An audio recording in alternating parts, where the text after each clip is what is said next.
Welcome everyone to the playoffs of Elite Classic 4. My name is Cow. With me today I have Myriad. And why am I here when Myriad I was about is to there? say, I was about to say, I don't think people expected you to be here in front of the camera instead of behind. Surprise! A surprise. And you guys know how the rest of it goes. But yeah, of course, yeah. But yeah, it is the playoffs. Finally, after a long and arduous journey for a lot of these players, we are down to the top 8. And of course, it's going to be the quarterfinals to start us off with. B up against Anatan here. And we get to see the live draft unfolding before us as well. Spicy, yeah. We're getting to see the live draft. Ooh.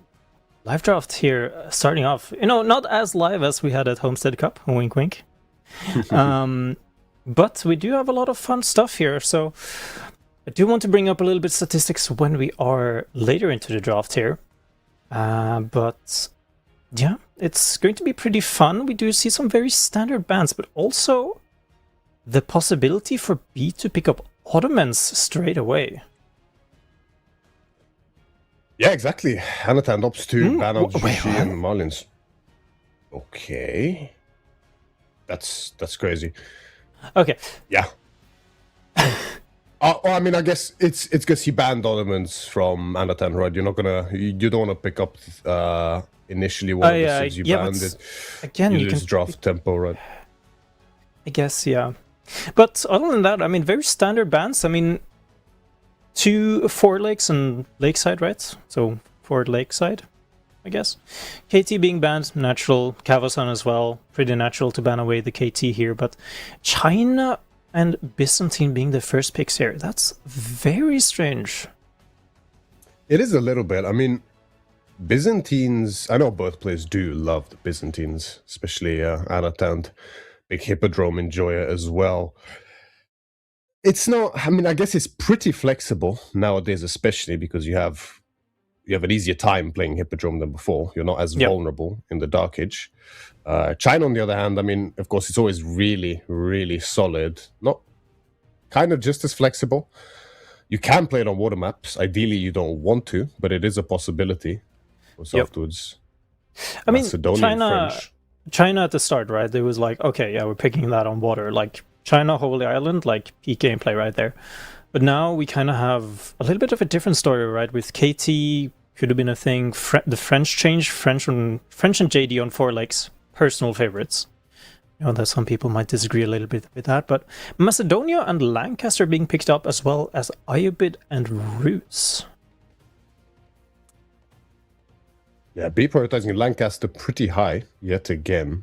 She's done so for a little while. And for good reason. He seems to work magic with them. Another players have as well. Iobids and Rus for Anatan, like you mentioned. Rus is kind of in the same boat as Lancaster, I think. There's a bit of a resurgence here, usually centered around 2TC. Even without King of the Hill in the map pool, we see Anatan taking that's true. That's a fair point. Yeah. Right, that's something you didn't see before this tournament whatsoever, but it's all as a result of the patch, of course, with the TC cost decrease mainly. Yeah, and one of the things we have seen a little bit, at least on ladder, is Macedonia fast imp on Hill and Dale, and also 2TC Lancaster being played on Hill and Dale a little bit. We discussed that between us a little bit for Ash's tournament. That's also happening at the same time. It's free scheduling and pretty exciting. But other than that, right, it's a little bit of a strange draft as well, like seeing Tughlaq and Sengoku that high. I feel like Sengoku has fallen quite a bit in pick priority just because of all the nerfs, right? Their power got pulled back a lot after the recent nerfs, and instead, I mean, are they still very playable? Like, what do you think?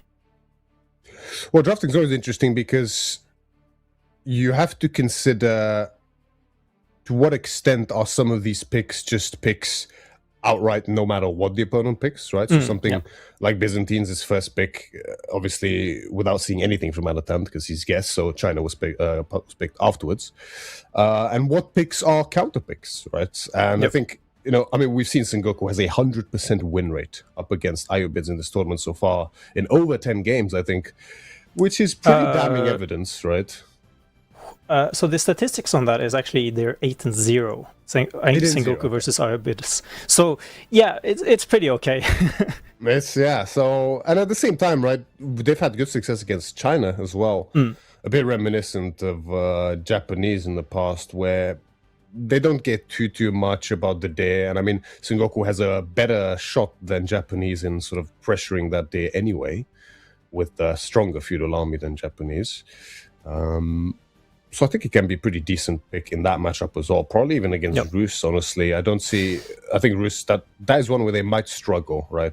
Yari versus Horse Archers, it kind of does a lot. Yeah, Then again, like Kremlin Gremlins against Yatais. I mean, I'm just like thinking hypothetically, of course. It's like technically it could be good because they can't fight back, but they're also 1 HP by the time they get to the Yatai, and it's a lot of wasted resources maybe. But yeah, the draft has honestly shaped up pretty nicely. No Japan, no English.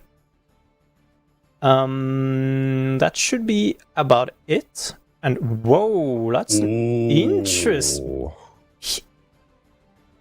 That's a spicy one right there. Okay. So for those who, do you know the quirk of this matchup? Javelins and longbows, maybe? No, I guess way worse, my friend. No. It's so I don't know who first actually came up with this strategy, but yeah, I don't know. I can't give credit because I don't know who it was exactly, so I'm not gonna try. But so this matchup is a bit infamous for being virtually like almost like a death sentence for Byzantines when they play Winery, because the proxy barracks with the tower rush and the palace guards. It's actually, and especially on. Yeah, of course. Yeah, so because this has like no way to deal with heavy units in feudal. Not at all, right? And that's even worse now because of the longbow nerf. Exactly. The idea, right, is you have the fast build speed. Of course, you have the quick pace of the palace guards, so you can get that tower up. I mean, you can have like 4 or 5 palace guards and a tower halfway built at the berries of the Byzantines by the time their barracks finishes building for the Byzantines, right? Like it's the timing difference is very obscene, and you can keep extending those towers around the wood lines, around the gold potentially, but mainly the berries and the wood is what you really care about. Because if you manage to deny the berries, that's already massive and it's horrible for Byzantines. But if you then manage to also tower the wood line, I genuinely think it's over, Byzantines. There's absolutely nothing they can do anymore, because then you get cancelled out of archers as well. So the idea is you deny the longbows with the berries, then you deny the possibility of archers, and there's absolutely nothing Byzantines can do. Just man-at-arms, just... Exactly. You dive, find some damage, then you age up, but it dies to Hippodrome. I was gonna say Hippodrome, right? Hippodrome here, shirts, all kinds of stuff. But speaking of dying, okay, that was a terrible transition, I'm so sorry. The head-to-head statistics is in Anotan's favor. It is, right? Recently, especially, it's one of those cases where B is the veteran. He's been in Age of Empires 4, as well as StarCraft 2, Zero Space, Age of Mythology. This guy is relentless with his presence in RTS games, and it shows. I mean, he's incredibly skilled, and he was essentially the tutor to Anotan many years ago. There was a year, I remember Anotan speaking about this, where him and B just grinded ridiculous amount, and that is the year where Anotan has soared in his progression and became a firm sort of top 16 player, and it only continually improved since then up to now, where, I mean, he's easily in the talks for, top 8, top 4 in most tournaments, even top 2 sometimes. And, it must feel a bit strange for B. It's one of those cases where, did the student sort of surpass the master? We don't know. I mean, the thing that is strange to me as well is actually due to their standings. Like, if you have a look at the playoffs bracket here, B and Anotan, they're meeting in round of 8. And on the other side of the bracket is Vortex Beastie being in round of 8. And you kind of go, what? I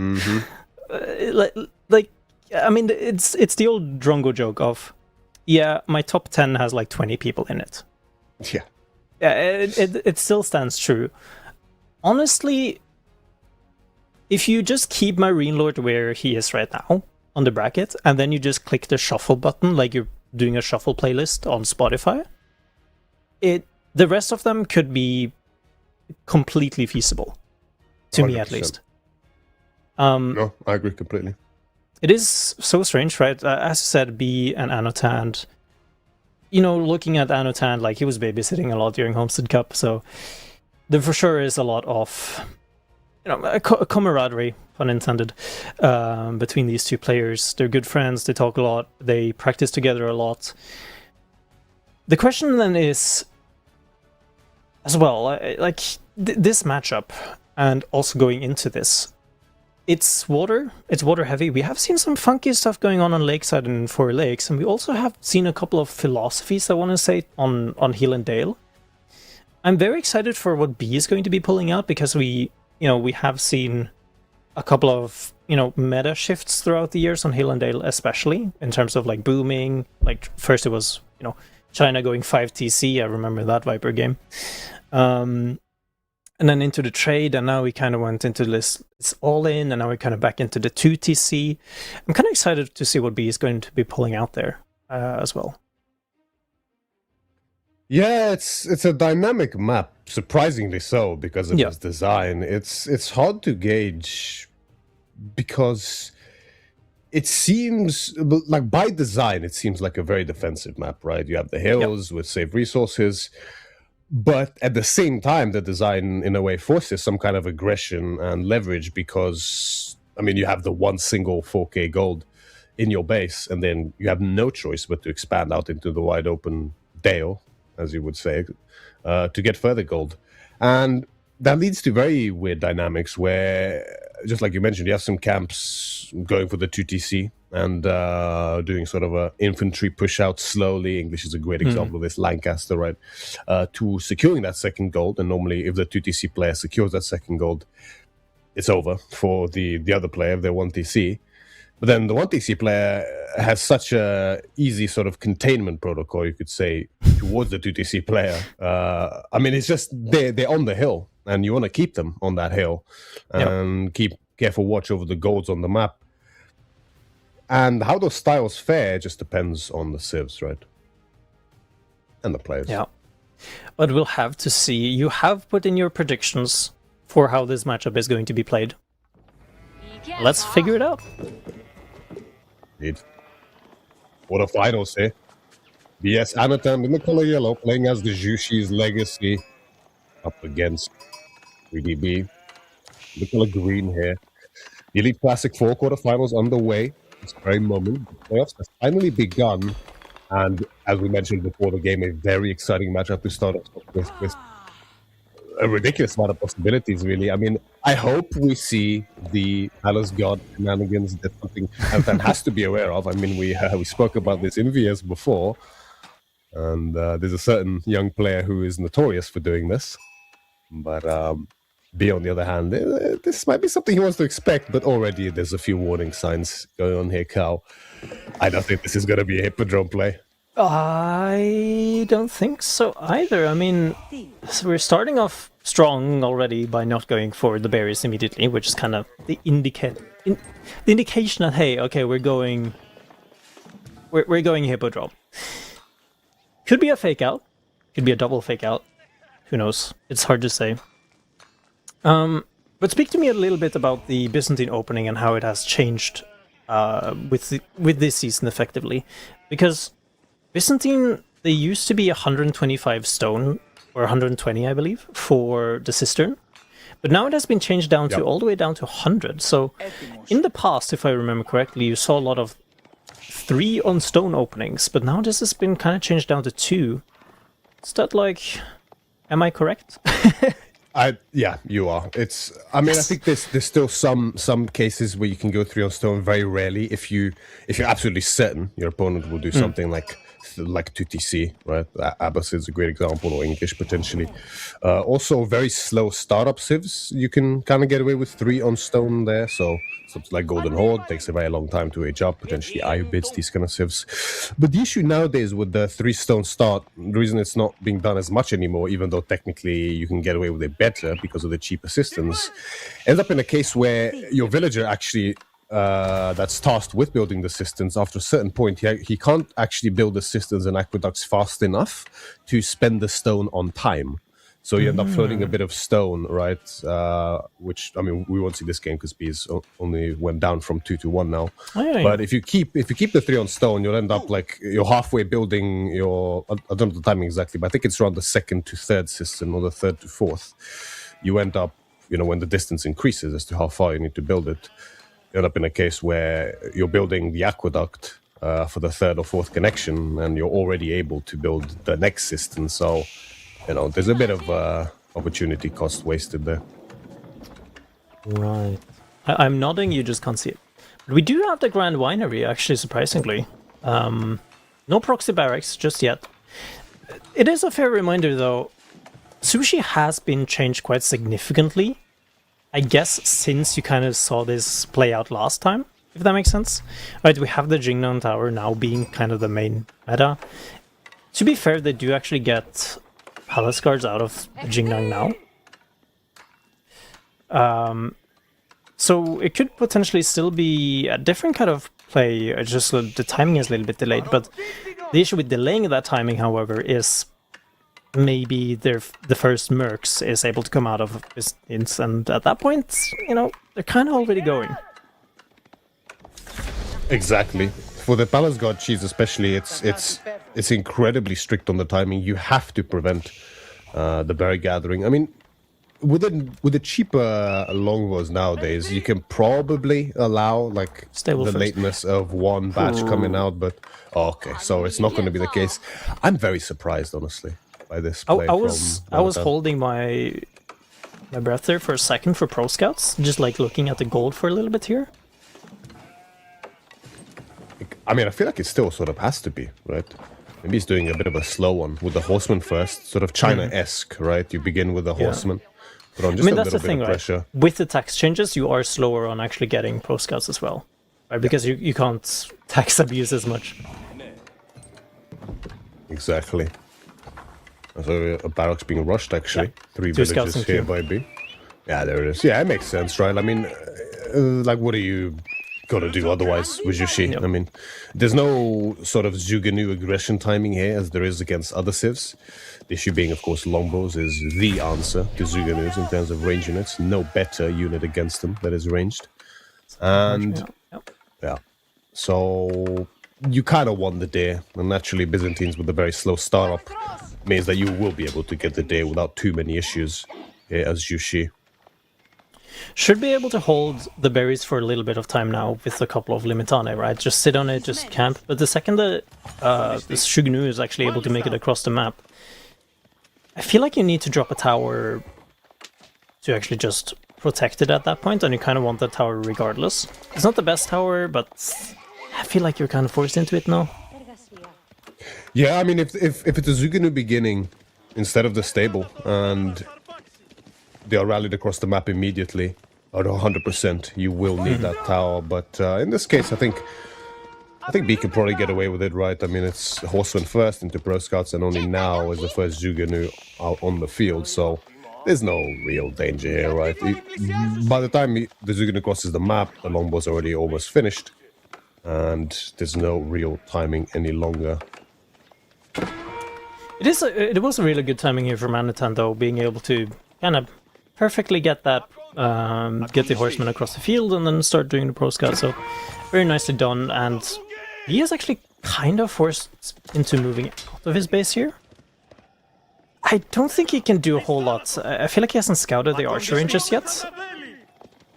And once he sees that Shugnus are across the field, he is going to see this, and he needs to just run away now. Don't want to lose a scout, though. Ooh, almost.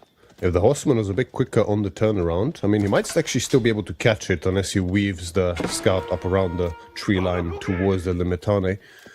But yeah, B might have expected a bit of a sort of fake out here with a couple horsemen and 2 Coast Guards and then castle straight away from Anatown, which we have seen Jushi do in this matchup before into a Palace Guard timing.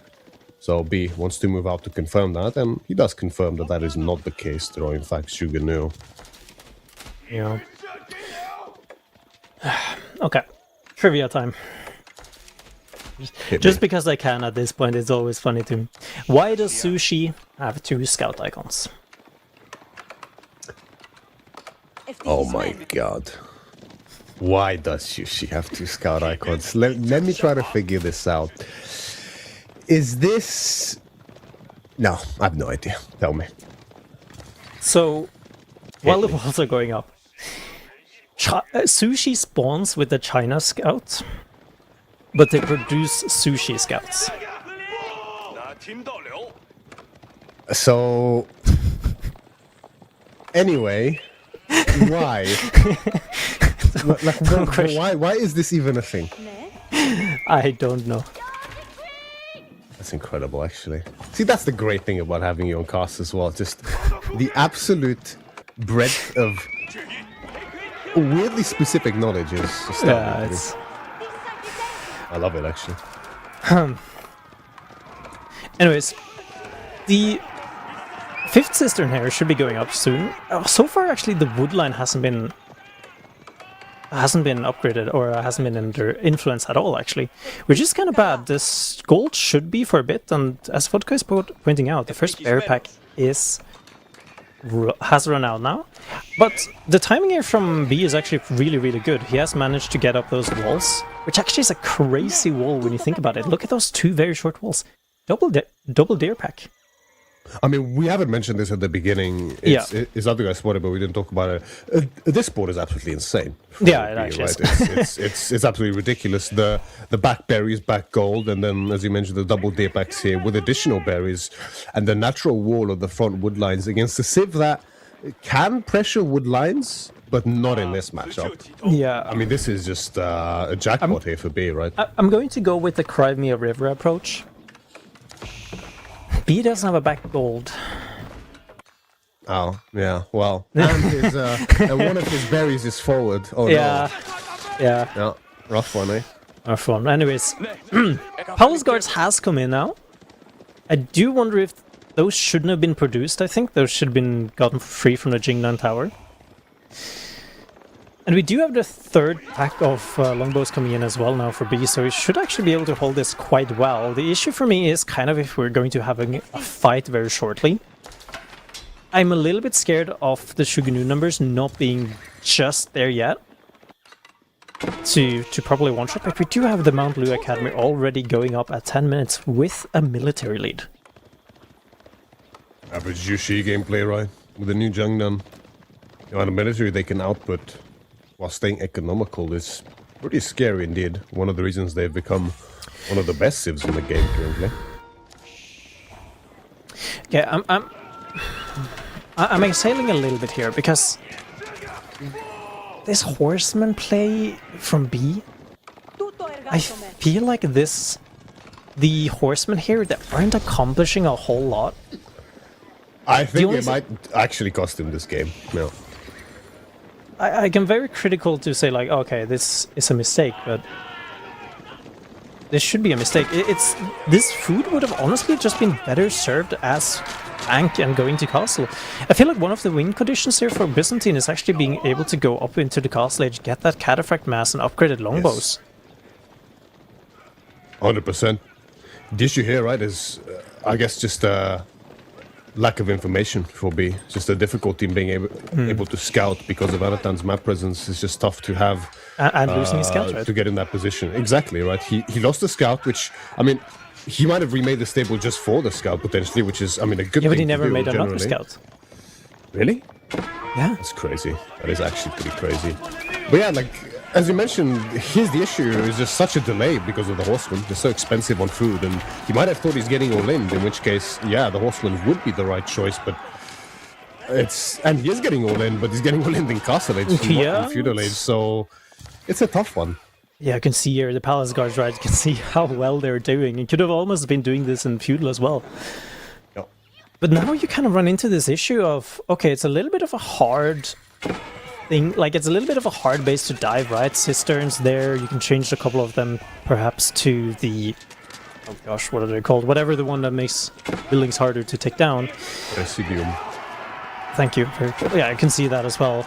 And it is infecting, applying to the tower, and it's doing quite well here. And diving under these TC, it's not the best, but he does have 2 ranged armor here, and the palace guards on the front line here are doing wonders, targeting down the Sugnu on the backside here, though. Limitane, with the shield wall, they're doing pretty well. Oh, misclick. Terrible misclick. Yeah, that's a terrible misclick there by B. Just going forward with the longbows. Might have clicked on the ground instead, so plenty of longbows falling for absolutely no reason at all.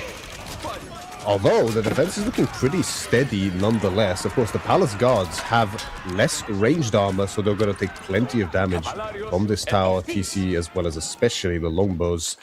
Another, I think maybe pressed on the gas a little too early there. Yeah. I'm a little bit iffy on that one. I feel like if he had the upgrade for the Shugunu upgrade, whatever it's called, I feel like that would have been helping a little bit. Yeah. Like if he had that, the Shugunu at the backside would have been able to take down. And we talk about this not so much in AoE, but we talk a lot about this in League of Legends. It's auto attack spacing, right? And that's something you actually are able to do with longbows versus Sugunu. Yeah. Right, if you are able to force yourself into this micro battle with the palace guards and the Limitane at the front, and you kind of just ignore it, and you turn into this kind of back and forth with the longbows versus the Sugnu, it should be able to go pretty well actually for B. And Anatan, yeah, he was diving under a tower and a TC, but again, 2 range armor. And now we actually have crossbows coming in here. Very odd choice. But is it a prediction, or I shouldn't even say prediction, a kind of a read into the upcoming cataphracts?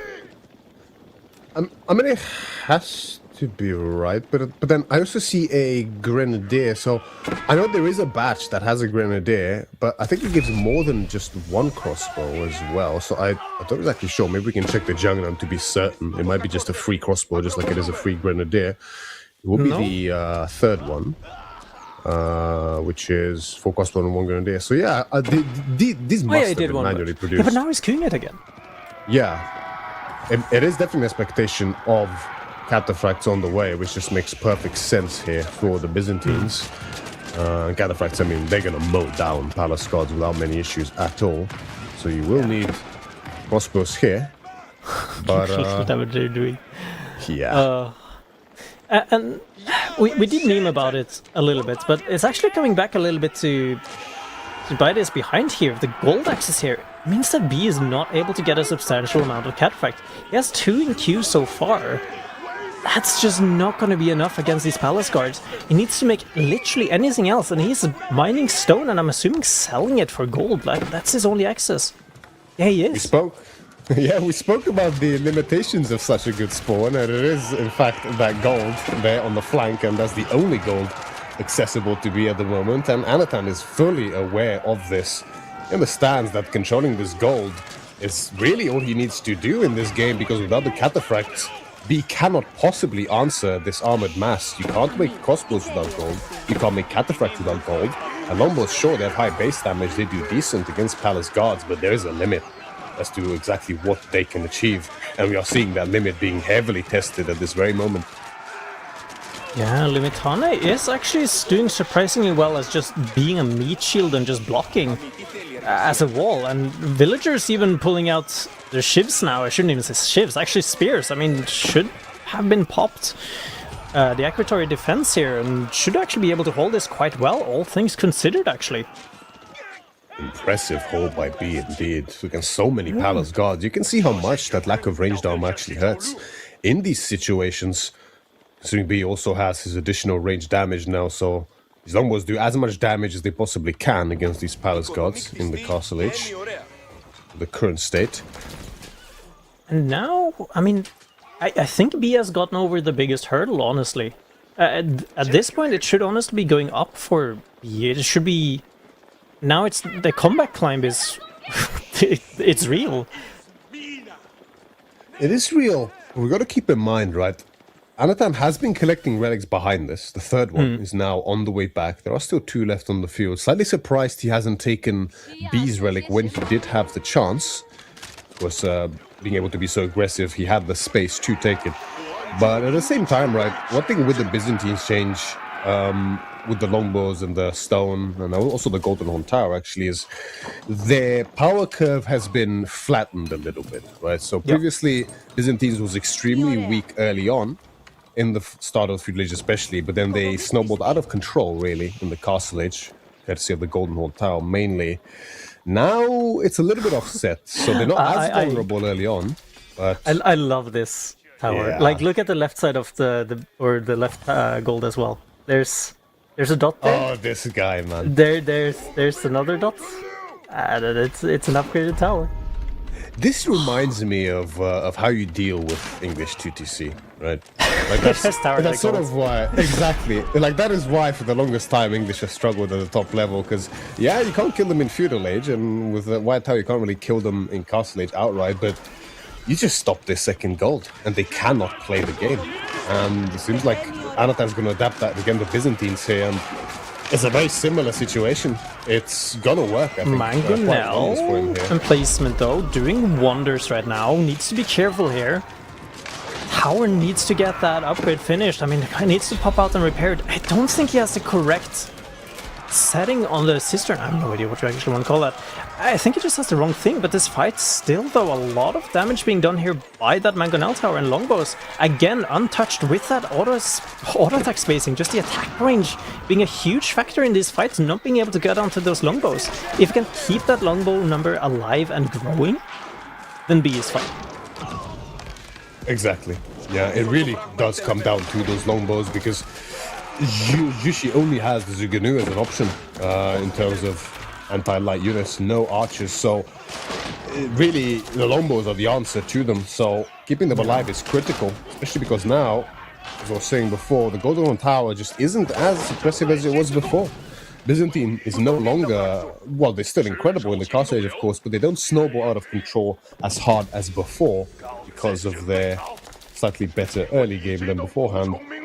The situation that arises because of this is, if you end up losing the longbows, it's so hard to replace them. But Anatan there, not wanting to allow the berries, of course, pushing through the Mangonel towers. Taking one down before the fortification comes through is very significant. But the gold is the bigger question here for B. The first one is soon to run out, I'm certain. Where's this meditation garden being dropped even? It's just being dropped straight in the center. I mean, it's not gonna... Wow. It's not gonna do a whole lot, but food on the map has run out. I mean, he doesn't have any berries, right? And Pro Scouts... Oh, it is 1 berries on the right side. The main thing is his Pro Scout has run out, right? So he needs to get into this Song Dynasty. He needs to get up his granaries. He needs to do a farm transition. Might as well just drop the Meditation Garden in the front and get a little bit of a bigger gold. And now a ram push is being attempted here to try to take down this tower. And I'm assuming the story is kind of the same on the right side with the tower we initially first saw. It should be fully upgraded now as well, right? Should be, right? There was active stone gathering. There's still a little bit in the bank. And that's going to pay big dividends here for Anatan, especially because his food has now run out, but he has those golds secured. B is just struggling to really get the mass together. Right, villagers are moving out. They're in for a surprise. It's going to get the bad news. No! Ooh. It didn't kill a village. Close. Dropping the towers as well. Is that? That must be right. Oh yeah, there it is.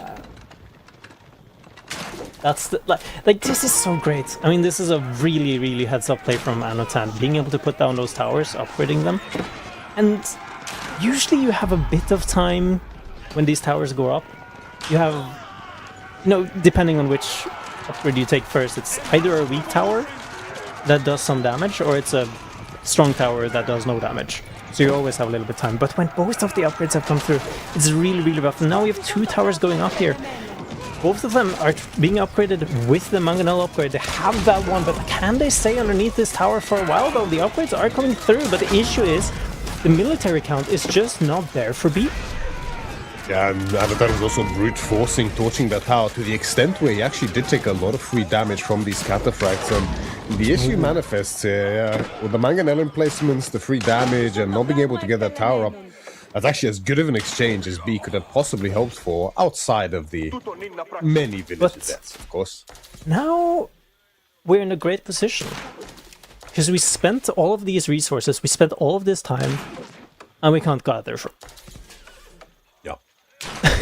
Exactly. It's so rough. It's kind of crazy. I mean, he lost a lot of villagers in that fight, and none of these players are on 2 TC, right? So it's just 1 TC versus 1 TC, and Granary setup is being done in the back here, so Anatan, he will never have this issue. This the Ram is trying, and I think actually B should be able to collect gold on the left side here.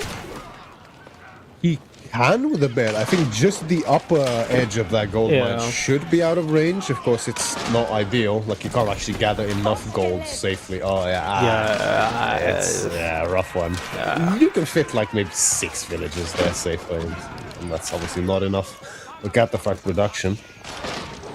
Well, it's actually enough for 1 stable, I think, but... yeah, you need way more than that. Not with the amount of idle time you have. You don't have any... He doesn't have any eco upgrades except for wheelbarrow either, right?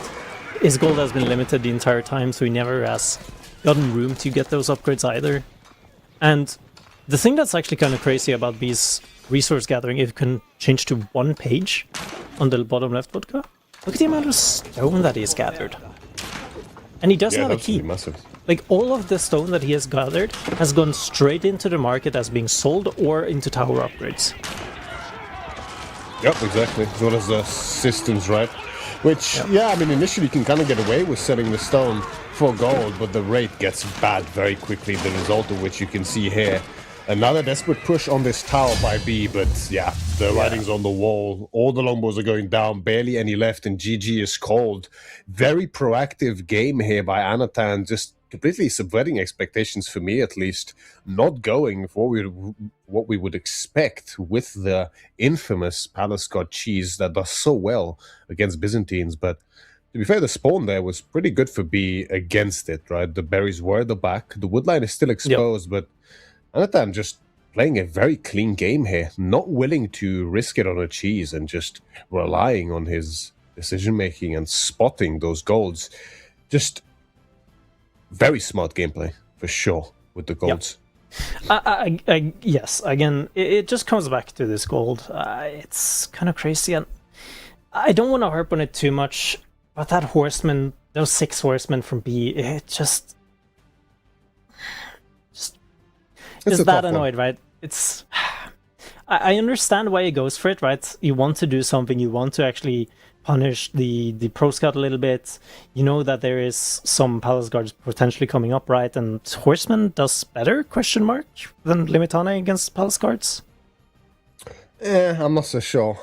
Considering the cost, right? I mean, yeah, they have better stats, but yeah, I'm not too certain, honestly, about that. Yeah. The issue is just the food cost, like you highlighted. Generally, when Byzantines goes for horsemen, they like to open with them, right? Instead of a barracks, which is ideal, and then you can get pressure straight away and get some map control. You can get away with going them secondarily after barracks and mercenary camp, and it's going to be fine if you are getting pushed in the feudal age. But that wasn't the case here, right? It's just the Jushi timing strength that they have with the cheaper age up, the faster build speed. It all works so well to lead to this early castle age timing, which is exactly when Biz is vulnerable if they haven't aged up themselves yet. Yeah. You can see here as well, right? Double Mangonel Tower. Still pretty rough. I mean, I think if it was on the correct setting on the cistern there, it should be fine. They should be actually able to hold this. But the problem still remains the same as we had on the right side. Cool, you spent all these resources, you spent all this army. You still can't gather from it because there's a Springle Tower there. Exactly. That's I mean, towers are so good, man. Towers are actually, like, for a long time, they've honestly been...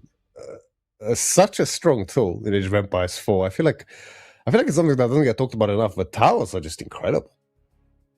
It used to be keeps back in the day, but now it's just towers that I'm fine with just towers, because reasons. Anyways, coming up though, Four Lakes, my favorite map, or one of my favorites map.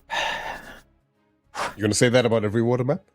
Yes. Yeah, To be fair, actually, it's Holy Island, Scandinavia, not biased, and then Four Lakes. An interesting matchup too. I think we've seen this once before, I want to say. I'm not entirely... Oh no, we've definitely seen this matchup once in this tournament, I'm pretty sure. I don't remember who it was. But, I mean, OTD is sort of a classic pick on Four Lakes. It's been one of the sort of favorite picks here for a pretty long time. Lancaster used to be. Not seen this matchup. I think you're confusing it with the HRE game that Oh, it might be. Beastie Lucifron had on Four Lakes. Oh, I think that might be it. Yeah. Which is, understandable. Understandable. OTD and HRE, it is what it is. Yeah, so Lancaster also used to be played here a lot back at their peak when, well, it was, the Demon Civ. Not much since, up until very recently. The one thing that I'm kind of interested in is what landmark. I mean, just straight up, like, are we going for the Abbey of Kings or are we going for the House of Lancaster? The House of Lancaster now has been changed quite drastically, right? With 8 more garrison slots, or 8 more garrison slots, because it didn't used to have any. So it certainly is possible to drop the House of Lancaster. But usually on this map, I feel like that type of landmark is so rarely ever needed. Exactly right. It's funny because I think a reason for it is you just have short bows as Lancaster, right? You're not... people won't be aggressive when you're in the Dark Age, ever, pretty much. Unless, Monk Horseman is the only situation I can think of where there's some reason to do it. But, it's usually Lancaster that applies the pressure generally. And even if you go for the 2TC, in most cases, you'd just rather have the Lord initially as a little failsafe, right? You can maybe block a night charge or put a tiny bit of pressure on the opponent and force a response just with a free unit, kind of like English with the King, of course, just not as, not as good as the King. But it just scales well as well. I mean, having that extra HP on your army is always going to be really, really nice, even in Castle Age where they fall off a little bit. It just makes your army better, which Lancaster's army has always been, well, it used to be really strong back in the days, but their army suffers a little bit recently, right? There's nothing really that crazy without the Lords. The Hobbler's amazing against range units, but terrible against everything else. And really the only army bonuses you have outside of Spearman, with the armor debuff, which is decent, is courtesy of the King's College, right? The unique upgrades you have there. And yeah, you can get extra damage on your Earl's Guard with keeps, but I mean, do you really care about Earl's Guard damage? Not really. Not against OTD, right? The chance of you... The chance of OTD on any map, and more so even water, of going into crossbows is way too high, right? And by you then going Earl's Guard and, already setting yourself up to be countered is kind of just rough. Then again, exactly. I'm looking at this spawn here in general, right? I'm kind of going based off the vibe of the spawn, and you kind of just go, yeah, there's no point in going Lancaster Castle here. Maybe on the big gold vein all the way on the left. No, it's it's just not. A part of it, I think, is the existence of the White Tower as well. If you want a defensive landmark, you have a way better one with the White Tower in Castle Age, right? And that is normally where you actually need it more than in Feudal Age, because there start to be knights on the field, so raid threat is way more severe than in the Feudal Age, unless you're against a Knight Civ, of course. But there's just very little value given by the Lancaster Castle as opposed to the Abbey, so it's very hard to justify. Both players content with full booming here, it looks like. I do want to keep on going on the point of the levies of Lancaster Castle. Have you done the math behind them? No, but I'm assuming it's really bad. I haven't either, but that is my assumption as well. It's just maybe with the way old Demi-Lancers were with their previous stats, there might be something there. But I mean, I think they're by far the worst knight in the game, right? For sure. They're okay when you get the King's College and you get their upgrades. But they're still bad. Yeah, like I think even the Iron Pagoda performs better, if I'm not mistaken. That's depressing. Not gonna lie. One thing we haven't talked that much about, though, which we probably should have, both players actually have gone for double dock here in Dark Age, and not on the same pond, but on 2 different ponds here, so both players securing up their ponds. There is that one little villager from B who's walking all the way on the left side right now of the top pond. I'm assuming that guy is going for a sneaky proxy dock already, because he's not going for a second dock, no. Damn it. No, yes, yeah. Yeah. Yeah, I mean, proxy docking on this map, right? I think it's generally better for civs that have tools that make it strong. So we're thinking of Japanese with shinobis, right? They can ensure that even with the fishing ships on the opponent's pond, they can have an advantage because they simply can't produce ships, right?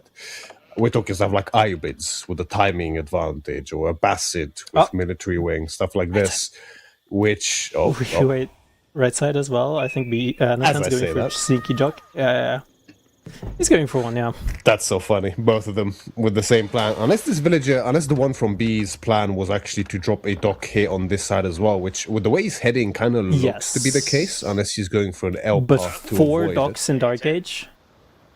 It's ambitious. It is ambitious. But to be fair, I mean, he's aging. Pretty good timing. And has a fishing ship advantage.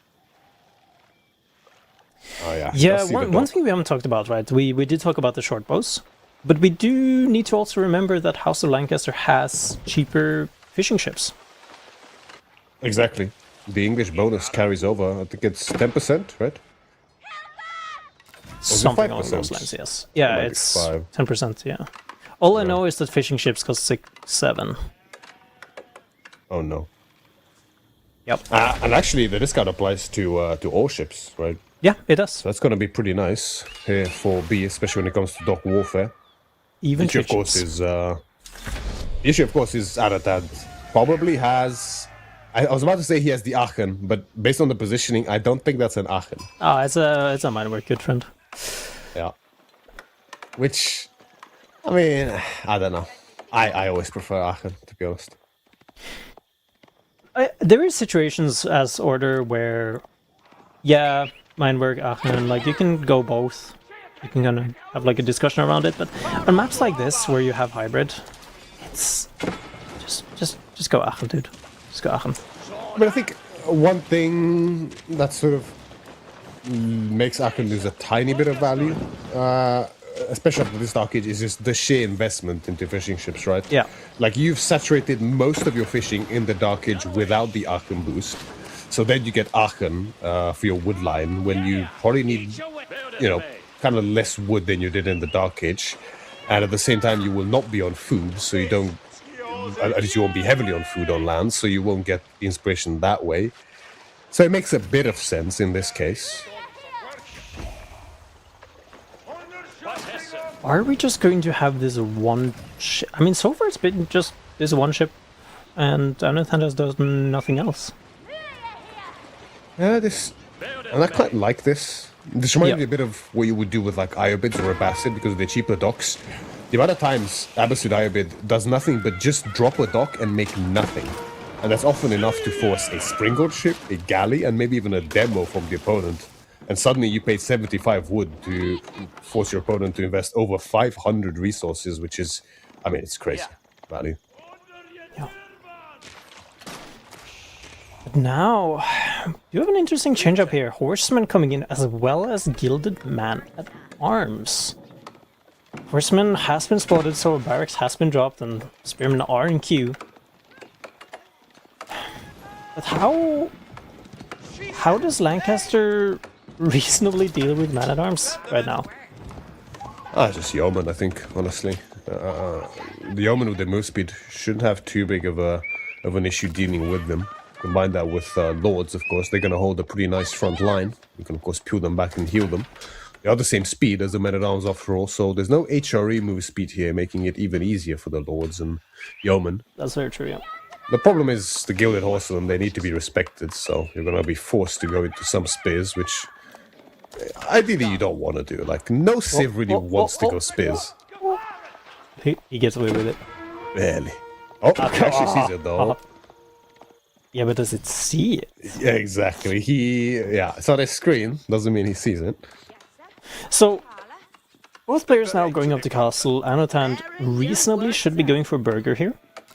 Yep, yes. Regnitz, could be fun, but reasonably you actually want to do some proper damage here.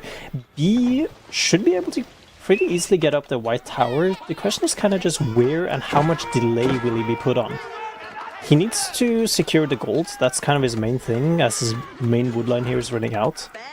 So where do you actually put the White Tower at this point? I don't see a situation where he is able to actually go up with King's College at all.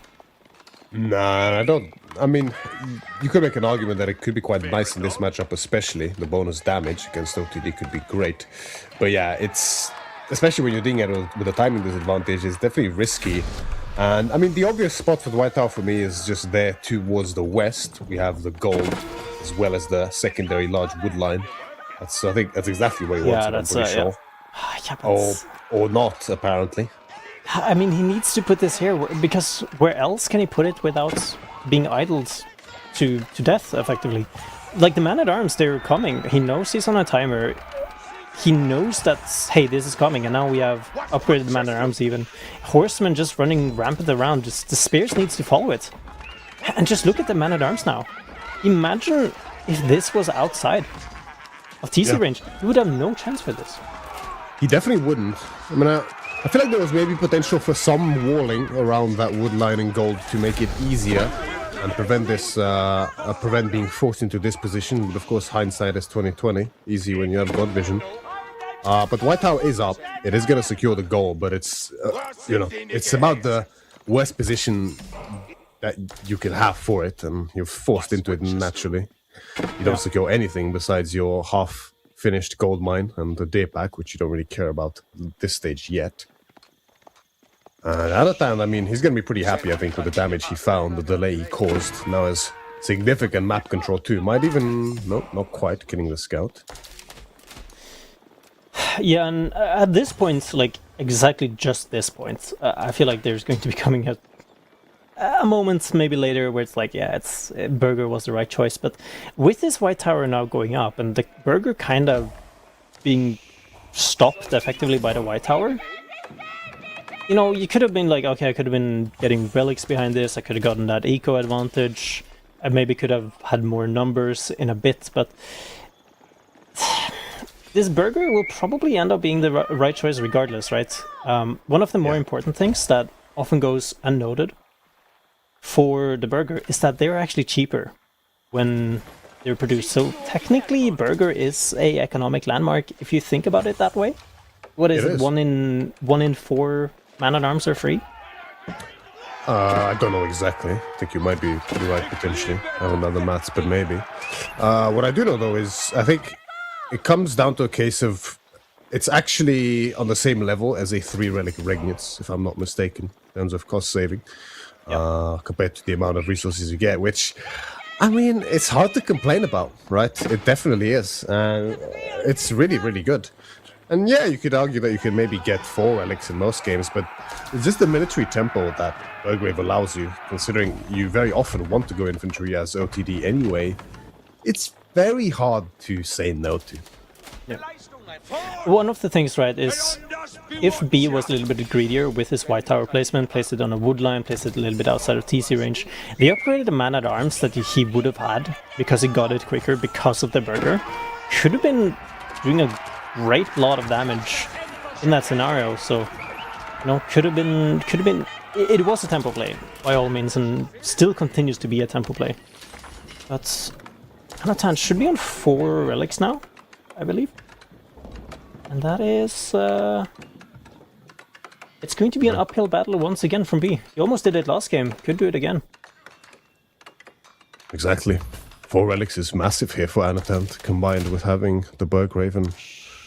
All the pressure is on B, for sure, to try to find some kind of damage and offset Anatant here, because I just don't realistically think that Lancaster can compete in Castle Age with that OTD army, especially as the prelates begin coming out. Inspiration is now on the way. And with 7 prelates already on the field, Anatant even trying to steal B's relic. I think he gets it. No, he doesn't. So close. Would not matter much. Question actually does... Oh, I feel like I should know this. Would the Earl's Guard keep its bonus damage? With the what? Who keeps? When it gets converted. Ah, good question. I don't know. I would assume he loses damage. Yeah, so do I, but... Yeah, it should lose its damage because of an aura effect. Anyways, one of the things that I'm a little bit scared about, though, is the amount of Earl's Guard that B is producing. His main portion of the army is Earl's Guard, and we did talk about it earlier with the crossbows of the Order of the Dragon. It is very surprising, isn't it? Like, yeah, why are I we do really investing like the into this Oblar amount? switch, though. Yeah, Hobbler is great, for sure, I think. I mean, you either deal with the crossbows with Hobbler or with Yeoman, right? Which both choices have their pros and cons.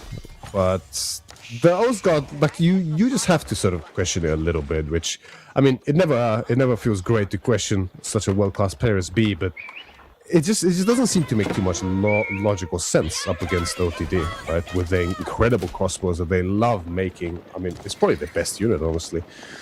With the extra range and the massive base damage there. The extra range is honestly so understated of a stat for them. I mean, they can kite archers, which is pretty insane. Yeah. I mean, we saw it last game, right, with longbows against Shugnu, how much of an effect range can have on a lot of these fights.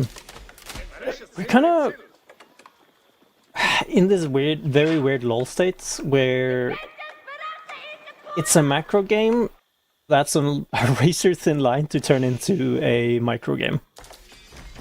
Yeah. Just consistently, we're kind of just waiting for it to happen and just break out into this fight.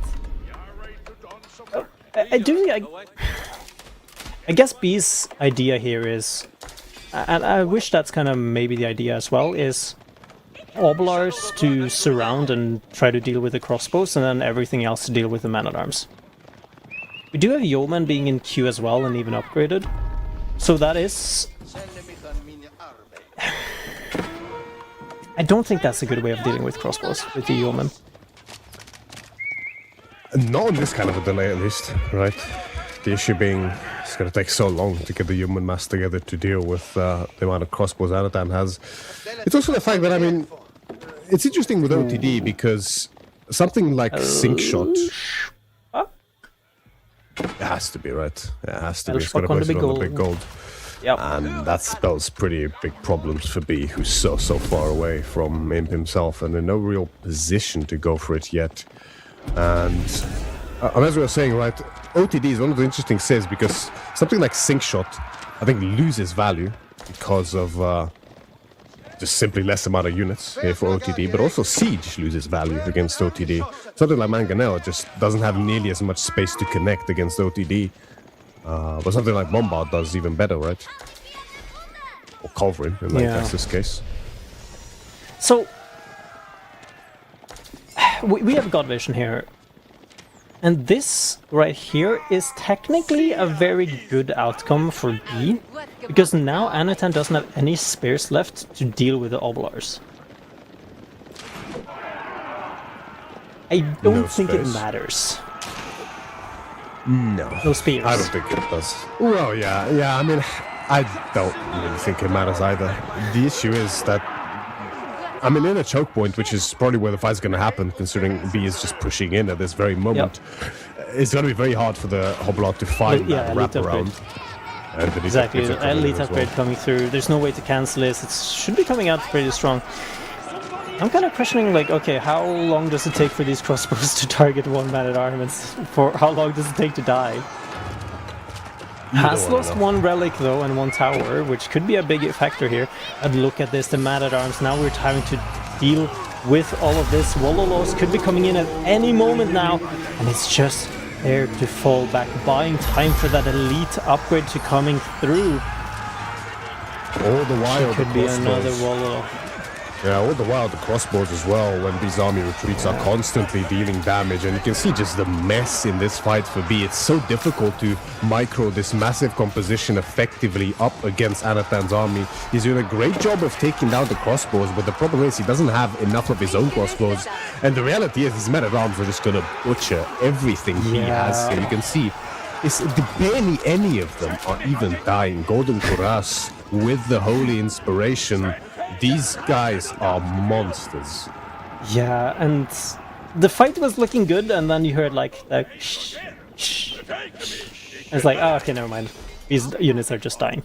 Yeah. Like Golden Kuras here with the inspired warriors, it's just crazy. And these fights would have been a whole lot different a couple of patches ago when the AoE inspiration wasn't in the game yet.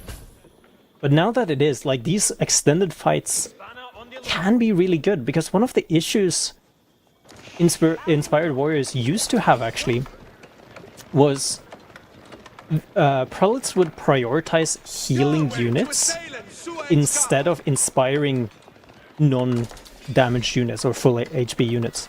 So now that they're still healing units and inspiring units beside them, instead of just inspiring one that was, constantly being damaged, it's so much better now. Even though the stats have not changed. And just look at this. I mean, elite army tactics soon coming in as well. And now we're going to be having to fight underneath this. Yeomans are doing a really good job at targeting the backside here. But the man-at-arms on the front...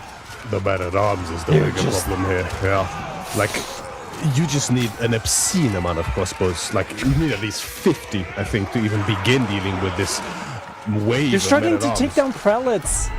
Exactly. I think we might have the additional health on the prelates as well by this point, if I'm not wrong. Probably. I mean, it doesn't matter because they don't care. Yeah, it's just... GG is called. B yet again facing a defeat here in game number 2. Anatan up 2-0 now, just showing the power of OTD in this game with the military inspiration there. The men-at-arms with the Golden Kuras, they just don't die, man. When you're an age ahead that way, with the infantry tactics is the nail in the coffin.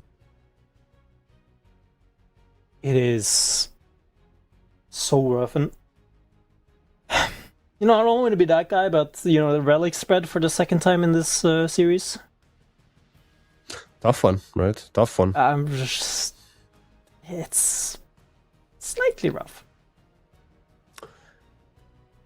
And B found himself being forced on the defensive in both of these games by, well, in the first one it was just the nature of the matchup, but here, I kind of want to say it's almost also the matchup again, because what's the real win condition here for Lancaster when you think about it?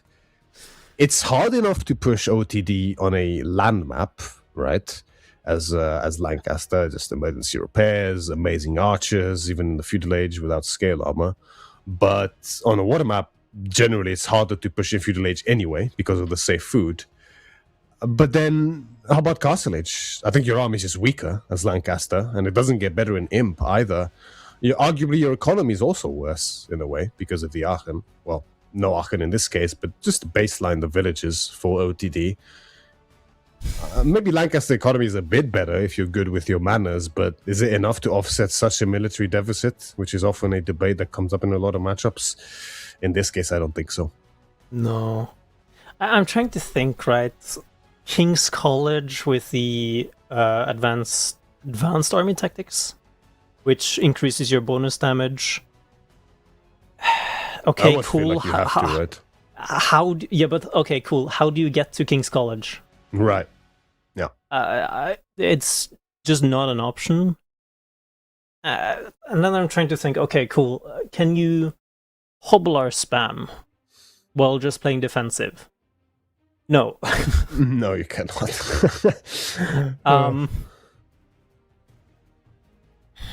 Yeah, I think it's maybe one of those just those doomed matchups where you're relying on your opponent to make a mistake. It really seems to be, right? Like, the more I think about it, the less I see avenues for Lancaster here. I just don't see the path to victory. Like, in every stage of the game, they just feel weaker than OTD. And this game was a good example of that, I think. It just feels very, very, very difficult. I think probably King's College just has to be the way that gives you the best odds, but even then it feels so difficult. I mean, yeah, I just don't see the avenue. Hand cannoneers, no. Archers, OTD archers, right? We had the upgrade. It was basically finished when the game was over. It was like you upgrade the archers, and even then crossbows with the extra range are just better and outrange the hand cannons, I believe. Yeah, which is a massive problem, right? Yeah, that's the issue, right? Even if you go for the hand cannoneers, yeah, it's gonna be great in terms of damage, but I mean, you just die to the crossbows and archers. They can kite your hand cannoneers, and it's just very, very painful. So what does B decide to do next, right? It's his map pick, and the decision is there. It's going to be Kawasan. We know he's a very comfortable water player, but Atan himself, he said he's scared of no one on water maps. Not even the Spanish bros. Not even the Spanish bros, yeah. So, yeah, we're kind of in the same situation. We had this the last time around, and okay, I'm gonna do my segment here now.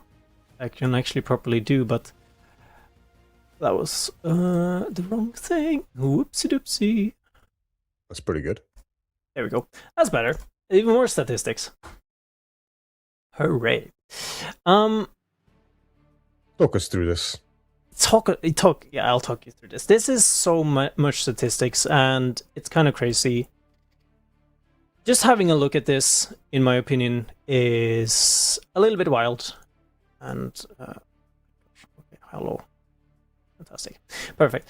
The Mongols here has the highest win rates of the tournament so far, specifically on Kawasan, but they have only been played on hybrid maps.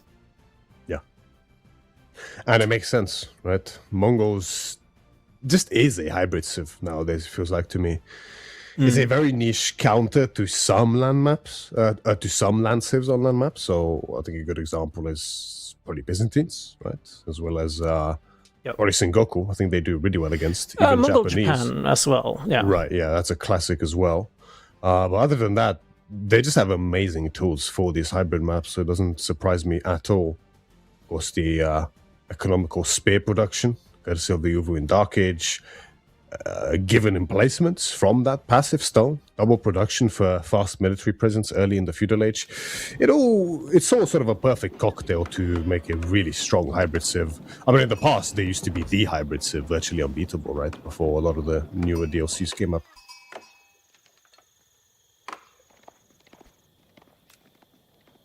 It looks like. Yeah, it's really strange.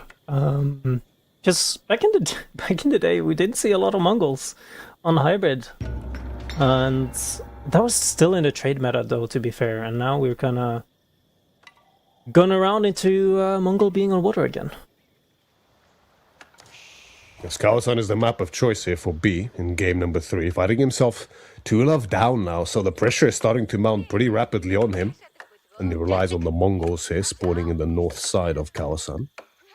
Up against Anatand, the color yellow, as Delhi Sultanate, which is, again, it might surprise some people to see Delhi being picked here, but it's just one of those sort of solid civilizations on Kawasan, right? It's like, you know, when you think of Tughlaq being really strong here, it's Delhi sort of a light version of Tughlaq, right? I mean, you know, being the parent civilization, you still have the fishing ships that can shoot. So honestly, it surprises me to see B even trying to go for this dock. But the timing might actually be there, because I don't think the fishing ship can stop that villager in time. And the presence of the Khan means that it's going to be... It's not like Anatan can just pull his villager for free either to aid.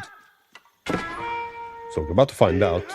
I think that dock definitely goes up fine here for B.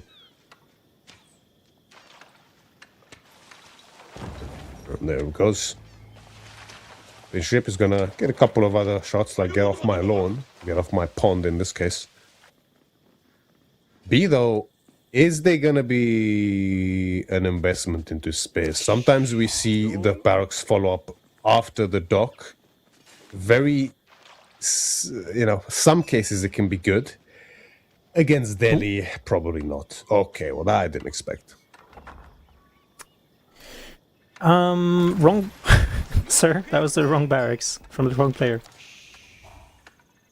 Yeah, I mean, I see the vision here for Anatan, right? We're probably going to need space anyway. Keshiks do beat Ghazi Raiders. And what's the plan here for B, right? It's probably going to be edging up pretty quickly and getting an emplacement on this dock and then using that to leverage his naval fights and win out on this pond. So what's Anatan going to do? Well, he's going to prevent the arrow slits from coming in the first place by just burning it down.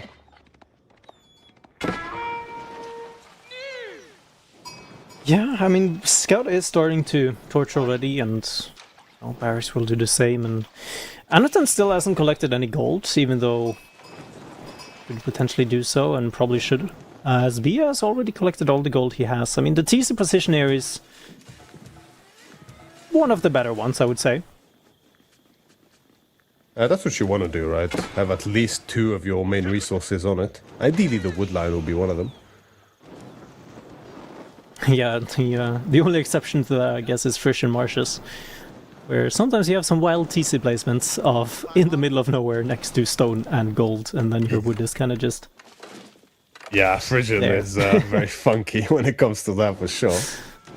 Deer stones on the way now for B. Anatan up to 3 spares now, but you can see the slight struggle with the delayed barracks. It's just, the space being out so late means you're really riding a very fine line here, and the timing is always very tight, because I think it's gonna be enough spares simply because the barracks is so close to the dock, so that's should be able to get it on fire before this Deerstones finishes. But B is speeding it up. I don't think he can get a ship out in time, though. Nah, I highly doubt it. I mean, worst case scenario, if he sees if it's getting close, you kind of you have this feeling when you're playing games where it's the timing of something. The best case I have for this is Guardian Angel and Zhonya's in League of Legends, where you just know that, hey, it's about... I just know when it is coming, and I feel like to a certain extent you have that at certain cases with, demos or dock emplacement and stuff like that. So he had the villager, worst case scenario, to pull it out. But, that's a good catch. Fishing ship as well. That is a nice catch. That's... Range. I am slightly tempted to say Mangodai. I wouldn't blame you either. I think, just like it was back in the day, right? Just a couple of Mangodai, a couple of Khan's Hunter is always going to be such a pain to deal with on the wood line, especially when you have such a big age-up advantage. B would rather not go for it, though. It's just going to be archers, which, I mean, will achieve the same result, I guess, safer long-term, but you'll just hit a little bit later. Yeah. Anatan sees it. Yeah, sees the archer range, sees it's been double produced, so knows that, hey, some stone has been spent. So I will give him a little bit of safety on one of these ponds, perhaps. Dome of Faith is the option. I mean, we didn't really talk about this. But Delhi Tower of Victory. Is that villager just idle? Wait, is he? Yeah, he shows up as idle, right? You can see at the top left. Sir. Is he step stuck? No, okay. Yeah. Tower of Victory has been updated, right? It's no longer just... It's gotten 2 updates, to be fair, actually. It got the update with fixing it, so it actually is correct in terms of the attack speed it gives. And most recently, this patch, I believe, it got changed into a blacksmith as well, so you get those blacksmith attacks even faster. See, it actually sounds really nice on paper, right? It's it gives you a lot of tempo, because normally that's the issue for Delhi. It was not a doctor. Oh no, he's going to be... Oh no. Wait, what did you say? I was like, oh, he's going to dock drop. I mean, it's going to be a little bit... He's yeah. genuinely Oh, What? that's That's a crazy, proxy dude. barracks? That's absolutely crazy. B is just... Oh, he's doing the Spanish Brothers strategy, right? Where... Oh, he's doing both. Oh, yeah, he's just doing, like, full all-in here, basically. To deny wood, which... I mean, I think it's an idea based off of the early game. I mean, it's great. The issue is, can he actually walk through that? Is No, there a gap no, no, there? No, okay. No. So it's so deceiving. Yeah, he's gonna be a bit pissed off about that one. I mean, the wall is there in position as well, but it shouldn't last too long. If you're pissed about that one, I'm pretty sure Anathan's gonna be more pissed. Why? Just map spawns. But here's where it's like, okay, if you had a Khan Hunter, we could already start doing damage here, right? With just hopefully getting range, Falcons shooting over. Instead, we're kind of just doing a slow burn. This should be in vision for Anathan. Yeah, it is. It's the wall is even close enough. For a while, though, Anathan is still going to be having a little bit of an eco advantage due to the fact that he is going to be on water for a bit. He hasn't really invested a whole lot more into this pond. And reasonably so. Yeah. Yeah, I mean, we've actually seen him die like that before on this very map. I think, against Mongols as well, but I think he was eyed by game actually.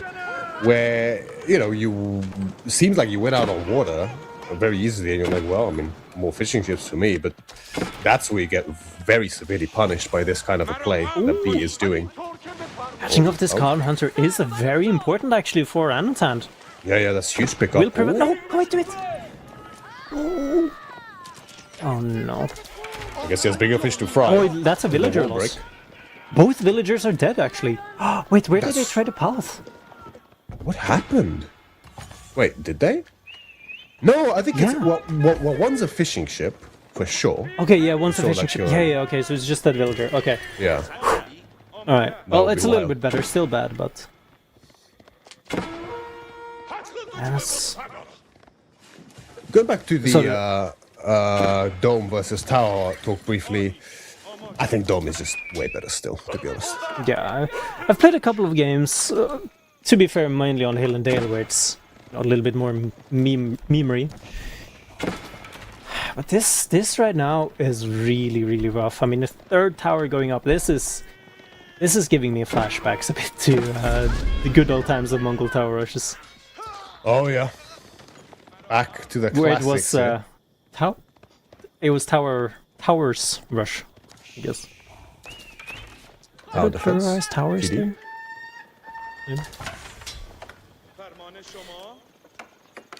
Yeah, the double wood line here in the north is going to be a big problem. And it's only going to get worse, I think, here. Yeah. The issue is, like, you just can't get the archers. I mean, even the worst part is, on this map, right, you have two big close wood lanes, and you have one small, that's secondary close. Both of them for both players are connected. And then the third big wood is just even further away, so look at how far away he has to move. He has to sell food to buy wood. Yep. And just judging by the macro, like, I don't know if he's struggling to, like, utilize the market fully, or if he's crazy enough to try and go for a castle age here, which... He's not mining, he has never mined gold. He still has 2 monks. Going back to gold. He has to buy wood for lumber camp. Yeah, that is crazy. I mean, we saw Anathan subject B to this type of a play in the first game, right? With the gold denial. B's giving him a taste of his own medicine here with the wood denial instead, and it's working wonders for him. Any of guards in the field, though, are going to be quite annoying for B on his reinforcement line. Of course, he can't ever really catch them unless they get trapped. Wood line on several tiles away from a stealth forest. Can we see Anathan vision, please? I don't think he ever scouted the wood lines on the bottom. No, he never scouted them. That's crazy. No. He must know of them, surely. It's amazing what pressure does, right? Oh. For those watching, you can see here firsthand how powerful of a tool aggression is in Age of Empires 4. it can force your opponent to making these kind of mistakes, to simply forgetting the way the map generates. On top of that, B is making ships now, so he's taking back water. And we're down to 5 villagers lost for Anatan now. Probably some fishing ships as well. Okay then, I do not know what happened there, but shh. I think a demo into fishing ship kills. Let me believe that a fishing ship stood up, rose up and said, not today, this is our pond. Damn it. This is a crazy denial, and now he's finally moving out to gold and he has a vision here. The Khan Hunters with the Falcons. More bleeding here for Anatan, who's just scrambling to get a defense together. He's going castle here. Yeah. I think. It's a great he doesn't follow-up have enough gold, right? Surely. Not yet. He's only got 4. I mean, look how greedy and comfortable B is as well. He's like, I don't need towers. Towers are for the enemy. That's right. The towers are strictly an offensive tool in this game. Yeah. And actually, doesn't even get a villager here, Anatan, with the Keshiks connecting. It's going to force him away. It's... Yeah. You know that pain when you're watching a video of some guys getting kicked in specific places, and you have like secondary pain? Mm-hmm. There's a little bit of that feeling in me as well right now. You feel it in your groin? How just Anatan being absolutely denied on everything. I mean, he's holding water strong. He's investing just enough to actually be able to do this. B is like damn set on this, making sure this pawn goes down. Like he needs to get rid of this pawn. He knows that there's one, like this is a lifeline for him. After this kind of a commitment, especially, right? I mean, he could have potentially ignored it, but after investing so much with a double block now, definitely wants to get it down, and Anatan just can't defend this, right? There's just no way, with potentially emplacements coming in as well. On those deer, I mean, a lot of fighting has been going on. A little bit from all-army hotkey potentially by B, a rare one, but the villagers are fighting back. 11 worker kills now for B, 7 for Anatan. Still going a little bit strong here, honestly. Reinvest... Anatan, you don't have wood for this. You're still chopping... A stealth forest. To be fair, stealth forests are actually basically... I finally notice a better wood line. This is not going to be a good lifeline, but it's a bit of a lifeline. Army numbers are still pretty even, and he needs to hold this. I mean, there's nothing out here at all. Nowhere to run, nowhere to garrison. Yeah, and he has no choice. Villagers and military is being rallied here, baiting him straight into all of the deer villagers. No! There's not a lot of space here for B, and there's a lot of Ghazis present, which is decent here for Anatan, but there's also Keshiks present, plenty of archers, and yeah, the villager idle time is absolutely astronomical here for Anatan. Run back. And B is happy with this. He just does he at least have textiles? He must. At least that must be something Anatan has, right? Surely, yes he does. Yes, I mean, it's still a good fight. I mean, Anatan taking army lead here. More reinforcements coming in from B though, and more coming in from Anatan. Defender's advantage, question mark? And wheelbarrow on the villagers as well. They actually catch up to these archers as they begin kiting. And but the surround on the Keshik as well. I mean, not actually able to get a whole lot of villager damage here back. This entire time, he's only lost 2 villagers while running. But the food income. What food income is the question. Honestly, with the villagers here, just get the bears in the middle. Yeah, you might as well at this point. That's impressive, actually. This works out? What? Yeah, that's so genuinely crazy. I think it's because... I think the only reason this really worked is because of B's split decision between castle and investment. Even now, right? He reinvested a little bit to make sure he doesn't actually get pushed himself now. But, yeah. I mean, the thing is, right, like, pulling vills in that kind of a case, it's a similar case to when you sort of force a keep on a site or something like that, when there's a fight going on. You force your opponent into a pretty difficult decision, honestly, because if they focus the villagers, they risk losing the fight. But if they focus the fight and ignore the villagers, either the potential keeping question goes up, or in this case, the villagers do their own damage, and with so many, they do decently. I hate to say it. This is looking scary for B now. Anutan being able to secure up at least one pack here in the middle with a tower, actually able to properly get it. His fish is slowly but surely coming online, has a lot in queue. B has fish as well, but the indecisiveness of B, of what he wants to do now, it's kind of coming around and not being in his favor. Yeah, it's also the investment into the active investment now into fishing ships from B, right? That of course also slowed down his unit production, which means that, you know, although it doesn't look great for B right now, I don't think it's that bad because he's scaling himself, right? Like he didn't go for sort of the all-in that we expected later on. After being able to push out off of that northern pond, he's realizing, well, I can just make fishing ships and insulate myself better for the upcoming mid game. But I feel like B got the notification for like the going castle, and he's like, actually, let me queue up 5 more Keshiks. He's able to take this fight kind of alright as well. A bit ambitious, I think, underneath the tower as well, with so many archers present. Bringing in his own archers. You can see that, though, the Keshiks definitely do very, very well up against Ghazi Raiders. The healing is massive for them in this case, and I mean, I was wrong. He's actually able to push Anatan back here. Despite having good ranged upgrades, Anatan. And also, despite all the slight blacksmith upgrade advantage that Anatan has as well, it's just the numbers that... Is it pulling Will? Sir? Round 2. Oh my...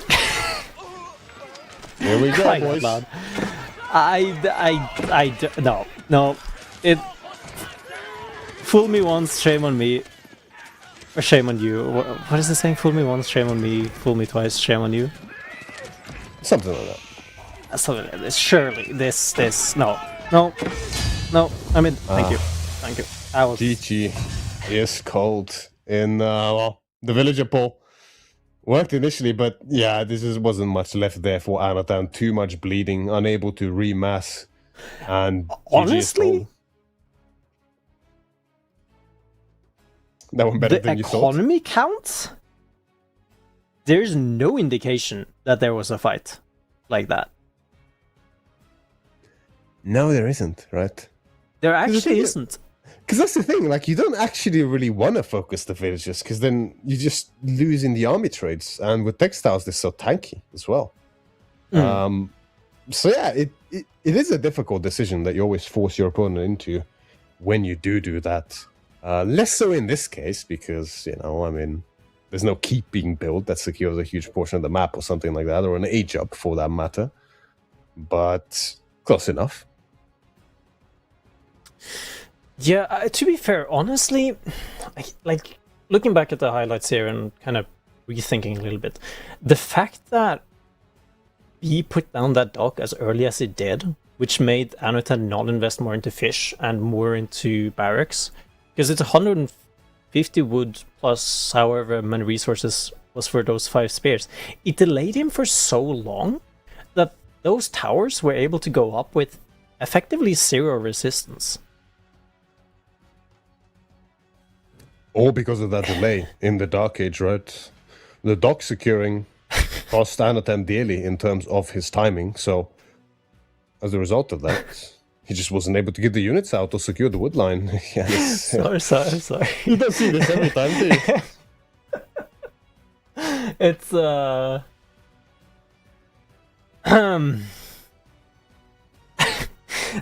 like the distance of the fight as well is comical. Just how far they walked, yeah. And one of the things as well this game that's kind of worth noting as well, Anatan only ever made 1 scholar out of his Dome of the Fate, and he lost that one rather early, so he was playing the entire game with just 1 scholar. You see, in this kind of a game is where Tower of Victory would have actually made a probably pretty big difference here for Anatan, but, you know, of course, hindsight is 2020. Yeah, I mean, if you're actually unable to secure sites and actively produce prelates, or scholars in this case, then yeah, Tower of Victory is definitely better. Which, I mean, that's the thing. I think on hybrid maps, especially if you play Delhi, I feel like Tower might be the better choice in a lot of these cases because the timing becomes so much more important due to the investment into docks, right? You want those upgrades earlier. You're not as, your eco is not as strained as it is on a land map, so you can actually gather gold even with Tower in that case potentially, and actually drop an extra mosque to be able to produce monks whilst also getting the researches that you need in the other one. But it's, I mean, you kind of go back to the old build where you still go double mosque. That kind of, people have tried again with Tower of Victory, but it's just this timing and the strength, and also kind of the unsung hero, which is feudal healing as well, right? Yeah, 100%. So it's a massive factor even now after a bunch of nerfs to it. I mean, having suddenly putting out 10 plus meat shields that also heal you in the feudal age, it's pretty good, man. It's pretty good. I mean, the thing is as well, right? I have a lot of healing because they get earlier access to... Yes. Piety? Or is that the health?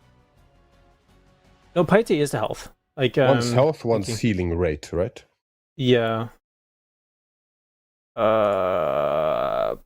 They definitely get the health in feudal, but I don't... Yeah. Piety, they do, yeah. And then herbal medicine, which is in castle. Right, I see. Yeah. So, yeah, it would be to be insane fair, to have both. Piety at the release of the game was actually in Dark Age, but... Yeah. I mean, you could even get Sanctity in Dark Age back then, right? Yeah. That was the good times. I think the duration was the same, so you go like 6 minutes. Herbal medicine is castle, yeah.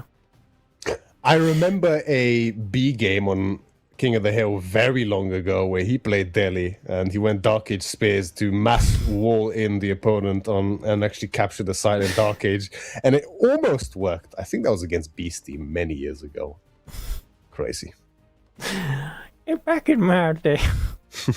Back in my day, King of the Hill was weird. Oh god, yeah. You remember the first King of the Hill version? I'd rather not, but I do. Remember the first Lipany version? Oh boy. Oh yeah. Oh, Hill and Dale even. Old Hill and Dale. Crazy. Old Hill and Dale, you had an 8K and a 4K on your hill.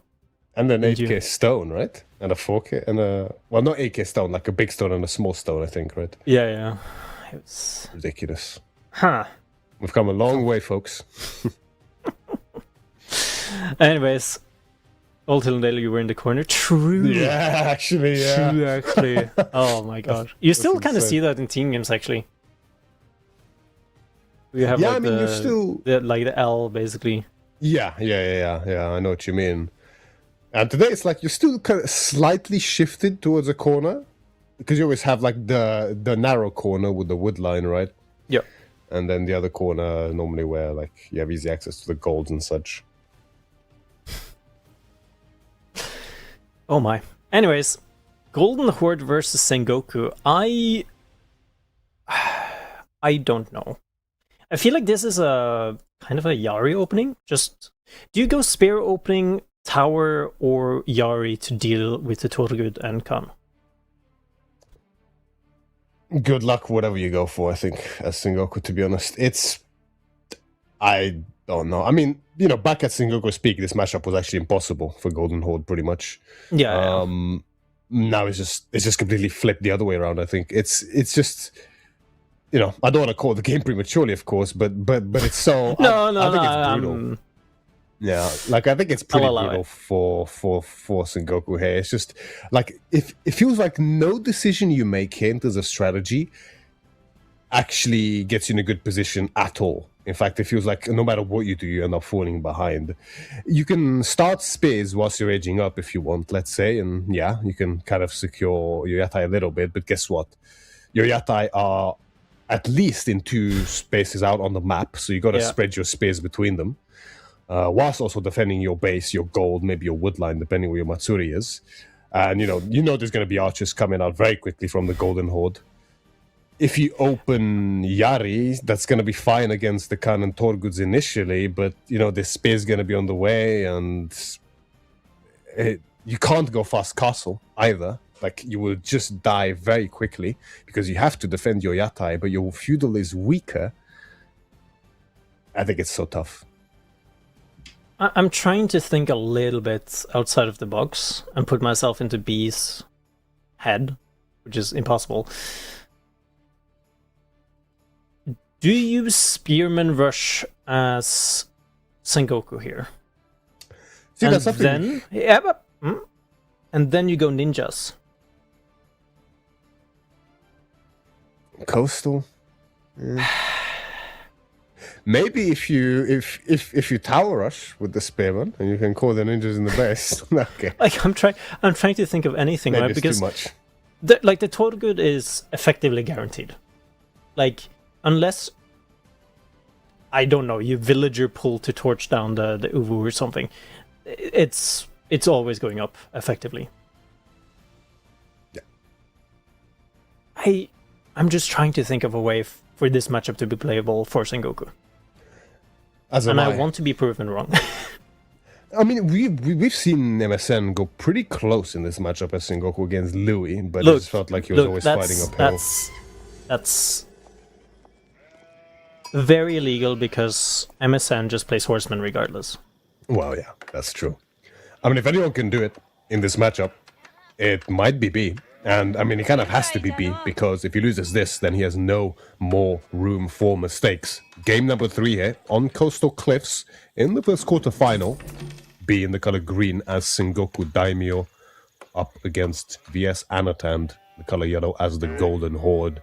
Now, Golden Horde it's not their best map, right? Like, it's not amazing for them because of this stone. Everything is just a little bit slower, a little bit delayed. So that's going to help B slightly, but it's not a massive delay, really, is it?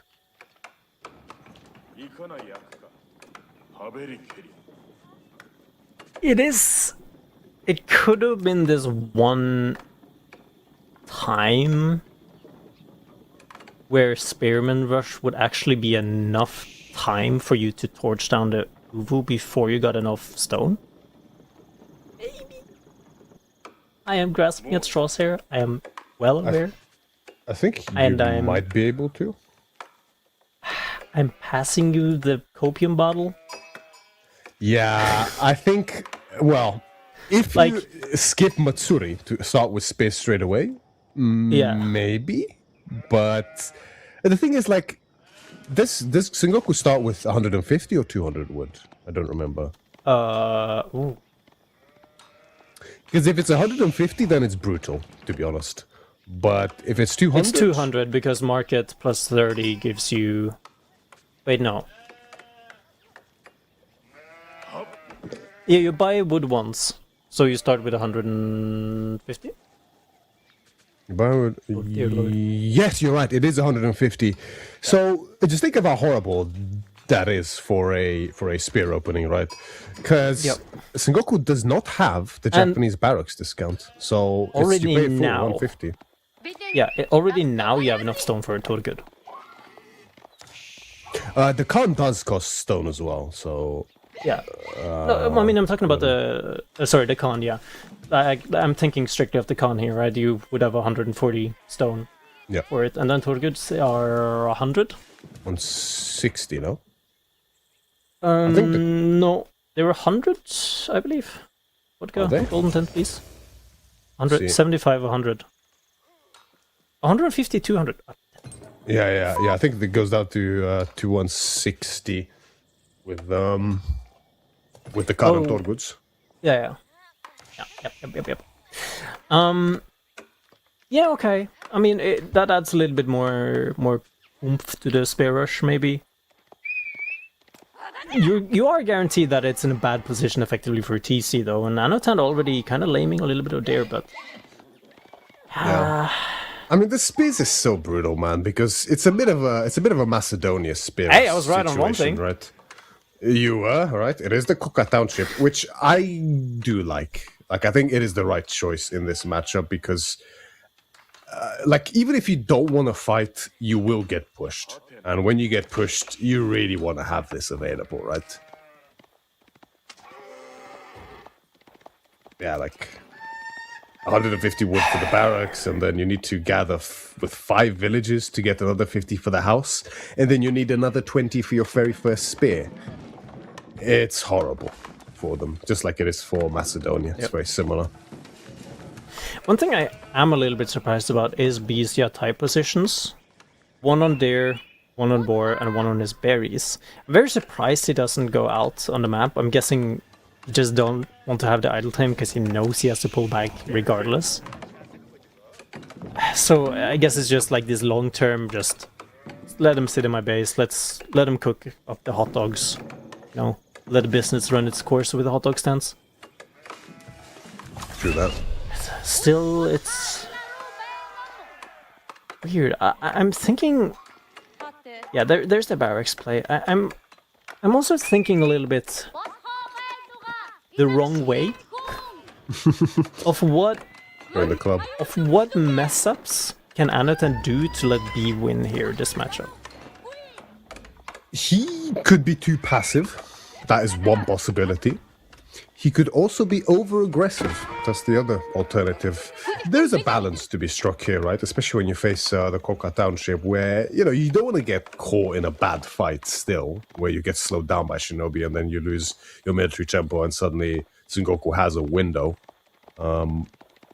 Whereas if you're too passive, right, then Sengoku might get an early castle timing than they really should ever be able to, or maybe a Yatai stays out longer than it should be able to, and suddenly you're giving over more than you should. But like, you know, Sengoku should never get away with like a naked castle here without just losing the game, frankly, but at least without taking a lot of damage. And damage starting early, one villager already. A little bit of a kiss on the forehead saying, hey. Yeah, I guess where the game kind of flips over into B's favor is when we get to this castle age and we have maybe 1 or 2 Daimos with the upgrades. Yeah. And you get to play this, the Archer Knight combo that, you know, kind of is famous. I mean, we already have one, so that's one Knight Daimo? Wait, no, that's the Arcav, sorry. That's the Yari, yeah. Oh my gosh. That is maybe the point where we kind of go into, okay, cool, now we're kind of starting to get into a favorable position for B, but even then, the mass that the Golden Horde will eventually have is just so great. And also this woodline, the way that the woodline here has been chopped for B is really unfortunate. I mean, he can sort of pivot now to the left side. Like, he kind of...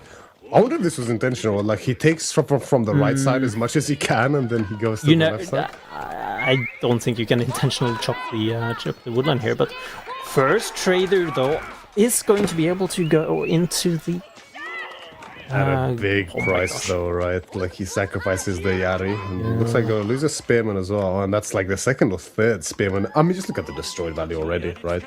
Yeah. And the spawn as well is just horrible. Like, you love to have the Matsuri on the golden woodline like this, but if it's forward against an aggressive Civ, I mean, already this is just disastrous for B, right? Villager split here is looking mighty, mighty familiar from a previous game. Have I seen this before? Yeah. Already has the market to sell food. Mm-hmm. If only he had plenty of fishing, right? Yeah. I mean, there's a lot of deep sea fish on this map, surely. One time. One at a time, you know. Yeah, it's... just feels like at every stage of the game, Anatan is going to be able to kind of be ahead in terms of everything. I mean, this could be a really good fight here. He needs to take this fight, get up the tower. We already have the one-shot threshold though on these archers. You can see them taking out the spears one by one. Shinobi get caught in a pinch here. It's going to slow down the army, but it's a slowdown not to actually encircle them. It's a slowdown to prevent doom here for B, because the tower is up. That's nice. He's getting arrow sits on it now. I mean, this is just a minimum requirement to even play the game here for B. And but the Yatta is going to pay the price for it. To be fair though, in B's, for B actually, this is the first Yatai that goes down. Surprising. So he has gotten a lot of value out of it. To be fair, I mean, he got that one trader, has gotten the second one as well, which is now on the wood line. Archers are starting to be made, and spears as well, and more Yari. He's moving a little bit out, and to be fair, I mean, Anatan is now on these deer as well, so should be able to easily hold this. And now the dive just comes through. I mean, this is like once again, and B's just out of food under his TC as well, so can't even be safely gathering anything. Nah. Berries are about to run out as well. Yeah, I'm in the right okay. on the wall. DG is cold. B. Excuse me? Yeah. Yeah. I mean, are you surprised, really, in that position? Kind of. Why? I at least expected it to go castle. There's just no way, right? Like, he knows, even if he gets the landmark down, how's he going to get gold? How's he going to get food? How's he going to get even wood? He doesn't have resource access whatsoever. The only gold he'd be able to get would be from the Sake Brewery. But yes, it's just, I think it's a horrible matchup. You know, a bit reminiscent of, I mean, it's even worse than Japan, I would say, frankly. Like, because the thing is, like, Sengoku's advantage over Japan is that they have a better feudal. I think there's no doubt about it. They have a stronger feudal army, but it's not strong enough to actually compete with a golden horde. So your entire advantage over your parent civilization is null completely. So it's just absolutely horrible, I think, for Sengoku. And I'm kind of surprised we even ended up in this matchup for B, but it's tough, right? Like, you can't always avoid bad matchups. What is the alternative? Macedonia? I mean, Sengoku's China?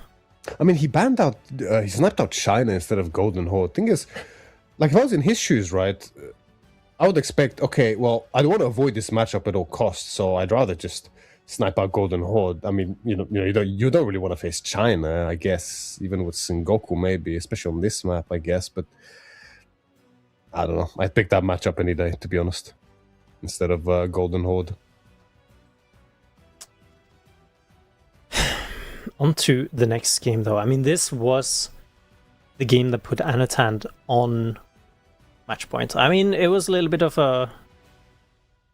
it was written in the stars, effectively, that this was going to be the outcome. But now, a pretty interesting one. Macedonia versus Abbasid. I think this could be a little bit more explosive, perhaps. It definitely could be. This is an interesting one, because, I mean, Macedonia is Macedonia, right? They kind of need no introduction as to their strength. Often we see them banned. Often we see them sniped. They're just an absolute powerhouse, incredible in every age. I'd go so far as to say no bad matchups at all, except maybe something like Mali, potentially. But even then, they don't feel terrible. I mean, Ottomans, obviously, but Ottomans beats every civ in the game. So, to be fair, I mean, this is... Speaking of Ottomans, where has Ottomans appeared in the draft? Never. I was about to mention it. He hasn't picked it once, which just blows my mind here, honestly. Like, I think you can force Ottomans on every single map in the pool, including water maps. They are amazing on water as well, honestly. That's what's so crazy about Ottomans. By far, like, not only are they just incredible in every way in terms of strength, but they're unparalleled in flexibility as well, in my opinion, at least. It's so surprising to me to not see them picked. I don't understand, frankly. This matchup, though, right, like... this is a classic sort of timing civ against boom civ situation, right? Yep.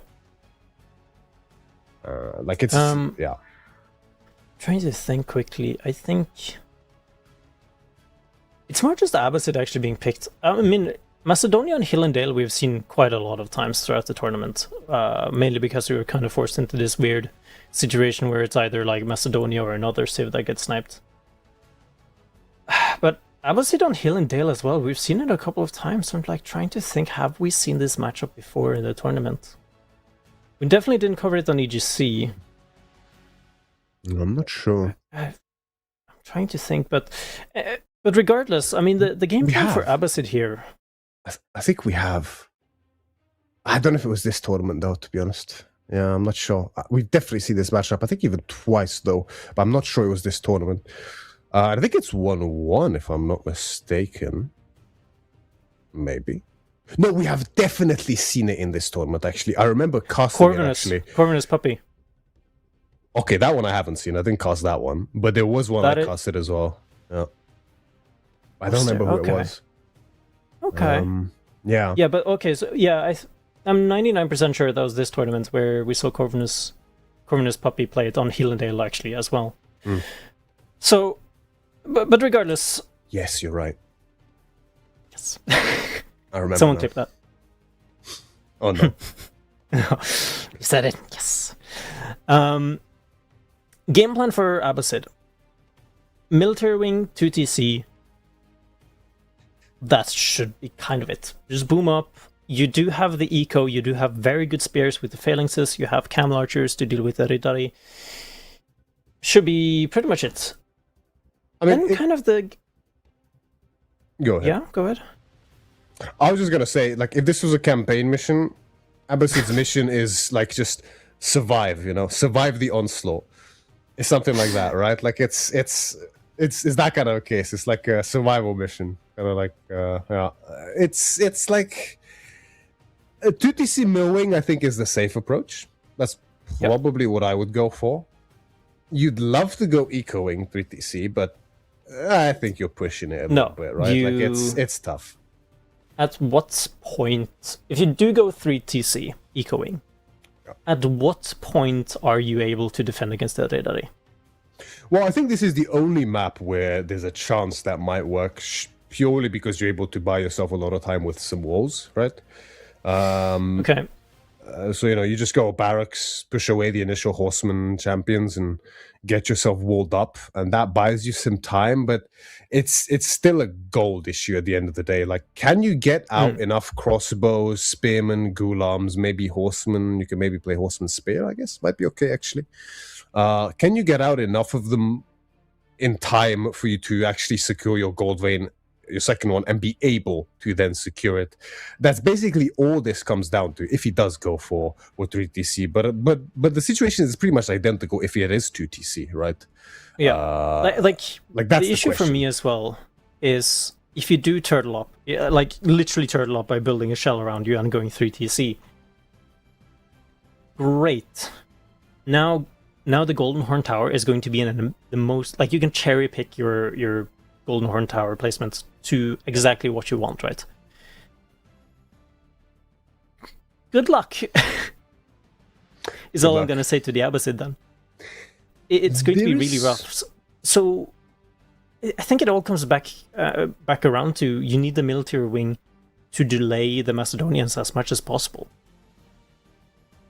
There is a world, I think, where, with 2TC mowing especially, where you can have a situation where Abbasid just actually stays in feudal for a very long time, just making horsemen and spears specifically to, cause a bit of idle time on the gold maybe, but especially to prevent a good Golden Horn Tower position.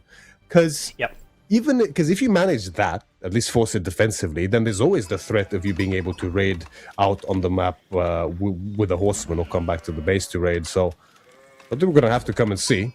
The game is now on the way, eh? And that's a value mill right there. Right? I'm more thinking about the, triple resources backwards. Oh, well, yeah, that's going to be nice here for Anatan for sure, right? Anatan, who is playing as the Abbasid here in the south side of Hillendale. One win away from going forward into the semi-finals here. B can afford no more mistakes and is going to rely on the Macedonia here for his lifeline in this quarterfinals. Color green up in the north.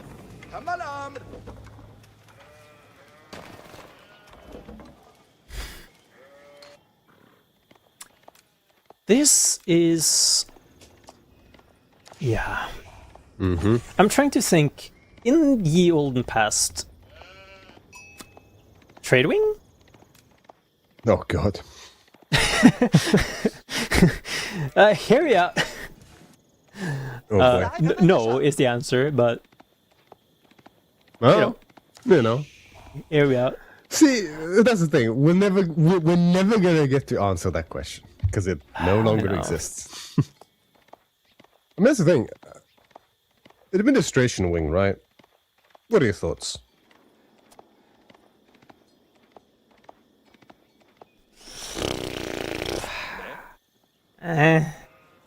Yeah, that's what I thought.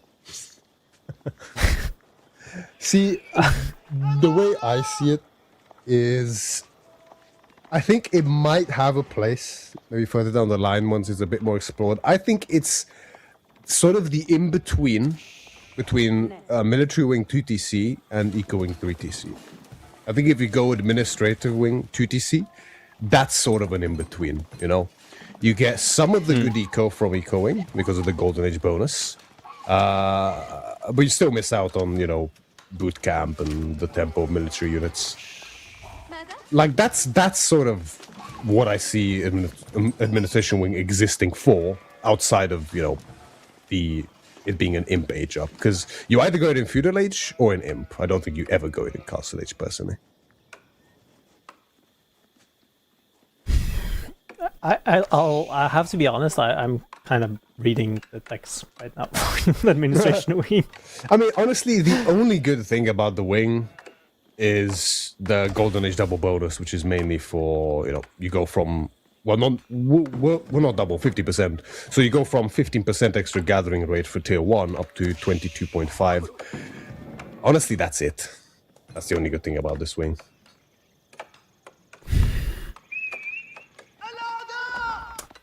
Yeah, that's not a lot. It's not a lot, is it? It's not a lot. Admittedly, the eco does feel pretty nice. I won't lie. It's notably better than something like military wing.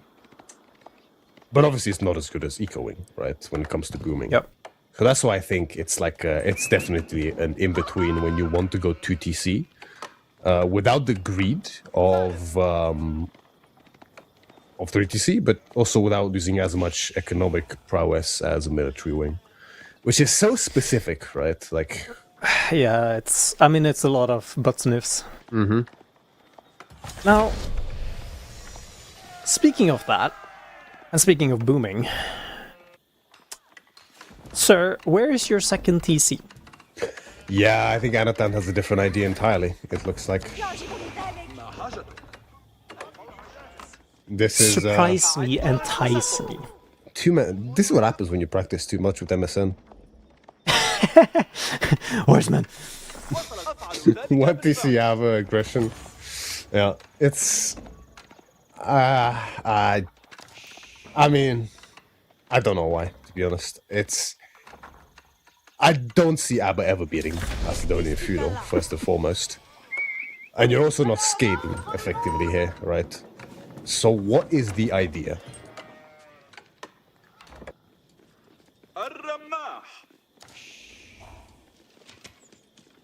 I'm No, not no idea. 100% sure. Nice long thinking pause, I understand.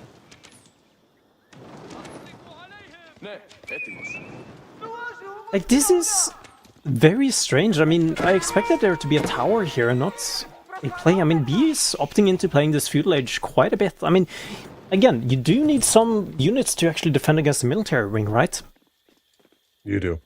And with the stronghold going up, it's gonna be fine. But I'd much rather just see a tower. Then the stronghold? Nah, you can like the stronghold gives you archers, right? Like, you'd rather have the archers, can give you spears too if you need them. The problem with the tower is like you become a bit susceptible to then like a ram timing, right? Because you only have horsemen to defend yourself, and you need another 200 to actually get the stronghold afterwards. Which, yeah, I think then you actually end up in a bit of danger as Macedonia, I would say.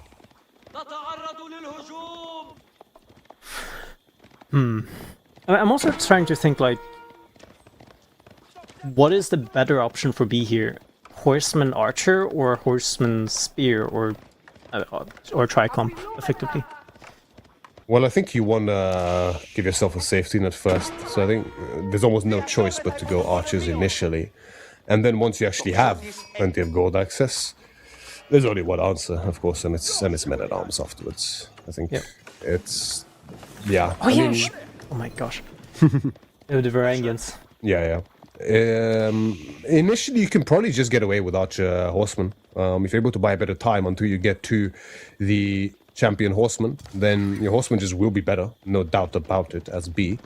So you don't really have to go Spears, I think. Unless, something like a double stable, which, I mean, MSN. But... He's not rallying to his TC just yet. Yeah. The thing that I'm more worried about is Anotan's resources. Yeah, it's a fake out. He just wants to go Castle Age instead, which, I mean, is going to give B all the time in the world he needs to get back on the gold and start bumping Ridari or even going up himself, which, even now crossing the map, is starting to be aggressive instead for himself. It's an idea here, It's a bit scary. It is. Because he doesn't have any spears, right? You mean for B? I mean, he must be... Yeah, for B. Sorry, at Garmeter.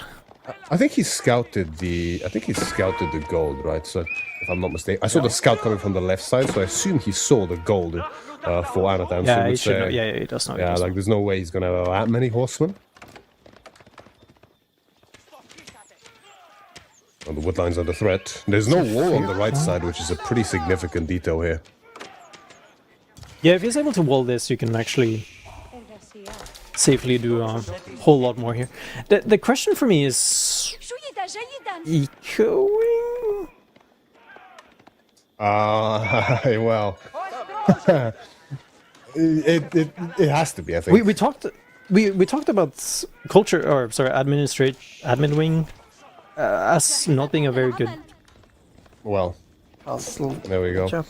See, okay, yeah. Talk me through it. Okay, you know what? In this position, I don't mind it as much, purely because he's 1 TC.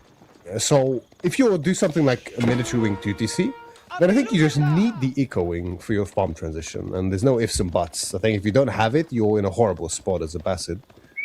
But if you're 1 TC, then obviously your food lasts longer.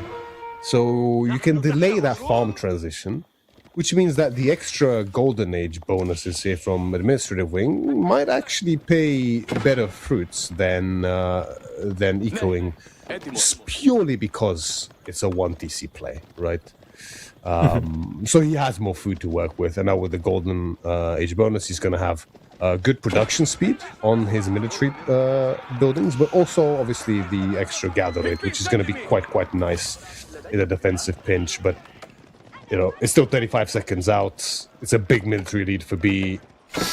Horseman on the woodline, though.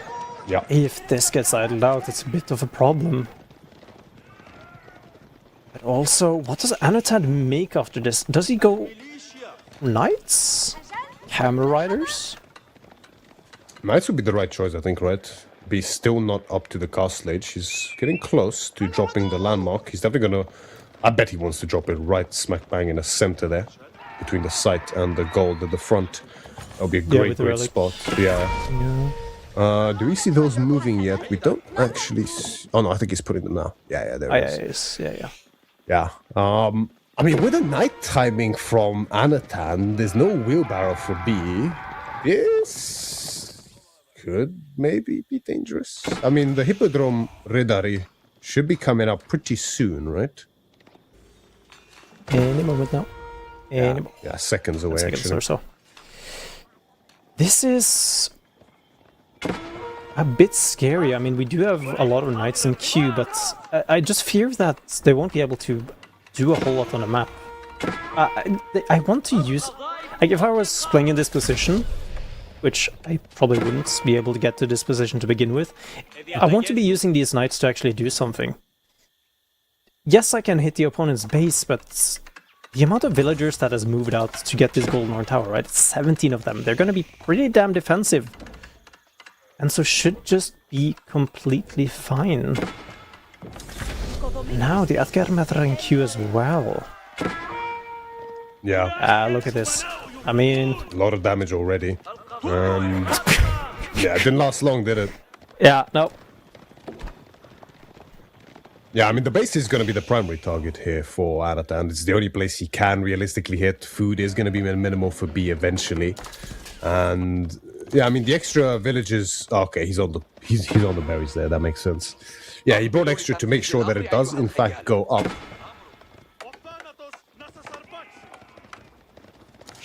Now, though, are we going to be going into this?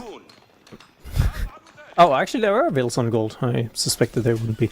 We're going into this classic composition now for pretty much every civ in the game. It feels like now, Knight, Archer, with those crossbows being added in for free from the Golden Horn Tower, and Anatan opting to make Gulams. I don't know, Chief.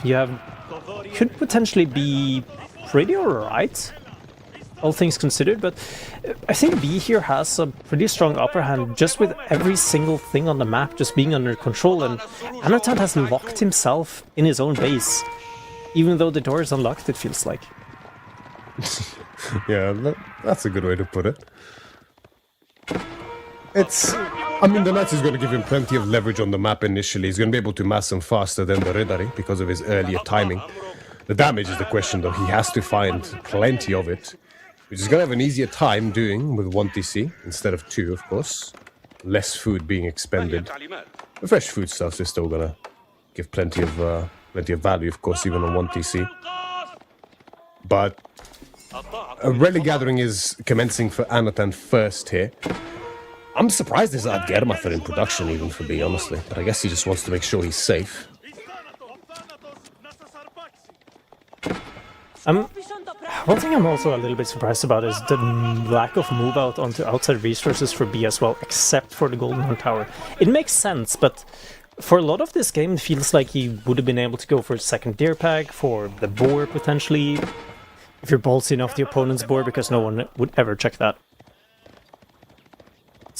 But again, the gold now for Anatan feels like a little bit of the issue. Without having to go for the eco wing, your farm transition, moving out on the map, would be, and will be, a big problem here. Yeah, it is going to be a problem, because, I mean, ultimately, the damage you find here with the Knights is limited. You can only get so much, and every time you take damage, there's no easy way to heal these up. There's no Abbey of Kings here. You can save your monks, I guess, your imams as Anatan, but ultimately, they're also right pickings for the cavalry from B. Yep. Now, look at this. Gold, berries, and deer all ran out at the same time. Anatan is completely starved of everything in his base, except for wood, and even that one is going short. Now he has to move out onto this front side, and berries and gold is on the same spot here as well, and he does not have enough to actually get this up. And B, he senses this, he sniffs this out. I mean, this should be a really good go-ahead time for B now. Dive comes through as well. Yeah, this is the moment B's been waiting for, the timing right when Anatan runs out of gold and he goes forward when he is exposed the most. B pushing forward with the range mass first. There's so many of the villages under threat now, trying to repair the tower, but I think they're going to pay a heavy price for it. It's not going to do anything. This is just brutal. I mean, villagers, they're just trying to run back here. There's nothing to do. Like, they can go home and gather wood, that's about it, but there's no more units in queue either for Anatan. He can't even queue anything.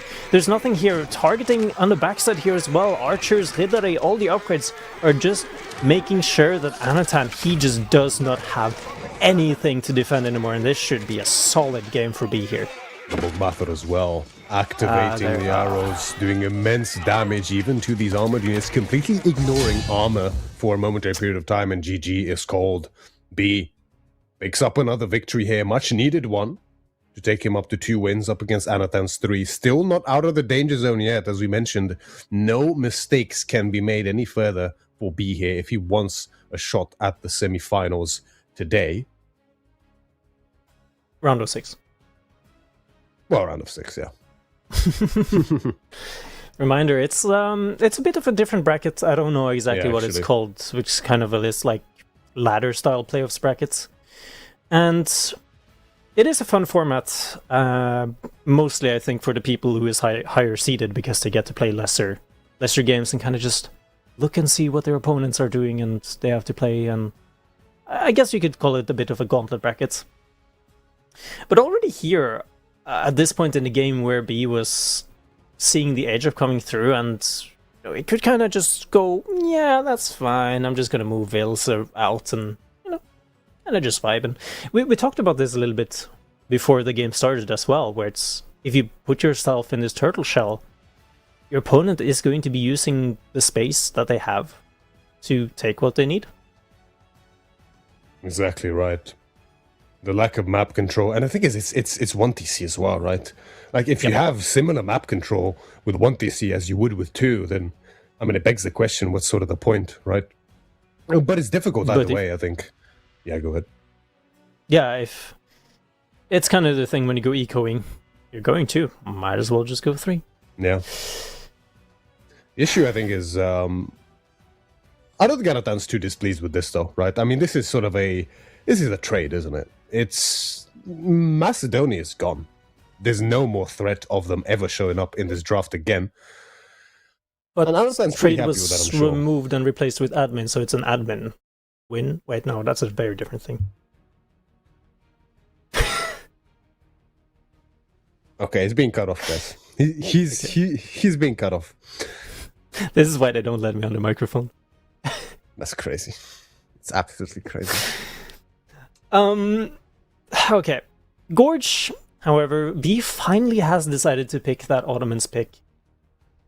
And GD Roos, however. That's a funky one as well. Not one you see very often. I mean, this just has to be... I think this just has to be 2TC for Anatan, surely. But... You think we go full circle back to Kremlin 2TC? I don't know. It's tough because on Gorge especially, right? Like the spawns can be so varied. You would love to get the Kremlin, on your deer pack or your ball, but also next to wood so you can gather. At the same time, then where do you place the TC? Do you place it with the Kremlin? Do you place it separately on your wood line, potentially? And at the same time, I mean, Kremlin, if you go to TC, I think in this matchup is almost essential because of the threat of Knights and the threat of the all-in. I feel like you need it. But in other matchups where there's not as much of a threat, Golden Gate is probably still the better alternative, even for 2TC, I would say. But then, it's going to come up so much later because you're reliant on the tickets than it would with Kremlin. So it's a tough one. I think it's going to be very spawn dependent here, to be honest. Yeah. Like if if your first deer pack is kind of in range for you to Kremlin the deer pack and your back wood line, you're very happy.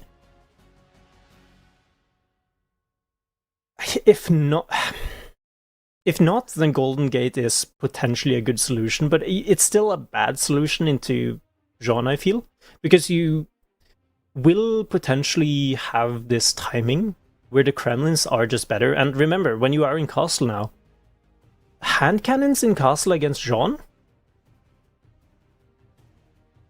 I'm just saying. It's an option. I do want to pick your brain a little bit, though, because with this 2TC resurgence that we have gotten a little bit, what do you feel about the High Trade House the Abbey of Trinity coming back a little bit now? That's the question, right? I'll answer in just a moment because the game is on the way. Game number 6 here. B once again still. That's an interesting opening. Oh, whoa, what? Wait. Wow. Okay, well, introductions first before we address the elephant in the room.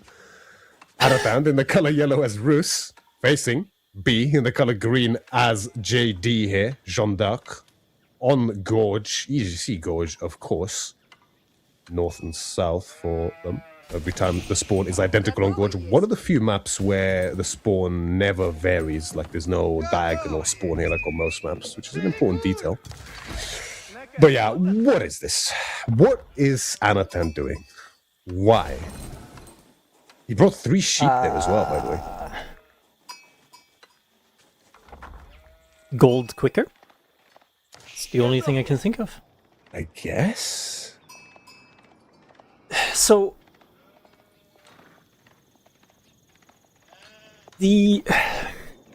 Now Yeah. we're in the position where if Anotans and Bees spawn were flipped, I would say this is really good for Anotan. With that dare, could have been a little bit closer, but I think that's a normal Gorge thing where the dare is a little bit closer. We'd have to ask Karyu, who is the one who is actually making all the GC maps and making sure that they are balanced. So big shout out to him as well. He's a good friend, and hopefully, if we can peer pressure him into meeting me in Brazil, that would be very nice. Yeah. Yeah, a Kremlin position here, it would be lovely, I think, for Anatan. Now it's a bit of a different discussion of, okay, should you just go Golden Gate and play 1 TC Knights? Yeah, that's a tough one, right? I mean, there's no obvious, and that's the risk of Gorge. There's no obvious spot for Anatan to place a Kremlin here that's going to be way better than the rest. Every spot has pros and cons. I mean, you place it on the ball, you get berries and stone, but no wood so far away. Forward there is, I mean, it's forward there. You'd rather, okay, it's just going to be on the gold instead. About as safe as you can get, really, in this position. It's interesting. But 1 TC Knights as Roos against JD, I think is always a losing battle. Frankly, I think that's, yeah, it's horrible, to be honest. I don't think you ever want to play that. But, I mean, you know, in the past we saw, back when Pro Scouts was still really big for Roos, we saw Pro Scouts into a sort of semi-fast castle, very China-esque gameplay, I want to say. China played very similarly up against French and JD. And Roos used to do sort of the same thing.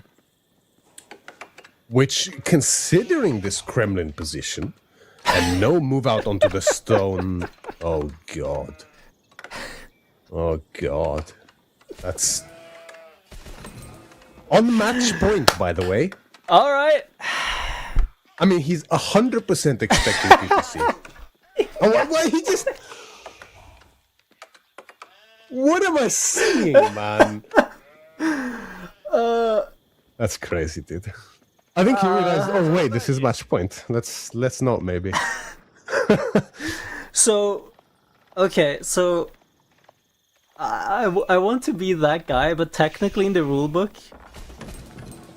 it states that cancelling buildings on purpose with JD is banned. Right, yeah, I know what you mean. Yeah. True. Yeah. I mean, I don't think this is for that, right? Like, No, it's not. It's not. I mean, it's a good meme, but yeah. I mean, clearly he changed his mind, which I mean he must have done. I think this is the reason why he must have seen there's no stone, surely. Yeah. So I think 2TC. It's if 2TC, then yeah, cock. Then yeah, I understand. You should be perfectly fine. I do have this small issue with going cock, though, or Chamber of Commerce, in this scenario, is that you didn't do dare start.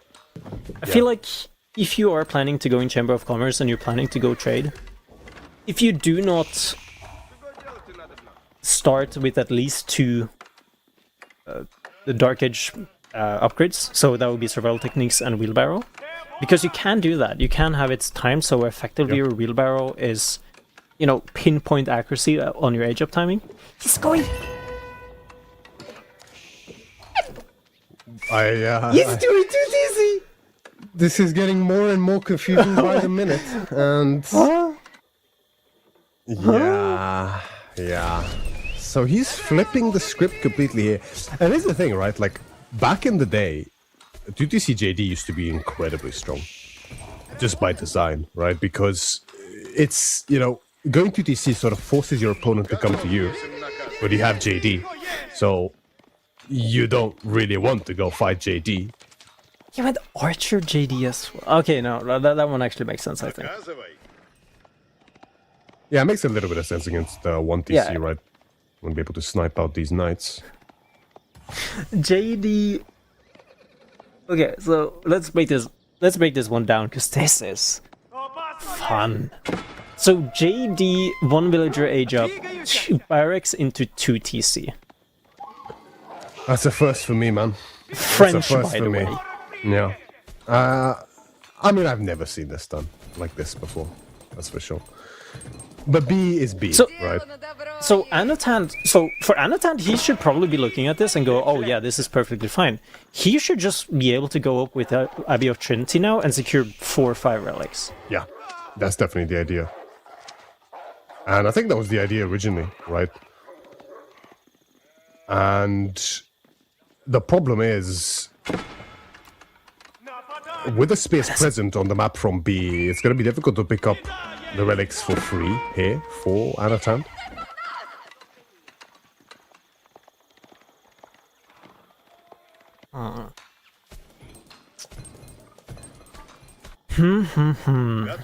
But, okay, what does B do now?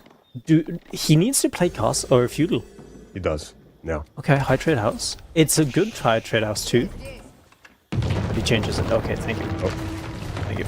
Okay. So double mind change for these players. I think Abbey's the right choice for sure in this position. You're able to get most of the relics, and there's no danger of getting, having your high trade house cancelled by knights, which was an issue in the past during Pro Scouts. Many Risk games were lost that way. B, though, he's just sitting safely, cozily for now. No active gold. He's still not gathering. mining gold. Yeah. So he's going to stay feudal for a while, which he does have to, I think, to be fair. But 0 gold gathering is very strange to me. Can a single knight be enough to deny anything? No, he's not. I don't think so.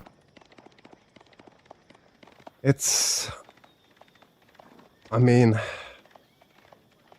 yeah, I just don't know, to be honest. Like, it's such an unusual game in every way. I don't think we've ever seen like this variance, right? And that's the beauty of Age of Empires 4, folks. The variables are endless. Yeah, this is great. I mean, I'm sitting here taking notes almost. Right. And still behind all of this, right? Even if there was some sort of pressure from B, he used his units, made a couple more units and started to go on the offensive. The Kremlin is there, and if the Kremlin starts, being too weak, then you just pop the Gremlins and suddenly you have spears now. But now B is just playing this full infantry almost. He's moving out with a couple of spears and archers, even. He's a double archer range in the back here as well, and he's still not mining gold. Anatan behind this, on the other side though. Getting eco upgrades, getting wheelbarrow, getting double broadaxe. Horse archers are in queue, which will fare extremely well against this composition that B has. Yeah, I mean, this is one of those positions where horse archers can gain a lot of value. The mobility here is going to be amazing for for Anatan in securing these relics. B is sort of forced into an infantry composition at this point due to his lack of gold gathering, and B is doing something I'm starting to piece it together here a little bit. This has, I don't know who first did this, but this is I think I saw BC doing this. That's a big pickup already. The idea here is the discount. You focus on food and wood, and you can save so much food. It's almost Abbasid style here instead of fresh foodstuffs. He has... Well, look, it's double consecration. Double on the consecration. TCs. TC. It's a very interesting idea, I think. And yeah, 37 food for a villager. And obviously this will extend to the barracks, maybe the ranges, maybe stables later. He's saving a huge amount of food in the long run here. As what is normally an extremely food-hungry civilization. I am starting to see the vision.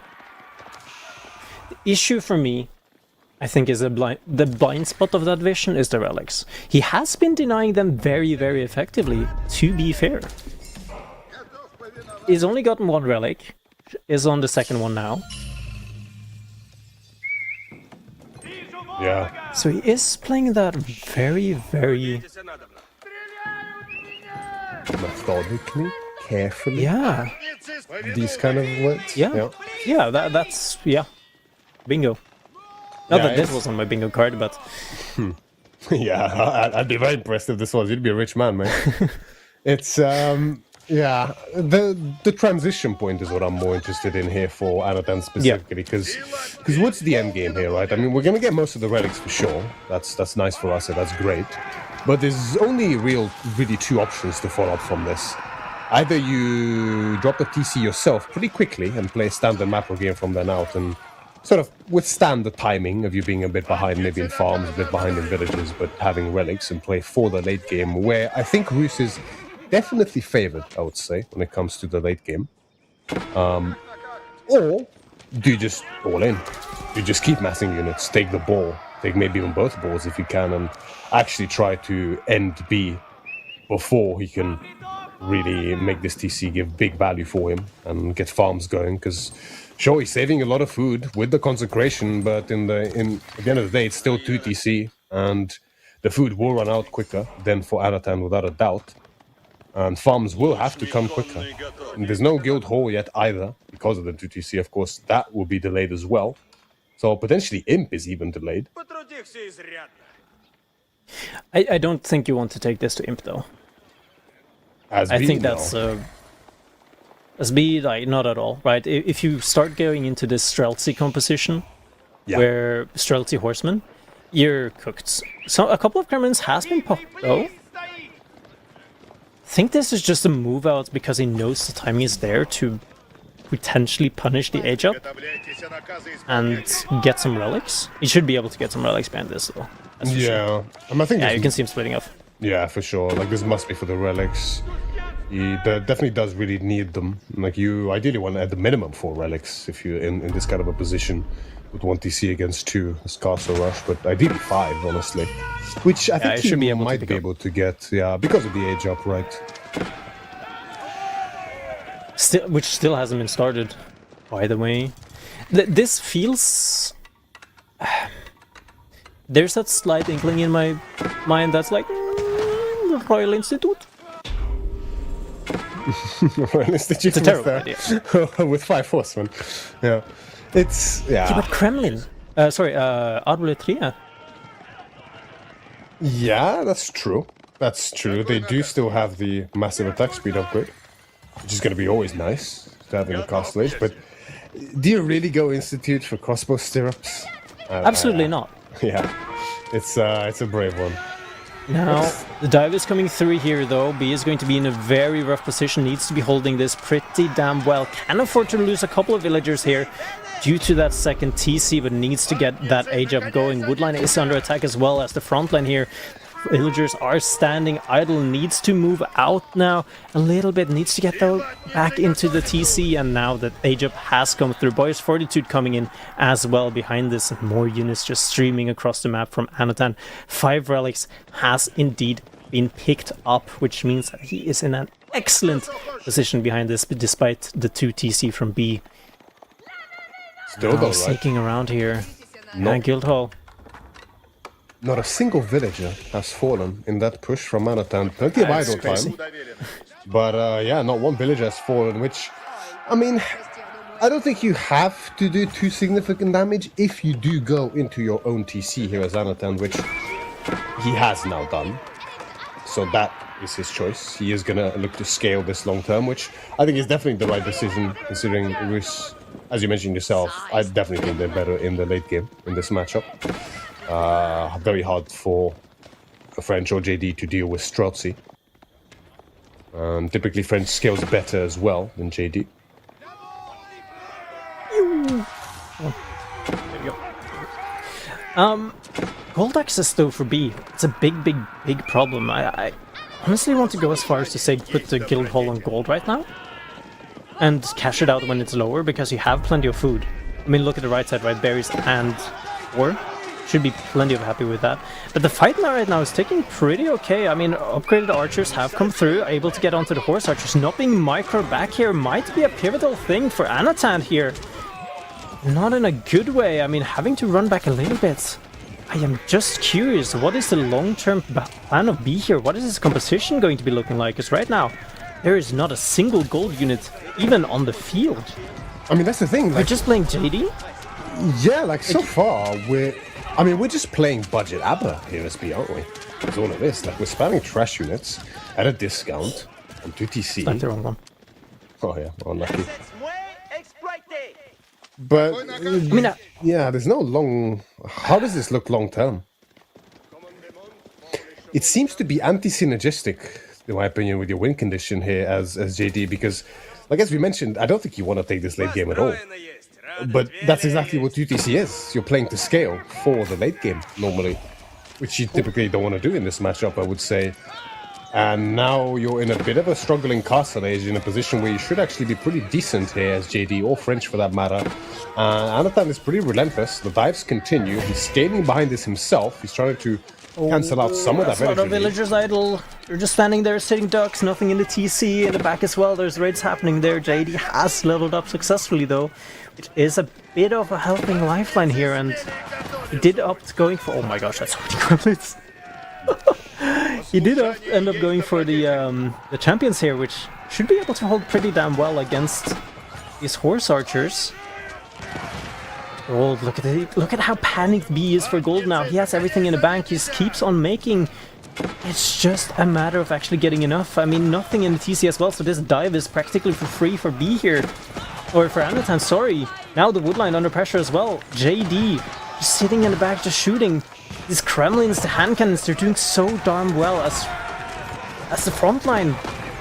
I bet you thought the days of Kremlins crossing the map offensively are over. Well, they are back. Villagers. He's trying to body block with them. He's not able to. Once again, the villagers are pulled, right? This is the B special by now. We've seen Anathan do it as well. It is going to be a hold, but at a very significant price. At this point, it's Anathan who's actually ahead in villagers, as well as 5 relics. It went from bad to worse here for B, for sure.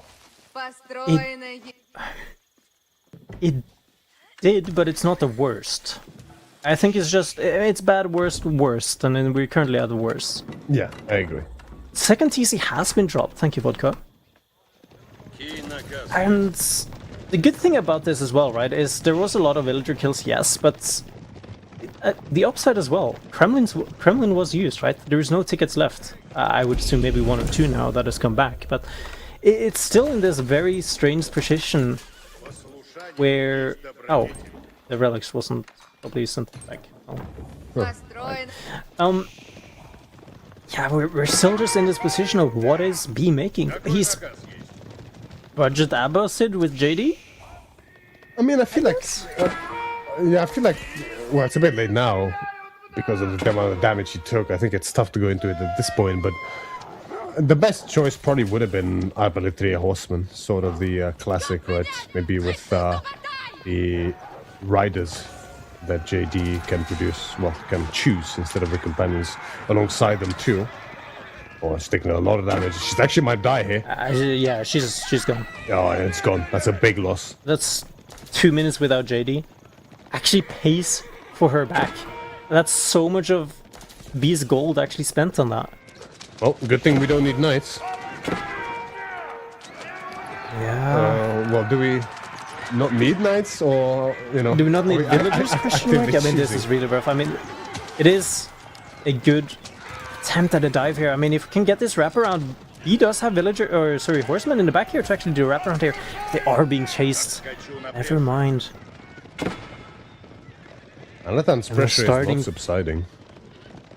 And I'm starting to look at this, and I'm starting to think more of just horseman arbs, spear arbs. Yeah, I think arbs horseman would have definitely been the comp of choice, because the obviously with Boyle's fortitude and next to the wall on the right side, there's a small gold. Is there a tower going up there? I think there is. I'll have to look at that after the fights here. I mean, being able to take these fights quite well, all things considered, for B with the trash, the army value, it's looking pretty solid for Anatan. It's 4 times as much. Archers on the front side here. It's astounding. JD just holding back. I mean, there is more and more XP, right? There is value in taking these fights regardless of what's going on. I think now we're at the stage where it goes from worse to Goldal was worse. just pulled, I think. It must have just been pulled. That's going to be really, really rough now. Yeah, it was pulled. It's going to be really, really rough in the back here as well. I mean, just Anatan just diving. He has 3 rain, as you said, Boyer's Fortitude with that +2 ranged armor. Ay. A sneaky raids behind us as well, causing plenty of distractions and idle time. 4B. Anatan just continuously applying the pressure here, and high armory on the way now. Okay, can we check if there's a tower there? I just want to get the confirmation that it's there. Of course. Does it have an upgrade in it? I think no. Oh, not yet. At least. Surprised. That's like the most surprising thing here. Yeah, B now. Doesn't need it just yet. Spread himself a little bit too thin, I think, here with the defenses. 4.5 minutes on Sacred Sites. It wouldn't surprise me to see B tapping out on Age Up, to be honest, but because it is a decider. I don't think he will. Yeah, it's holding on. But it's, I mean, it's, I want to say almost an unrecoverable position. We are so far behind as B here in every single metric, honestly. And normally, there's often cases in Age of Empires 4 games where you might be behind in military but ahead in eco. You might be behind in tech but ahead in eco. There's so many variants. And normally those are playable positions where you have one disadvantage and one advantage, or 2 disadvantages and 1 advantage. Is tough but still doable. But when you're behind in tech, army value, as well as economy, those are the games where I think it's virtually unrecoverable. Yeah. It's not looking up. I mean, B, he has a lot of units now. The army is there, but the army value, that's what I'm looking at mainly here. And the healing as well, like Saint's Blessing, you should not count that away for Roos. I mean, it's incredible of an upgrade. Yeah, absolutely massive these knights. And I think with Inspiration, these are some of the best knights in the game, right? Yeah. I think they're actually better than French knights, if I'm not mistaken, right? Maybe. I'm not going to say that one. Oh. Yeah, that's rough. Used to be. Oh my god, not once again. JD falls when he needs her most. Yeah. Immediately. Like, this is such a rough position. Like, you want to force a fight in the middle here, so you can actually drop that keep that is gathering up on the left side. There's units there already. Well, actually going to the south side instead, B, I think. But he changes his mind. Those must be villages towards, slightly towards the right there. Yeah, they were moving down to the south. But I think they were passing weirdly and he noticed something. Yeah, because the wall. Wait, no. I think they were maybe shift-click. Is this a case of because there's a wall, the villagers are trying to go around to the left side? Maybe, but I think he noticed. But no A move. He's pulling all of the villagers. He's making... He just wants to try to get... He thinks it's winnable if he gets the sacred side. Ambitious indeed here from B. I mean, he's pulling absolutely everything here. There's a massive blob of trash units for B up against Anatan's premium composition here in Imperial Age. So many knights, and they're just massacring everything B has in the front line. Holy Divine Saint's Blessing is in as well. Barely any units here fall for Anatan. Only some of these horse archers are getting focused out, but it's a massacre. Streltsy, Kremlins, Elite Knights, Saint's Blessing, everything, every tool in the book used to take down B with ease. And B is out, and Anatan goes on to the the round of 6. Wait, is B eliminated? B is eliminated. Oh, there's no lower bracket. There's no lower bracket.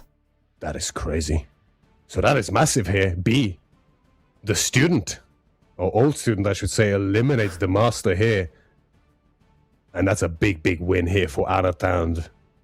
4-2. So, I mean, some close games, right? But when it's 4-2, it's, you know, it's relatively one-sided from a theoretical perspective. It's not like it's 4-3, of course. Great set, though, and yeah. Up on forward to the round of 6, Anatan goes. Must be. His tournament life in this one has finished. You can see. I mean, it's such a wild thing to go for in a decided game, right?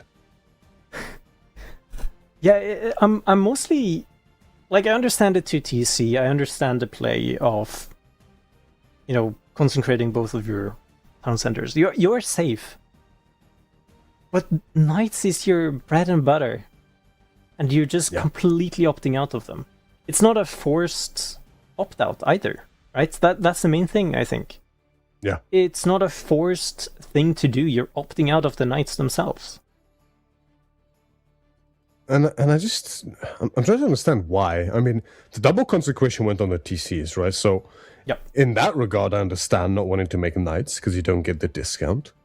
But we're consecrating ranges instead, which obviously don't give as much value as something like a barracks or a stable, initially at least, because it's only the food discount that applies until you get the upgrade in the blacksmith.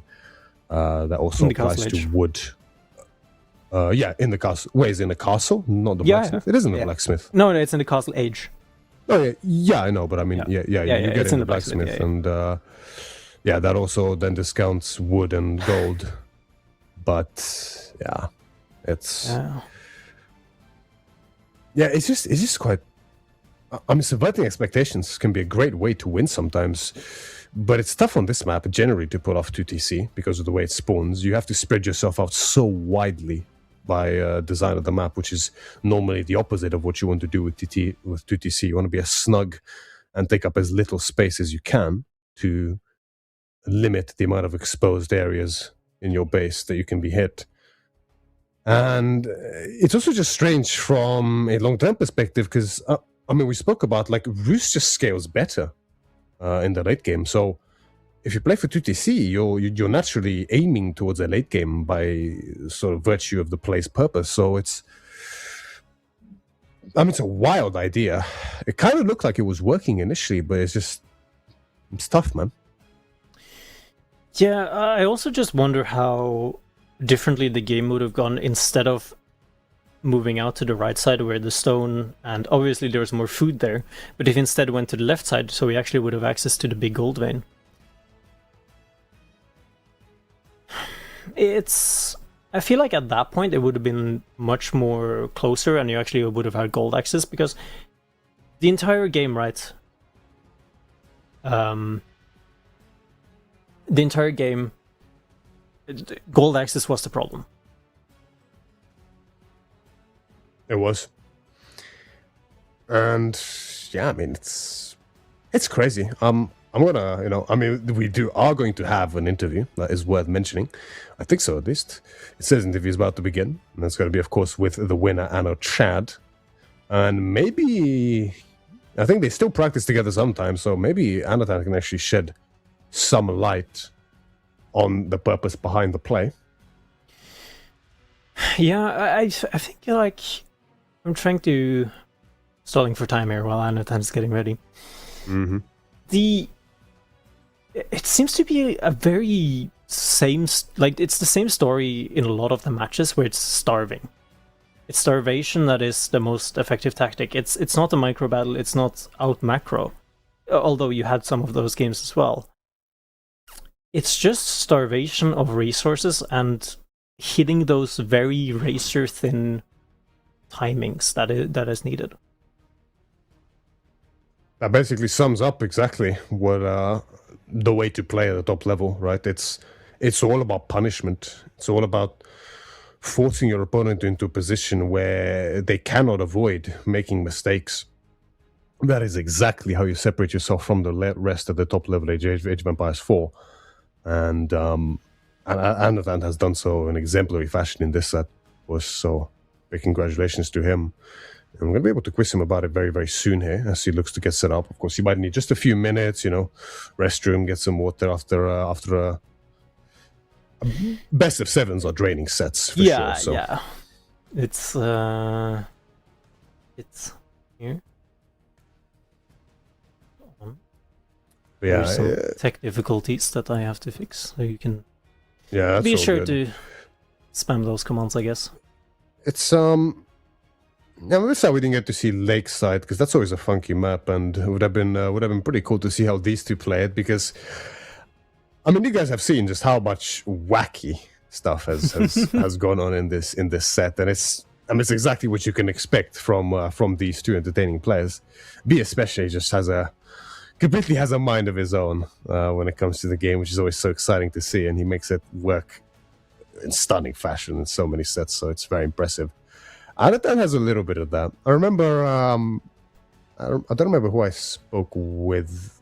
I think it might have been Crackety a long time ago on cast, but we spoke of how Anatan is obviously an incredible player, and how sometimes it seems like he struggles to stop himself from doing meme things, right?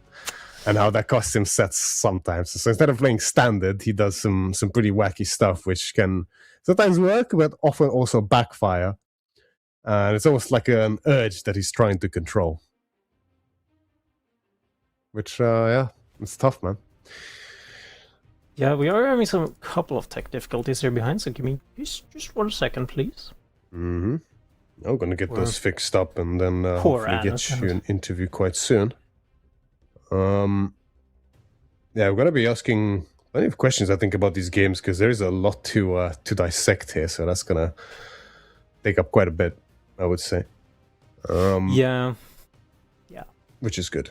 We want to pick apart his brain and understand exactly how has it come to a lot of these situations here. Kind of pressure in game, in the Kawasan game especially, was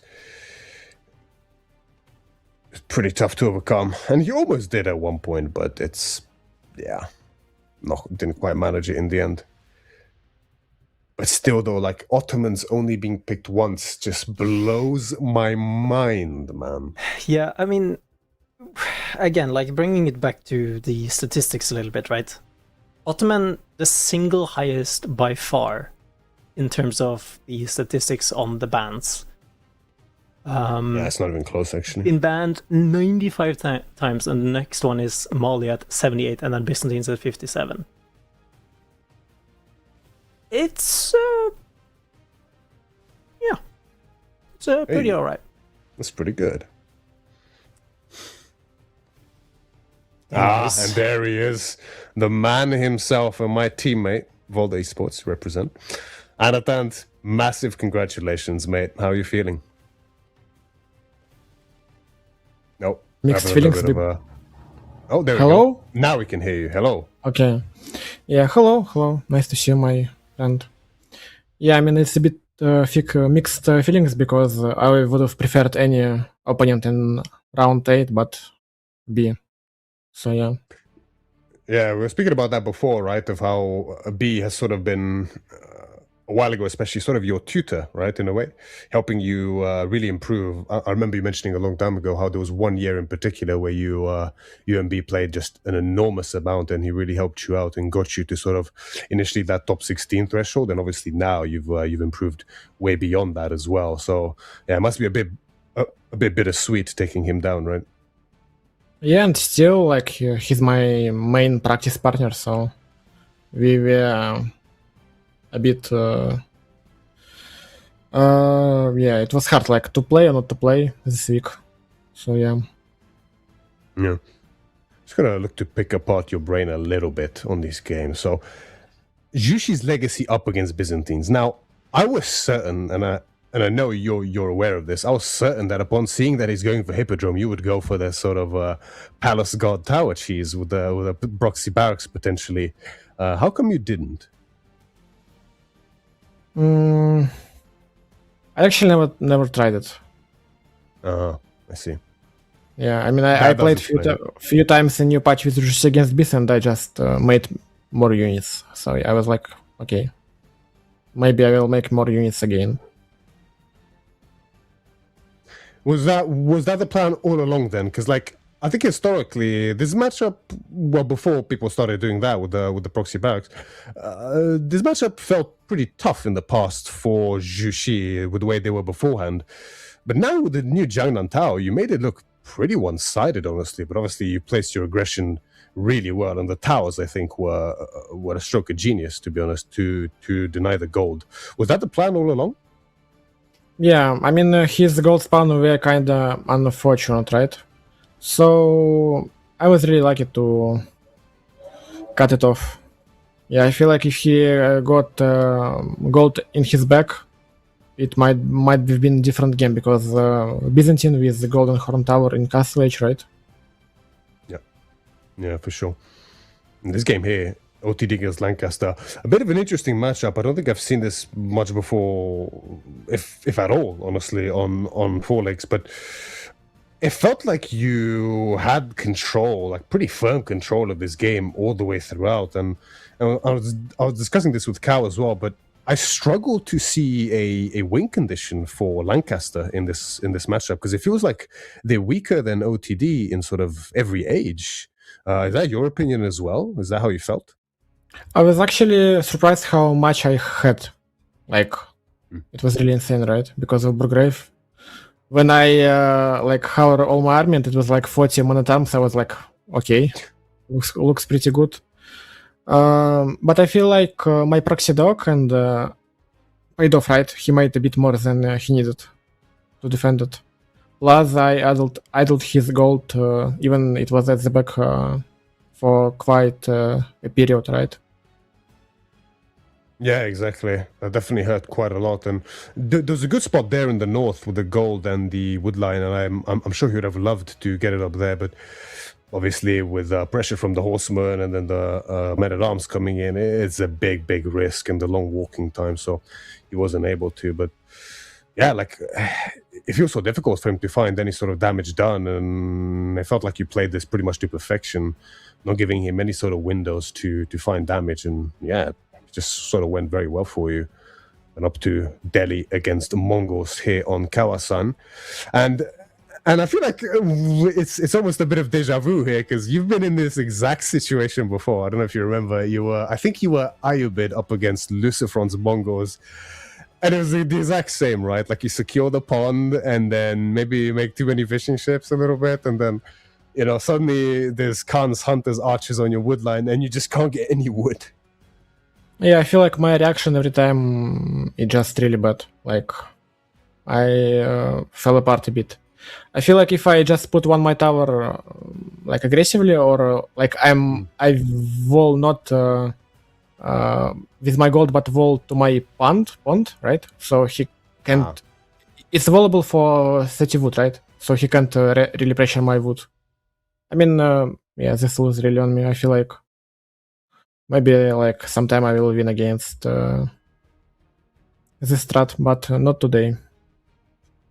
It's one of those things, like, you're right, I think, like, you just have to be so quick in the decision to make that wall and making in the right position, or it just feels brutal to play from then on out, right? Yeah. We have Sengoku for B up against Golden Horde. And okay, I'm curious what your perspective is. I think this matchup is just impossible for Sengoku, honestly. I do not see any way that they can ever win this. What do you think? I feel like it's hard, especially when he got like everything as the forward, right? I feel like if he got berries as the forward and wood plus gold back, maybe like I think it would have been playable, but I feel like you don't have tempo to make a lot of horsemen in time, right? So I just double archer no matter what, and my Targut plus Khan doing fine damage against a few horsemen. So I feel like it's really hard to fight for him early on. But I feel like if he with proper spawn is possible, but not with this one. So you need to have like the perfect spawn, and then the game becomes playable, right? Yeah. Yeah, that makes sense, right? And then another pretty interesting matchup here: Abbasid up against Macedonia. Again, like it just feels like quite a tough one here for Abbasid. Though you had a very interesting idea, I think, with the 1TC fainted aggression into Castle Age with administration wing. Were you quite optimistic that there might be some potential here for this to work, or did you know that being against Macedonia, as a Bassett, you're kind of on the back foot regardless, and you were just sort of trying your best, or? I looked at my draft and I feel like I need to throw his Macedonia out. Like, I never played this wing, and I was unsure if I get plus percent to my golden age passively, or I just need to research something. So I was just hovering text while I was japping to understand what is working. It was basically throwaway thief for me, but I felt like if I played a bit more defensively with my knights, and I feel like I wasted a lot of army early on without any reason. But judging by Res Gathered, I feel like it might be possible if I will not play it once in my life. You don't think 2TC ABBA on military wing or 3TC eco wing, you don't think that can ever work there? Is that why you didn't go for it, or you just felt safer going for 1TC play? Yeah, I was really worried to go to TC. I feel like I'm giving up him too much. But yeah, it was just like a stroke in my head, and I decided to play 1TC administrative wing. That's the life, man. And up onto Gorge here for the decider game. Playing as Rus up against Bees, JD, and we were so confused throughout a decent portion of this game, especially from Bees' side, because, and I wonder if this is something you saw in practice potentially, because I mean, it was unhinged almost, I want to say. I don't know if you saw, but he started with Chamber of Commerce. I think he expected you to actually go to TC. And then I think he scouted the stone. He actually, so he started with Chamber of Commerce. He got like a decent way into it, almost like a quarter of the way finished, I want to say. And I think he saw your stone, and then he went School of Cavalry to TC instead. Is this something you've seen in practice against him before, or? We were discussing that maybe trade is a good option against 2TC now, but yeah, like I never saw it. So, like, I just saw my spawn and I feel like 2TC is unrewarding, right? I can't put it on like gold plus Dirs, like, and I feel like on pure Dirs it might be a bit vulnerable against GD. So yeah, initially I wanted to go to TC if my Dir pack will be nice, but it was kind of awful. Yeah, I think so as well. Like I was really struggling to see a good position for the 2TC, so I don't blame you at all for going for the fast cast instead, which I think is decent for Rus up against JD, because you don't really want to fight in feudal age, right? It's so difficult. Yeah. What do you think of the 2TC from B? Because we saw, what I found very interesting is that not only was it 2TC, but it's also a knightless 2TC. Like he intentionally double consecrated the TCs to save food, so almost like Abbasid in a way. And like I think we saw one knight the whole game. Is this something to discuss? Do you think this has potential, or what are your thoughts on this strategy? I feel like it's again due to spawn like he need to go castle. He's 2TC. He need to go castle edge because eventually my army composition will kill everything. Like he's on timer. He need to mine gold, which is not protected, and he need to go castle edge. If he'll play like 2TC mass knights like forever, he'll just die to horse archer. So like I feel like he did it only because of spawn. If he had gold, he probably would have played knights, but yeah, it's hard. Yeah, makes sense. It's also, I think we're discussing that we believe Rus just also scales better than JD, so it's also kind of a little bit strange to go for 2TC in that case. Do you agree with that? That like it's quite difficult for JD or even French for that matter to deal with Streltsy and like Boyar's Fortitude Horseman in the late game, or do you think it's okay and it's playable? I don't know, I'm really scared of GD and French in ultra late game. I feel like my tempo so much better, but like one bad fight and like GD is level 4 and it's Aura, it's kind of broken, right? So I wanted to find damage early on, kinda, because if game goes super long, I'm not quite sure about my win. No, that makes sense. Finding damage is always good, but Aratine was a fantastic series, and I'm sure you're eager to get off and have some rest, right, before your next matches. What are your predictions for Beastie up against Vortex? I'm sure they're both eager to hear what you think.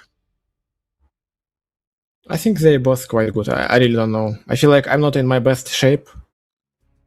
I feel like I need to see draft. It might be for Vortex or for Beastie. I feel like it's all based by draft. I feel like in current meta. Yeah, it's true. Drafting feels like at least half of the series are decided by. But my prediction drafts, right? it will be one-sided, but I don't know for who. So yeah. Yeah, that's good. That's good. Yeah. But yes, you can see the draft. It is going to be Vortex up against Beastie as our next set in the round of 8. See, so Anatan has won. It's going to be facing Wham in the round of 6. And Lucifron is eagerly waiting for the winner of Vortex Beastie. So they're going to face his brother, or almost his nemesis by now, I want to say, because Beastie has been struggling a little bit against Lucifron recently, right? Yeah, but I feel like in top 8 now everyone can win against everyone. I feel like like people in chat saying like Anatante is not in the best shape on the beat B. I mean, let's be honest, matchups for me today were quite favored, right? Like basically it wasn't any even matchup, right? It was like one-sided for me or one-sided for him, basically. Besides maybe Kawasan, right? Yeah. So, yeah. I felt that way as well. Yeah. Yeah, but it was a great set. Some really, really exciting games and very unusual, right? Like you two, especially B, but you as well have that a bit to an extent where sometimes you throw some spanners in the mix, which keep things very, very exciting in terms of strategy and matchup. So it's always a pleasure to watch it. So thank you for some great games, and I can't wait to see what you do next. Thank you, man. Thank you for interviewing me. Really appreciate it. And a big thanks to our team, great World Esports, right? That's right. All the esports represent. I'm sure you owe everything to them, right? Yeah. Even my wooden cabinet. It's a big one, man. Like that's such a typical sort of Eastern European cabinet, because I have exactly the same back home. It's just huge wardrobes, right? Holding so many things. Well, maybe I will perform better and Volde will get me one from like Norwegian wood. I don't know. Or maybe from IKEA. I don't know. We'll see. Yeah, some sort of enchanted fjord wood. But Anatan, thank you so much, mate. It's been a pleasure and good luck in the next. See you soon. See ya. Ay. Oh. Yeah, no. Norwegian wood cabinets. Can't say we're exactly known for that, but certainly something. One of the few things you're not known for, right? Yeah, we have cheese slicers. Yeah. Yeah, I guess that's the closest thing. Anyways, True, we have a banger set coming up, Beastie Vortex, and last time these two met, it didn't go too well.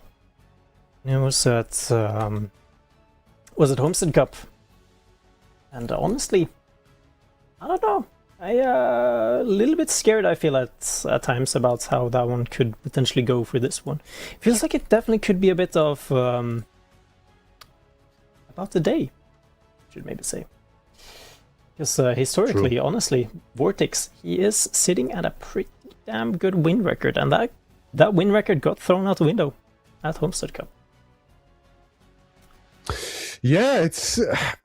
I do agree with that at the end, where nowadays, like, yeah, we have a couple of trends developing, but it's like, you never know, man. Day by day, it feels like a person that's 8th in the top 8 can easily be in the semifinals, right? Like in the grand finals. I mean, and I love it. Honestly, I love it. You never know what to expect. Anyways. With that being said, though, I'm going to be saying thank you for listening to me yap about this game. And next up, we will have a very special caster with Wham stepping in with Myriad. So stay tuned for that series. We will be back in a little bit.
We are back with the second round of 8 today. It's going to be Vortex up against Beastie, and we're joined by a very special guest indeed here. Wham! What a pleasure, mate. How are you? I'm very good, thank you, Myriad. And yeah, it's an honor to be here. Always in for watching, casting some of the best players in Age of Empires 4. And you're doing great as well. I saw in your stream the other day when you were casting last weekend. Really good, man. Like some really good casting, and you made great of the game. So it's awesome to have you here. Oh, well, thank you. I mean, it is, for me, I genuinely enjoy it. I think Age of Empires 4 is a great game to cast. There's so much you can go through as a caster. So much about the civilizations, about the matchups, about the players. And I'm sure we're going to be able to dive really deep into that with Beastie and Vortex here. So very excited to see what they have to bring. 100%, right? And it's already looking pretty spicy because, I mean, I think you're seeing what I'm seeing, right? My eyes, although I do sometimes wear glasses, I don't think they're this bad yet. That's Ottoman's, Wham. What? It is, yeah. And, you know, I always think when I go into a series, especially a best of 7, you got to bring your best civs into it immediately because you want to get a head start, and they're both doing that. Beastie on China, Vortex on Ottomans. We're going to see a really, really important game to start off here. Yeah, that's the thing, right? It's normally in these opening games, there's sort of different drafting strategies when it comes to this, but I do agree with you. Generally, getting that early tempo in the draft is really, really nice. And there's enough variance in the balance today to the extent where, I mean, the best of 7, it happens a little bit. We saw it last set. Anatant himself mentioned it in his Abbasid game. Throwaway games can happen, but not too often, really. And there's not much of a justification to, like, you wouldn't have more than one throwaway game at most in a best of 7, right? Because generally, with how many civs there are available, you can usually get at least a playable matchup in most cases, right? Yeah, I would say so. And even if you're getting like Abbasid versus, I don't know, a China, I think that is still winnable. You don't, I would say, ever want to give away a civ unless you have something in mind for the future. Every game counts. You know, you only need 4 to win, right? So it's really, really important that you put your best foot forward. And yeah, I mean, both of these players are doing that. And we haven't seen Ottomans that much. B was able to play them, but didn't get them through. Vortex is the one who's running it out of the gate today, so excited to see that. For sure. And just like we mentioned, right, when it's this kind of an opening game where you have a top civ against a top civ, this sets a massive tempo for the rest of the draft, because this is the kind of match where you want to make sure you damn win this kind of a game because of the strength of these civs. You do not want to lose with one of these. So that is likely to lead to a fire-crackling game here. And I mean, thing is, it's Ottomans, right? And I know in the past you as well have done this, where you let through Ottomans just as a sort of a bit of an experimentation ritual, and I've done it once or twice too as well. And I don't know about you, but I sorely regret it every time. I think I would tend to agree, but I think we've gotten to the point where people don't really have as much experience with Ottomans as they do with other civs. China, for example, because they're played so much, and they're not really banned as much anymore, you have a lot of practice with them. Ottomans, Vortex might have not been able to practice with them as much in practice, generally, so maybe he's not as familiar, and I mean, we'll have to see. Maybe he knows exactly what he's doing. I mean, the build order is obviously very sharp. You know, the military school, the age up very fast. He's actually, I would say, on point with this macro currently. Yeah, I think so as well. Like, this is just a very typical, really solid Ottoman opening. Sometimes we see the 3 on gold instead of the 2, potentially, if they want to get that instant wheelbarrow, maybe with double products as well. But this lends itself slightly to, obviously, slightly earlier production instead, maybe an earlier second military school, although we don't see more stone gathering as of just yet. You know, for Beastie, looking very standard as well. Imperial Academy is now finished in good time. China, of course, ages up way faster than pretty much every other civ in the game. And, I mean, it's probably just going to be pro scouts, right? It's hard to do anything else with China nowadays, it feels like. It probably will be, but we have to keep in mind that because Vortex has that Spearman out, it's not going to be as fast pro scouts as it typically would be. I would say with China, usually you have 2 people on gold at this time mining so that you can get pro scouts. Beastie is going to have to utilize taxes only in order to get pro scouts, which means he's going to get quite a bit of units out beforehand. Yeah, it's likely going to be a range opener here for Beastie.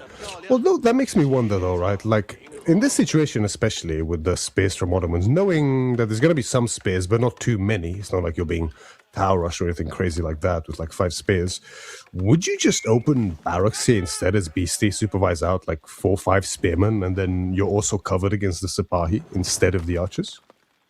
Yeah, I think that's a really good point, and you definitely can do that as Beastie, and I mean, you called it. That's exactly what Beastie is doing. We can see that at the top of the map here, and I mean, you have a lot of options as Beastie here. You can go very aggressive as well. You can even go archers. You can go horsemen.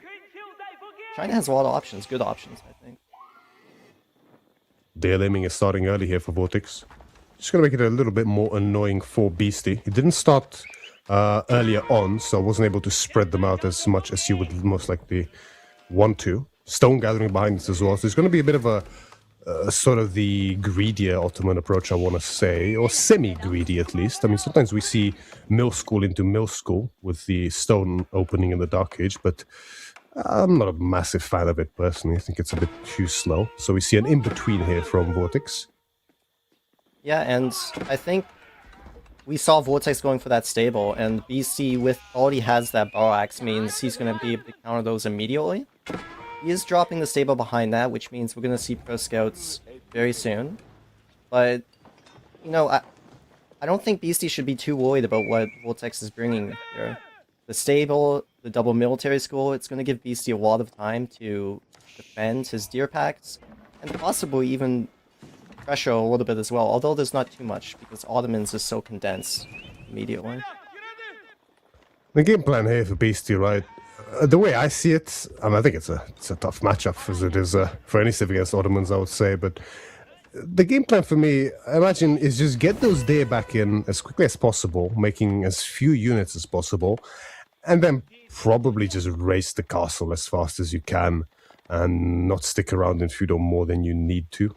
Would you agree with that?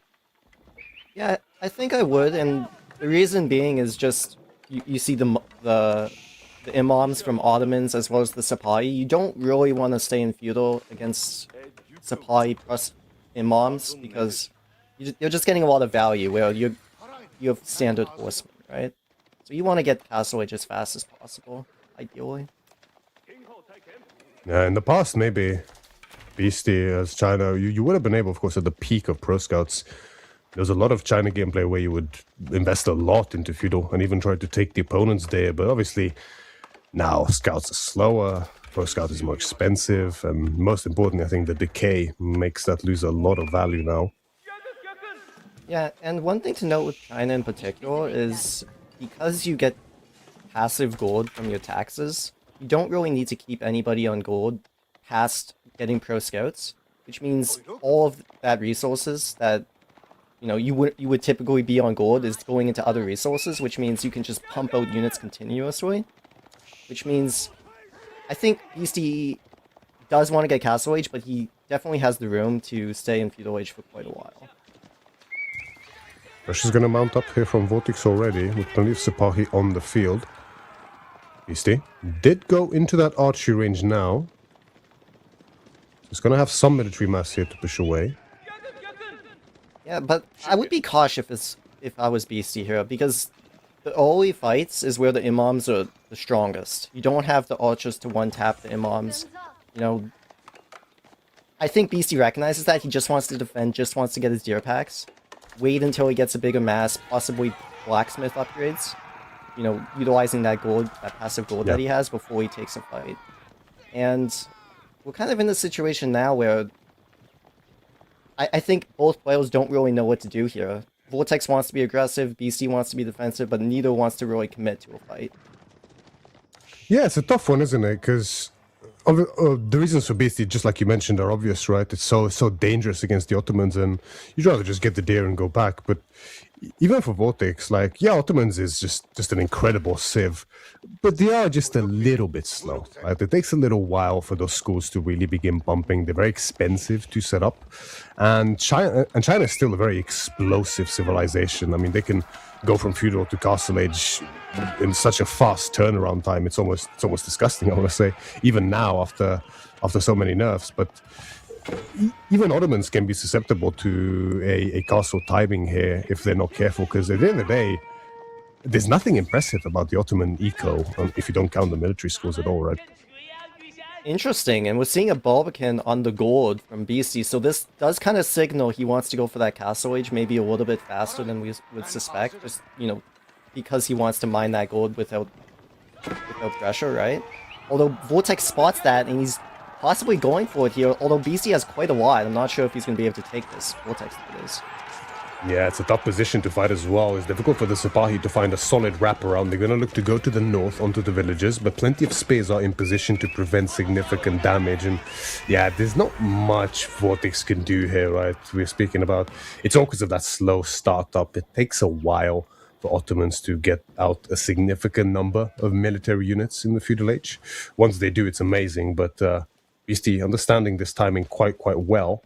And I mean, with the Barbican up, that's going to keep him very, very safe. Yeah, exactly. And I think that we have to note a couple of things here. Number one, Beastie is still going pro scouts. He still wants to gather the deer on Vortex's side. Now, Vortex already is gathering the first deer pack, but Beastie ideally would want to gather the second one, bring it back to his base. And second, Vortex is keeping one villager on stone, which means he isn't as committed as we would think. He wants to probably get that third military school from the 0 points. So he's maybe not interested in all-inning anyway, right? Yeah, I think so as well, right? And I mean, even as the 200 now for the fourth one that he will get in the castle age, he might look to take the one off stone. Tries to find an angle here on the wood line, but actually it's quite a bit of damage for it. Beastie was ready. I think 2 Sipahi went down there, or at least 1. 2 are left very low HP. Imperial Palace, meanwhile, on the way. A very bold positioning here, quite deep at the front, but I mean, with the Barbican back there, an amazing vision from it too, it should be just fine. Yeah, it should be, and it kind of seems to me like BC might be going for a timing here with a big Ultramass, possibly some Knights in queue afterwards.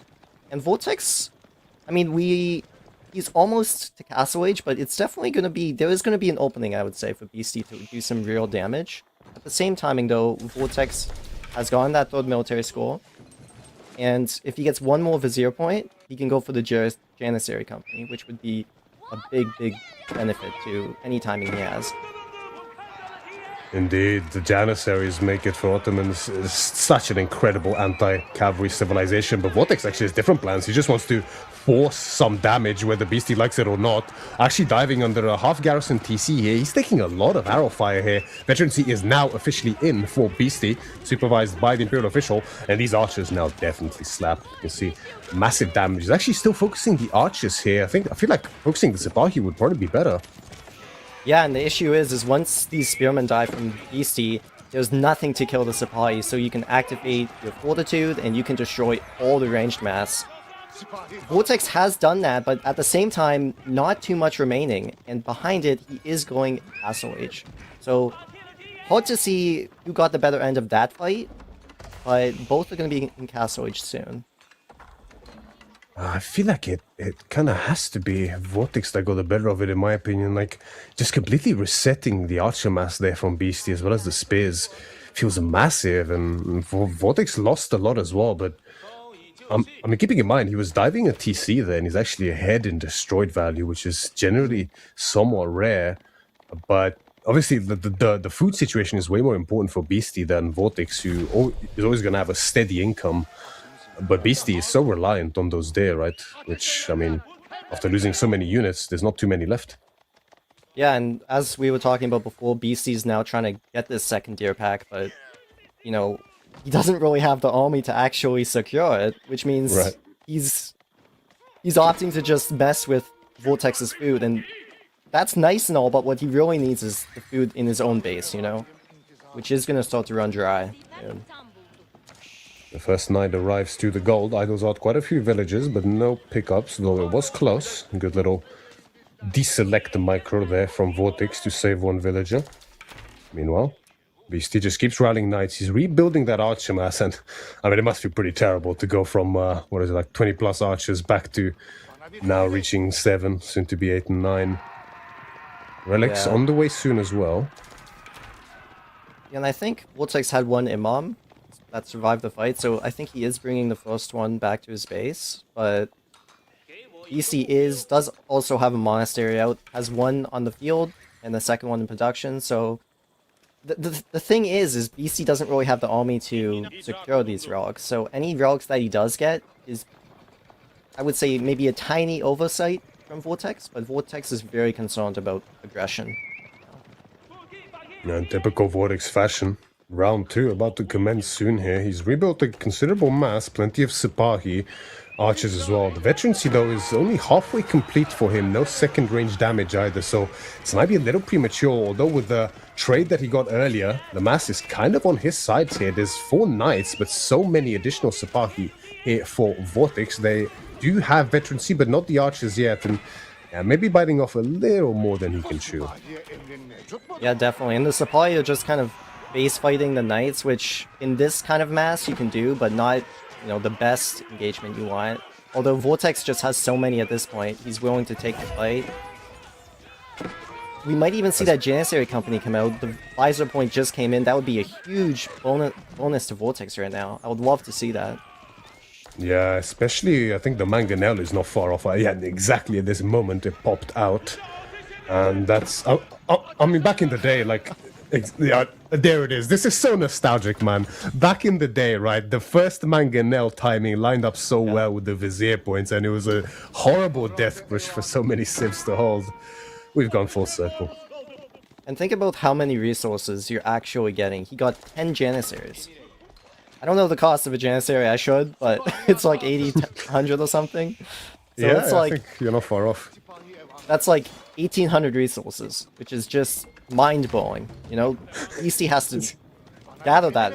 Vortex just gets that immediately, so a tough timing, I would say.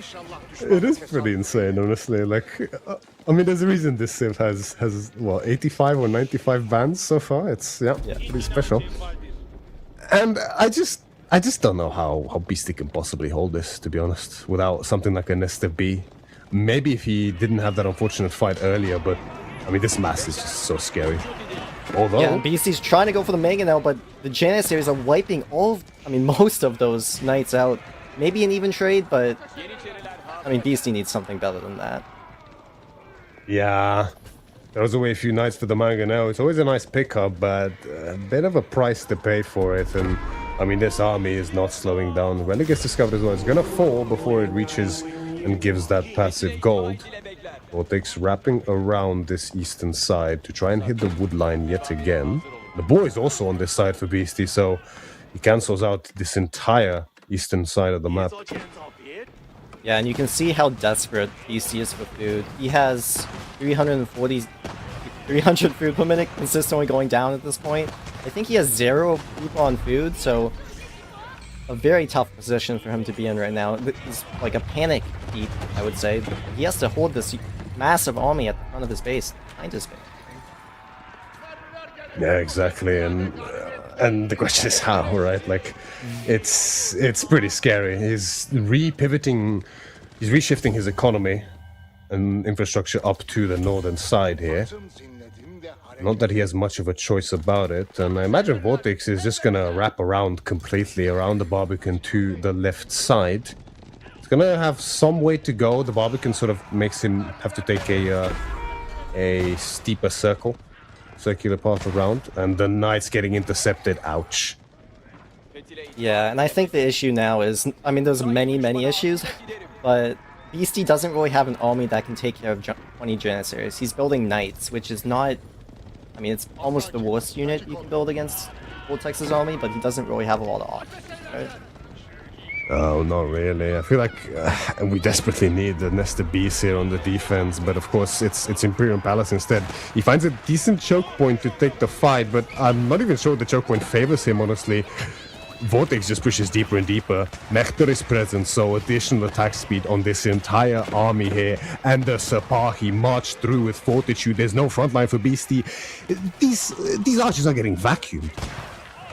Yeah, I mean, BC has nothing against the Sepai. I mean, he has the Knights, but those get annihilated, and I think that's basically game one at this point. Vortex taking the early advantage. And, I mean, a tough game for BC to lose with China, but, you know, it's a best of 7. BC still has a lot of games to make up for this loss. And at least Ottomans is out the way, which is like... It's like a weight lifted off your chest, I want to say, because now Vortex can no longer look to force Ottomans every single game, which he very well could, I think, on every map. This Civ is incredible, even water maps, I would say. So, you know, this removes a lot of pressure from a drafting perspective. But at the end of the day, like, the other option here was JD, right? Like, you can let through JD on the other side, which I think I understand why Beastie sniped it out instead. I mean, at the end of the day, Vortex did beat Marine Lord with JD against China on this map, right? So I think that might have played on his mind a little bit with, when making the snipe, right? Definitely, I would say. And, you know, Marine Lord's China is very, very strong. Not... I mean, obviously I would favor China, but it's not the easiest matchup to go as China, because you have to play very, very sharp. Any fight that goes wrong, JD gets level 2, you know, maybe you don't get the deer packs. Very tight matchup for China to play, and, you know, I mean, Beastie's staying in, he has the keep, he's getting some food now, but I think this is more the classic Beastie doesn't want to leave the game. Vortex, you know, maybe he's gonna knock on his door, have to kill that Barbican to really get him out of this game. I don't know what's gonna happen. Yeah.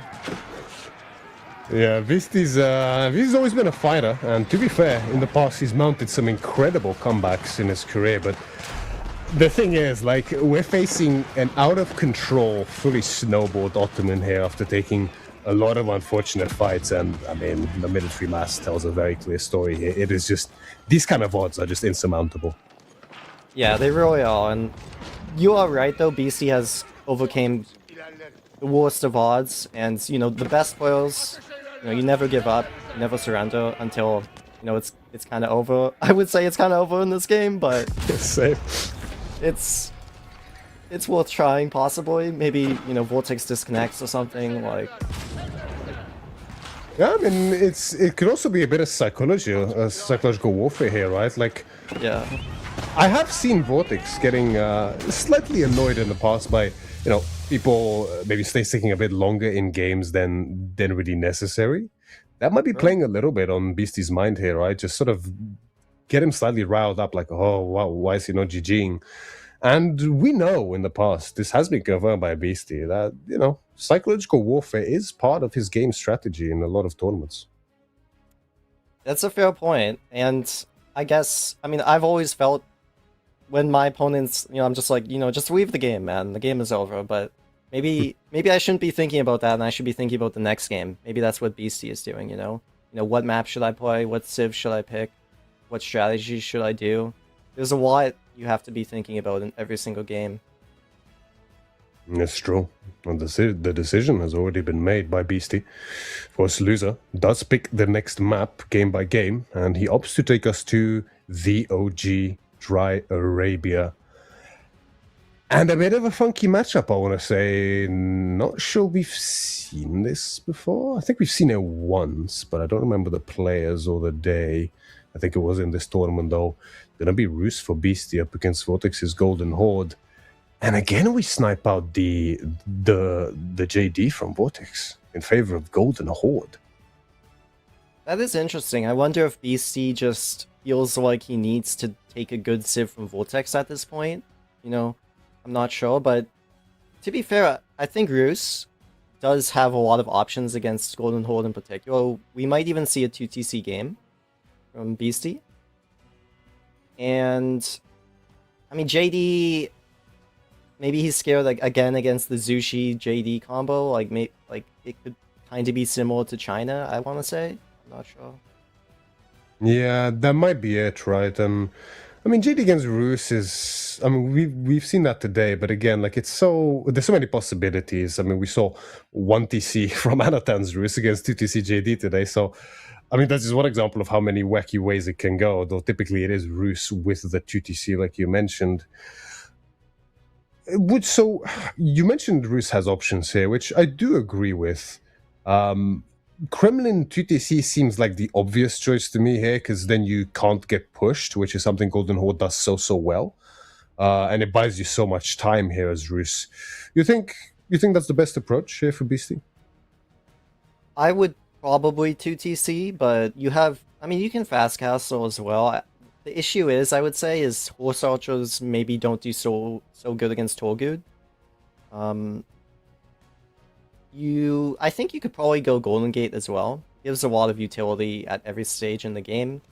Buying the stone, buying the food, in the later stages of the game. But that's the thing about Rus, is that they're one of the civs, in my opinion, that you can almost do anything with them. You can fast castle, you can 2TC, you can play Feudal Age. They're just so versatile, and it's, in my opinion, one of the reasons they're one of my favorite civs, to be honest.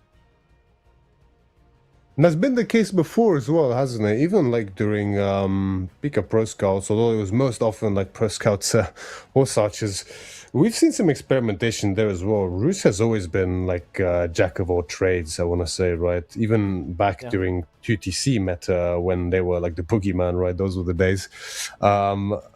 They did play quite a bit of 1TC there as well, and just there's a notable flexibility here for Rus, which historically has served them very, very well.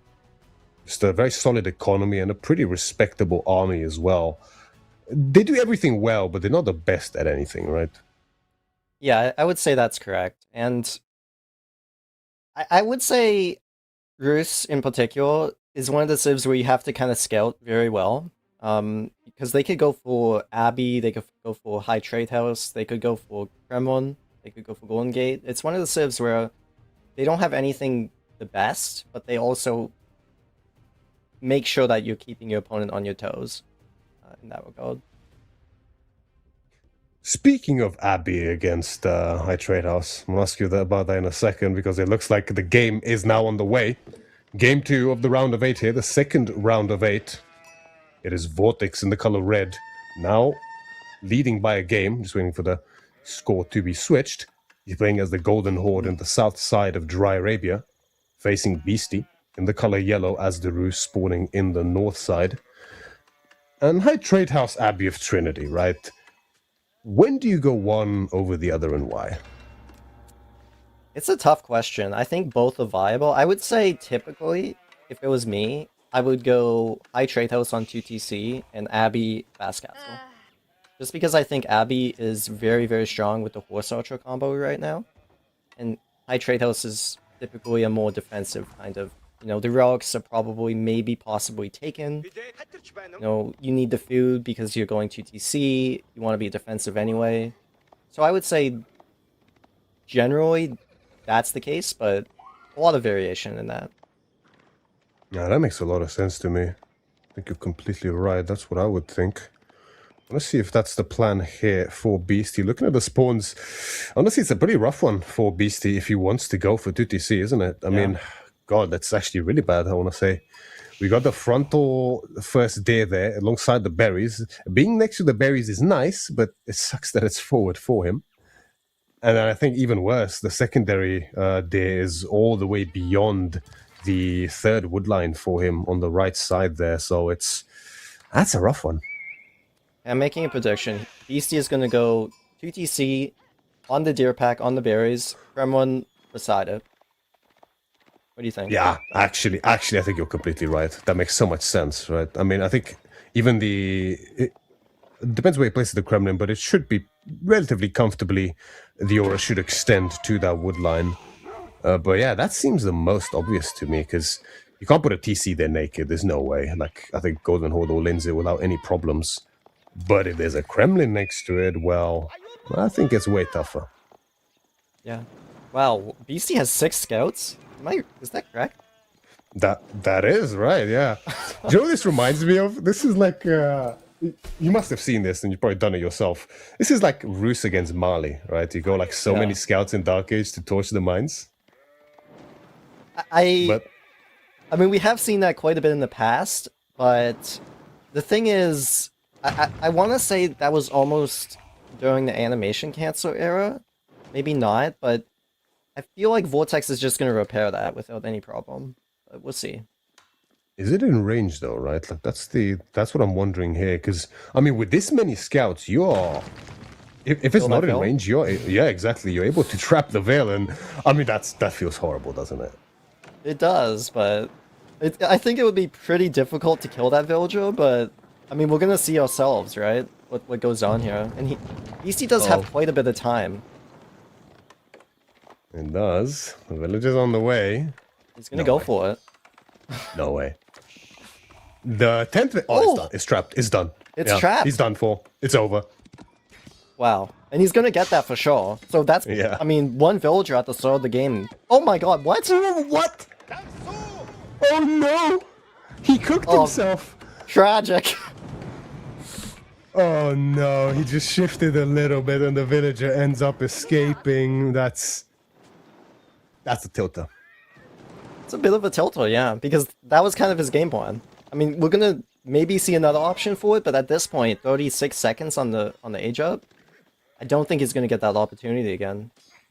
Oh, almost manages to trap it again. This is quite the dance we're witnessing here, everyone. I mean, this is the double villa is like pick your target. He's trying to go for it, but Vortex is aware of the game plan here. Yeah, I mean, this is insane. It's the back and forth there. Is this? I mean, I guess this must be worth it for Vortex. Like, you definitely don't want to lose this Uvu, right? To just scouts, Yeah. I mean. I would say it's definitely worth it. And BC's not going pro scouts behind this, right? Like, typically, this would be maybe possibly worth it for BC if you would go pro scouts, because you're actually utilizing the scouts. But what we do see from BC is that option that I was talking about earlier, the 2TC, the full deer pack, that is what he's going to be going for. Indeed. Kremlin is a touch more conservative than I expected, but I guess it's because of the wood line, right? I mean, if the Kremlin's behind the TC, it's probably still okay, even against an all-in. I would say so, yeah. I think it's fine. I mean, I if I was Vortex, I wouldn't be too aggressive, at least in that spot. The thing is, Golden Horde has a lot of options as well. Their fast castle is not bad at all. Muscovy, Yasak, Relic, Ubus, both really good options, I would say. So it doesn't need to be super aggressive. It is Vortex though, so we might. Yeah, it's tough, right? Tough to say.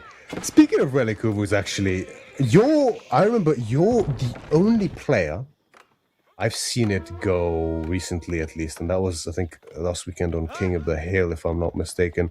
I don't think it worked out that game, but what do you think of it? Like, it sounds good on paper, but it feels like you're paying a big price for it by not going Muscovy Yasak, right? I think it's pretty good, to be honest, against 2TC, but the issue is it takes a lot of time for you to actually get those triple production upgrades, which are the biggest things that you want. They Yep. provide the most value. And at the same time, your opponent on 2TC is getting a lot more income, so it's a little bit difficult to actually survive that early game. But BC is actually not opting for the TC near the Kremlin. He's actually going for the gold, which is a bit interesting to me. I didn't expect that. Yeah, I guess the reason is the delay he put upon himself for the scouts, right? Like, he sees that it's like he could maybe force it there, but the amount of idle time going back to the Kremlin and back to the TC might be a bit too much for him. I would assume that's the thought process here. Yeah, and I hate to be negative, but I'm... It's a rough start, I would say. The scouts didn't really get the value. The 2TC is coming up a little bit slow, right? He does have Yep. the option to go for the Diro if he wants to, which he will need to at some point. So that is something. but it's going to take a while for that eco to really kick in, and Vortex has a lot of options up until then. Yeah, I do agree. It's all because of that scout delay, right? Just the value wasn't there. Very unfortunate with the shift move. So the villager got unstuck. Nice push on the deer though, right up close to the Kremlin. Having a hunting cabin there as well. Barracks as a follow-up here for Beastie. Oh no, pushed away that one unfortunately. Yeah. And if you take a look at Vortex's macro, 17 on food, 7 on gold, to me, this looks like a fast capital. We only have 2 ultras, so not a heavy commitment to feudal. I wonder what age up we're gonna see, to be honest.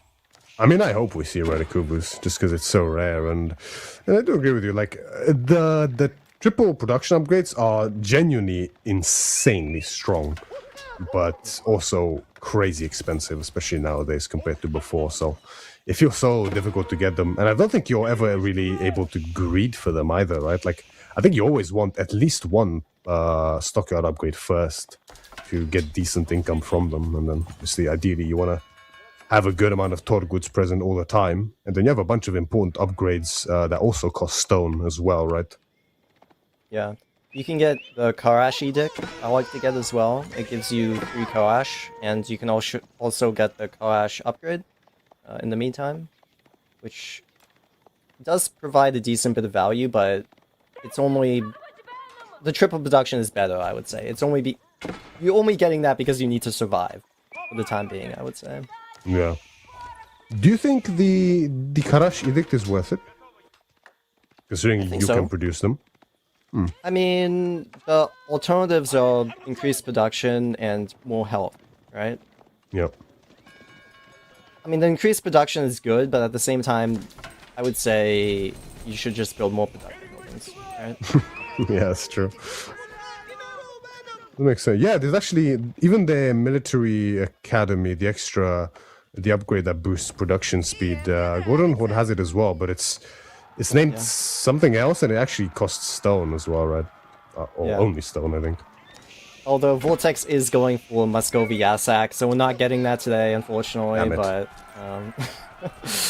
but at the same time, Beastie aging as well, so both of these players are going to be going to Castle Age pretty fast, and actually Beastie is going to be the one to hit it first.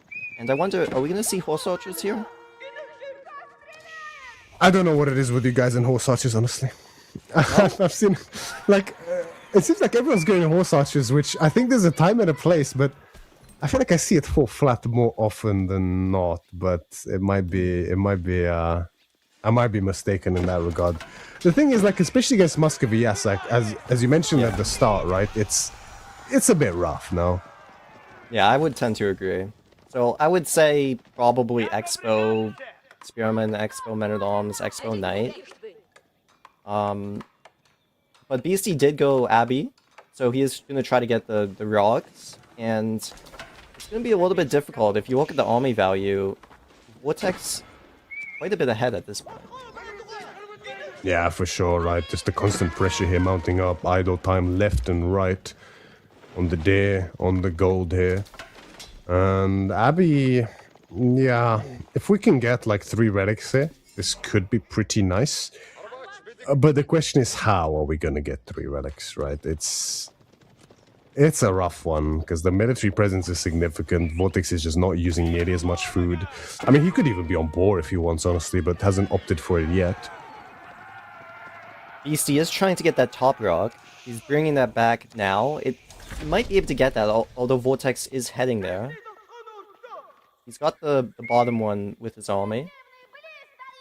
At the same time, Vortex is going Keshex, and the idea being Muscovy Yasak gives them more armor, right? So when you go Muscovy Yasak, ideally you want to go heavy armored units, because the bonus applies to Men-at-Arms, Keshex. You want to utilize that as much as possible, right? Yeah, for sure. That is exactly why you go the Muscovy Yasak. And Beastie's food situation is starting to get worrying, right? He's unable to fully access this food that was kind of supposed to be secured by the Kremlin, but obviously not really. And the starting berries are starting to go very thin as well. And where's the next destination? We have a berries in the corner. That's okay. And we have a deer back to the far right on the opposite side, which, again, like you hate to see. Ideally, with UTC, you want to condense yourself as much as possible to limit the areas where you're exposed. But if your next food sources are on opposite sides of the map, that feels rough.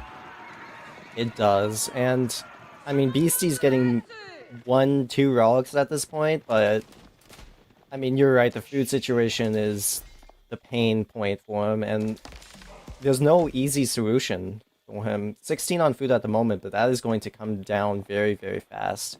And he's forced to, I mean, he's putting everybody on wood at this point, but he needs to take those berries, he needs to take those deer at some point. And even now, Vortex finding that relic, so he's not even going to get that back home.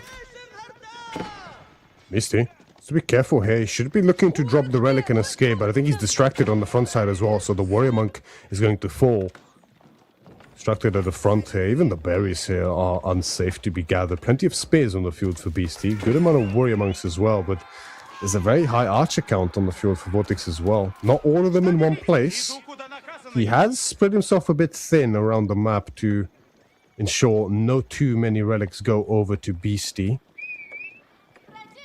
Yeah, and Beastie doesn't really have a good counter to these ultras at the moment. He is getting a better eco at this point. He's getting a massive foam transition, which is, I mean, out of necessity at this point, right? But it's becoming, like, he's giving basically all map control up for that. Yeah, that ends up being the 2TC life sometimes, and it is the case in this game. If you're just unable to take that good fight that buys you the necessary space to either go out on external food or maybe secure a big gold later, which obviously isn't too relevant this game, but the food most certainly is, then you end up in this position, completely turtle-shelled in your base, which sometimes isn't the end of the world if you're scaling very comfortably and your opponent is super all-in. But Vortex isn't super all-in. We saw a bunch of stockyards already, and now he's going to look to take the ball. He's having really good relic control behind this. He hasn't taken bad fights yet. So Vortex is playing really clean here. He is. He's playing very on top of his game. I would say the one concern for Vortex, despite having this massive army, which, you know, is a very good position for him, he doesn't really have, like that Muscovy Yazak hasn't really done all that much, and his stone income is not super impressive. So it is going to be much more difficult for him to actually get those really important upgrades if this fight doesn't go well for him. It actually looks like he didn't even go for a third Uvu, if I'm not mistaken. If I look at the minimap, it looks like it's just a 2, and I think also the lack of Karash is a little concerning, right? I mean, I feel like you always want to have at least a few for that extra armor, right? I would say so, but at the same time, like, I don't think he even has a Barak. So. Yeah. Yeah, that's the thing. It's like Vortex has had enough, though. He's going to look to force the issue here on the second TC. Gets a good amount of torch damage, but there it is. The militia have been called in, hand cannonades as well as the Kremlin Gremlins. They're going to push him away for now. Of course, they're going to lose health constantly. Yeah, and as we mentioned before, BC just does not have a counter against these ultras, and he's trying to take them bit by bit with the TC, a bit with the expos, but he really needs, you know, some knights possibly, maybe some horsemen, because there's not a lot to take care of these ultras at the moment, and Vortex is at 31 ultras. Hard for him to kill that. Especially with the additional damage they're going to get from the Khan's arrow upon the fight beginning. They're going to absolutely melt through his spears even faster than most other archers would. Plenty of warrior monks though, and Saint's Blessing is not to be underestimated, especially with the Abbey of Trinity. Although it feels hard for those warrior monks to even connect effectively against so many archers. Yeah, Vortex... And you can see how hesitant BC is to take that fight, right? Yeah, understandably so. I mean, the mass disadvantage is just very significant, and Vortex is just exercising a really good patience here, I want to say, which I think has been a bit of a shortfall for him in the past. Sometimes he might be a bit over-eager for the dive, but here I think he's playing this exquisitely, waiting out for most of the militia to go low HP, showing great distancing here with the archers to make sure that buys time for the Torguds and the Keshiks to connect, which now, of course, they do. Once the spearman mass has been thinned out, only 4 left on the field for Beastie. Not many crossbows either, and the dive is fully underway. Yeah, and Vortex is going for the throat. I mean, he has almost double the army value here, really trying to kill Beastie at this point because he sees this farm economy. He says, well, that is so greedy. I want to kill you now, but Beastie is actually defending. The army from Vortex is thinning, and Vortex is on the retreat now. Yeah, impressive hold there by Beastie. The double TC fire combined with still respectable damage from the militia hand cannoneers means that Vortex again may have bitten off a little more than he can chew there. Right, it's typical Causticus, man. We praise him for his patience and picking his moments, but then it just so happens that it doesn't work out, as it looks like it's a good moment to go in. I feel like we need some Karash right now. Like it's, I think, especially if we're looking to dive and punish this 2TC play, we really want that bonus armor, surely. And this is where the Karash Edict comes in. If he had a little bit more stone, he could get that without the Barak, because they're saving that 150 wood, which is so impactful, right? It's true, right? We would love... we just need a third Uvu as well for it. Yeah, we do. We definitely do. I mean, Vortex still has the 3 Sacred Sites, and I think he might have gotten 2, maybe 3 relics. So the situation is still a little bit messy, I want to say, on both ends. But it's much tighter than it was 5 minutes ago. Absolutely. We can have a little check just at the click of a button on the bottom left, just to see exactly what the relic split is. I would assume 2 for Beastie, 3 for Vortex. Yeah, exactly. Yeah. So, you know, I mean, he went Abbey, so you'd expect this, but for 2TC it's normally hard. So, you know, I think it's okay for Beastie. It's about as good as you could hope for here. But the army continues knocking, but you can see the numbers are way more even now. So Beastie shouldn't be too displeased with himself. Oh, Vortex is going in, right? Yeah, I think you're right. It's just piling up. And he's in Beastie's base at the same time. I swear he hit Imp. I'm not sure what age up was saying, Stone Armies. But he's on the retreat, and he kind of has to, because Stone Armies is surprising too. No? It is. Like, I don't think it's good anymore, honestly. Like, I think you always go for Saharan Network, not Saharan, Yam Network trade. Like, unless you have, like, 4 Relic Uvus, ideally 5, honestly, like, you just can't support that stone production, considering you need so much stone as this Civ for. Like, you'd much rather have triple upgrades than spend stone on the Golden Tent with stone armies, right? Surely. And the Yam Network, constant gold income, you can't complain about that. Definitely, and suddenly, I mean, Vortex is going Imp, he does have the Sacred Sites, but Beastie is on the aggression, and if you look at the map, Vortex does not really have that safe, secure food income that Beastie has. He's on the bull, he's on the deer, he's on the berries, which means if he's not able to maintain this map control, Vortex is going to be in a lot of trouble. Yeah, absolutely. And he's in no position to hold these Sacred Sites either. It almost looked like he was playing for a Sacred Site type victory for a while there, but obviously the Imp turnaround completely goes against that now, and he's going to look to buy himself plenty of time here with this mass raid, the Keshiks as well as the Torgud. Good defenses from Beastie though, right? We have the walls in position, the only easy entry is through this Kremlin, so makes Vortex think twice. Beastie's going to force the issue though. He is, and this is a crazy game. It's very concerning for Vortex at this point. Like, he is gonna go Imp, but like, it doesn't, like, Imp into GG? Like, I don't know what else to think here. Yeah, I think this might have been a bit of a misread of the situation here for Vortex. I mean, this is a lot of army here for Beastie, and soon enough I think the Warrior Monks will join the fray as well. That's gonna make it even worse here for Beastie.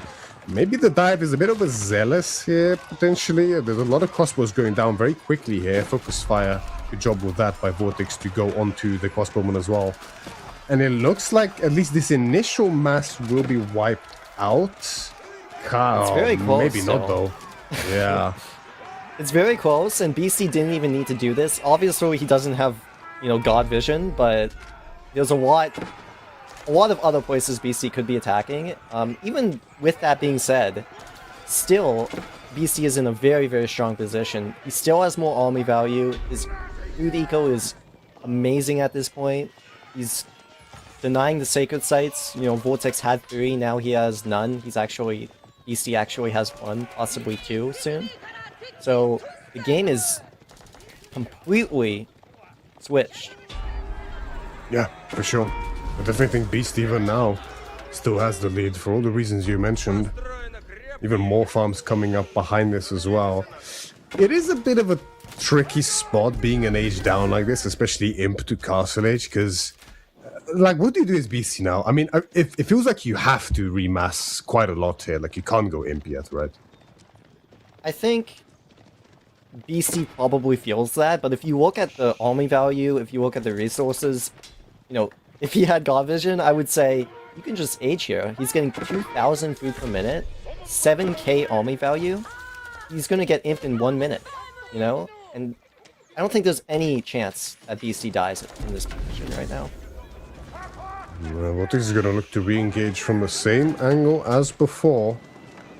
But you're right, the army from Beastie, even though an age down, is still very considerable here. Vortex opts to back off though. Oh, changes his mind yet again. Now looks to go in. But yeah, he's gonna see this massive infantry army and he might think twice. Yep. Yeah.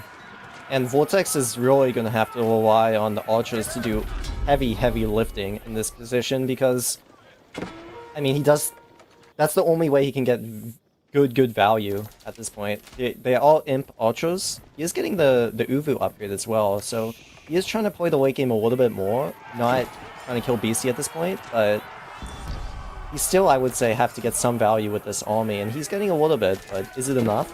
I'm not sure. I'm not sure either. I mean, you could have potentially even dropped a second TC at some stage here for Vortex and play just a little bit slower. But then again, like, when it comes to late games, yeah, Golden Horde has a great late game for sure, especially if you're able to get in the triple production, but is it better than Rus? I'm not so sure. I mean, it's very tight, and I mean, if you look at this army too, and BC is not slowing down at all. I mean, he's continuing to push forward, so BC doesn't even want to play, doesn't want to let Vortex get to that stage, right? And behind this, BC is going Imp as well, so this is not an all-in by any means, and BC might even pull back here, but deciding not to, for the time being.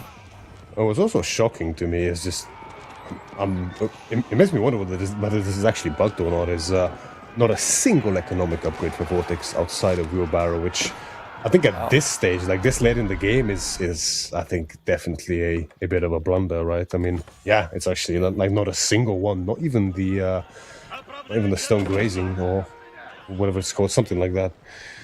It kind of hurts, and you can see it manifested in his income. It's not very impressive. Yeah, I think people say that me and Poppypaw don't get eco upgrades. I think we need to look at Vortex a little bit more, you know? Maybe once we call him out for that, he'll start to do it, you know? Because his idle TC time is pretty good this game, I would say. True, like it's actually way better than we used to.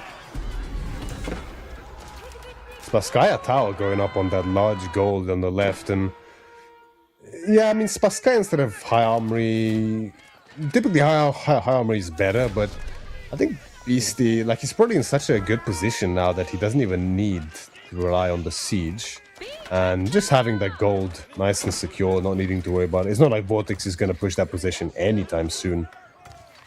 This is sort of the safer approach, I guess.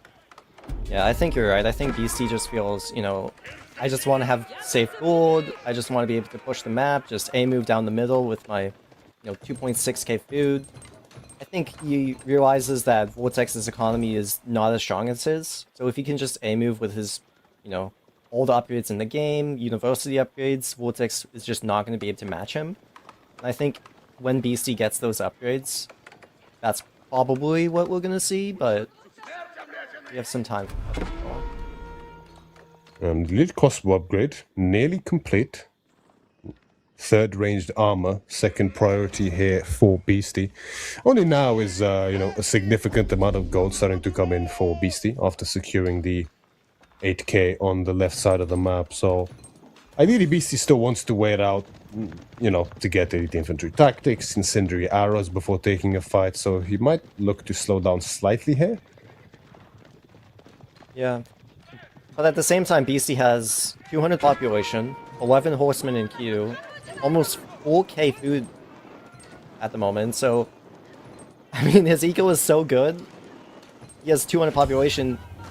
He has a lot of options, but fighting, so that he can spend those resources is another good option for him, I would say.